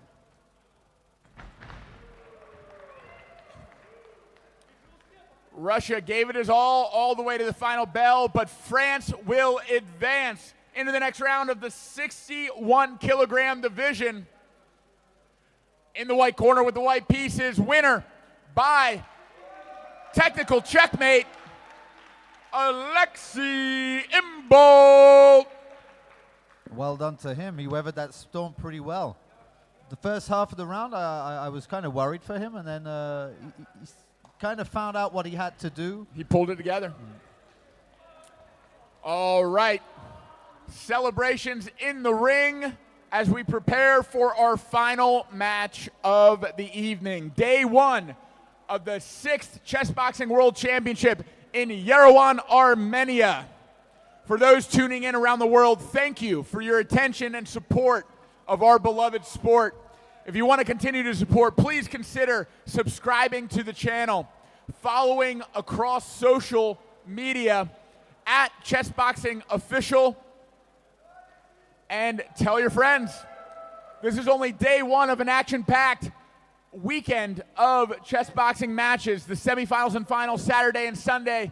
But first, we got to close this one out in style. We have a final match between India and Russia in the 100-kilogram division. The big boys are coming out.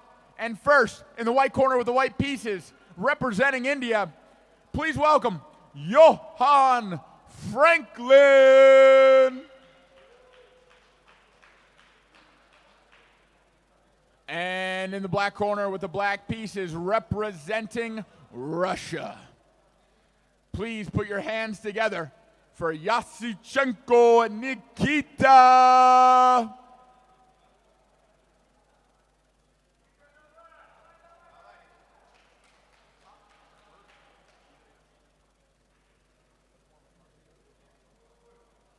Overseeing the chess for this bout is our head of officials, Volfango Rizzi.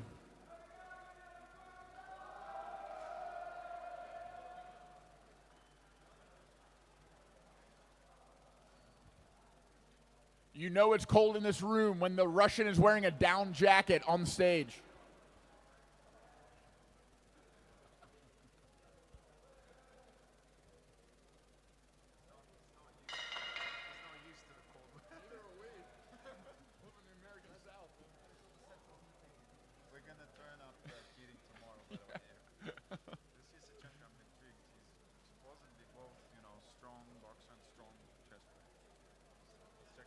We're gonna. Some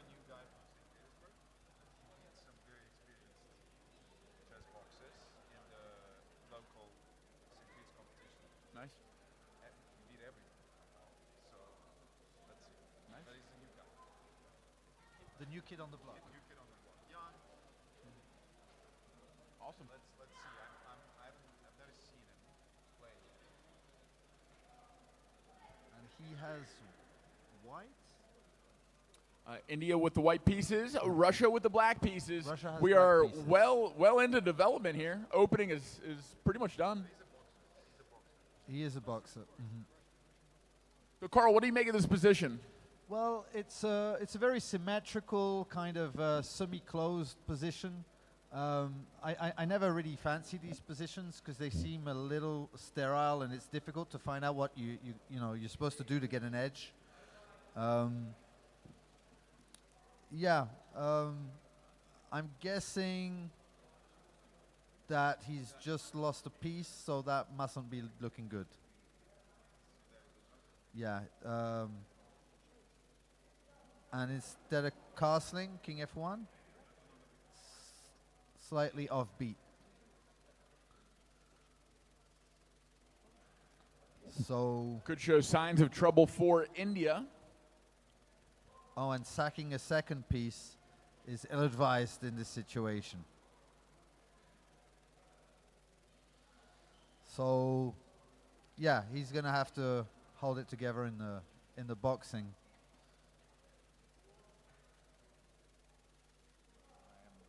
I'm very concerned about the Indian guy. They told me the Russian is a master of sports in boxing. Don't want anybody to get hurt.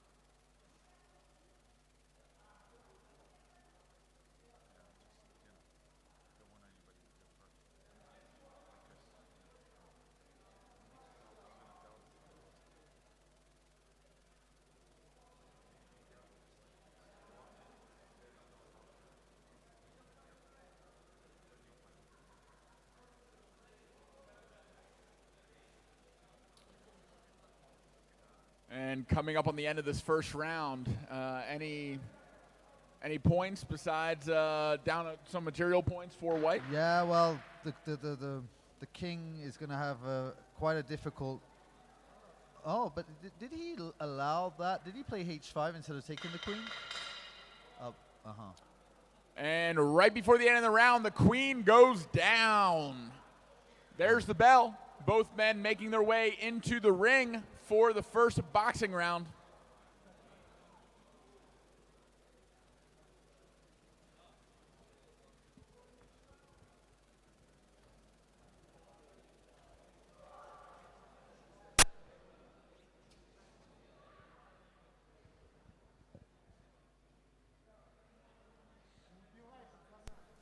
Getting gloved up is the Indian fighter, Russia, taking his time coming into the ring.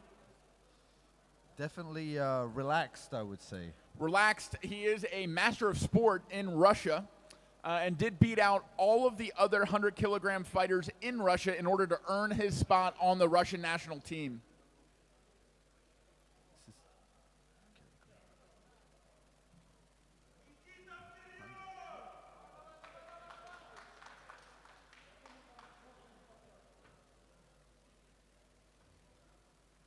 We are seconds out from beginning this round.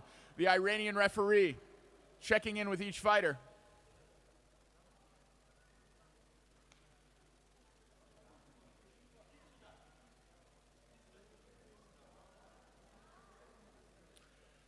After going over the rules, we will begin a 3-minute round between India and Russia.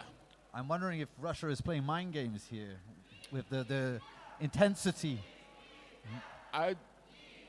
Russia looks bored to me. Would the judge please report to the seat? Seconds out.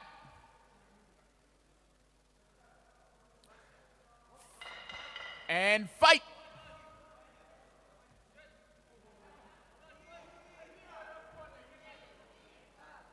Oh, I think he's saying I'm going to win on the chess. I don't need this. I don't need the violence in my life. All right, Russia putting on a bit of a show. India coming in. I think he realizes the difference in level, and he's just preferring to play it out this way. This is either entertainment or mercy. I'm not sure which.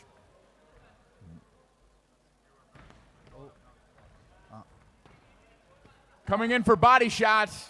A big hook lands upstairs for India, against India.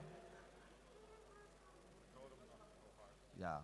No, and then he needed to show the guy what was happening. I think it's not going to happen again, to be honest.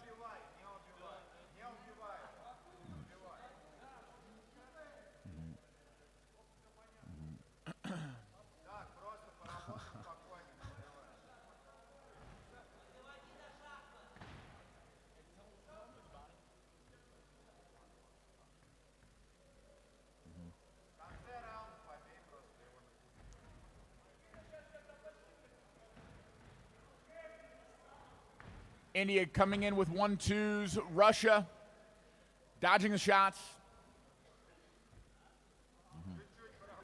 The levels are different.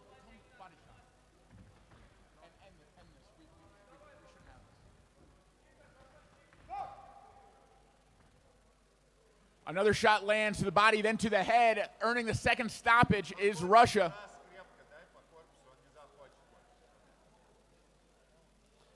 Well, actually, I think in a Bilalian sense, maybe the dystopia, you know, maybe there is a place for this. You can try, Carl. You can try. Uppercut lands up the middle. And there's the third count against India. That will make Russia winner by TKO in the 100-kilogram division and advancing to the next tournament, next round of the World Championship tournament.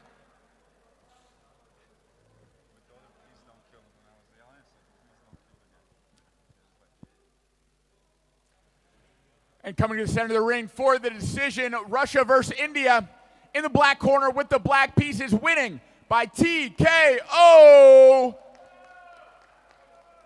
Nikita Yakovich.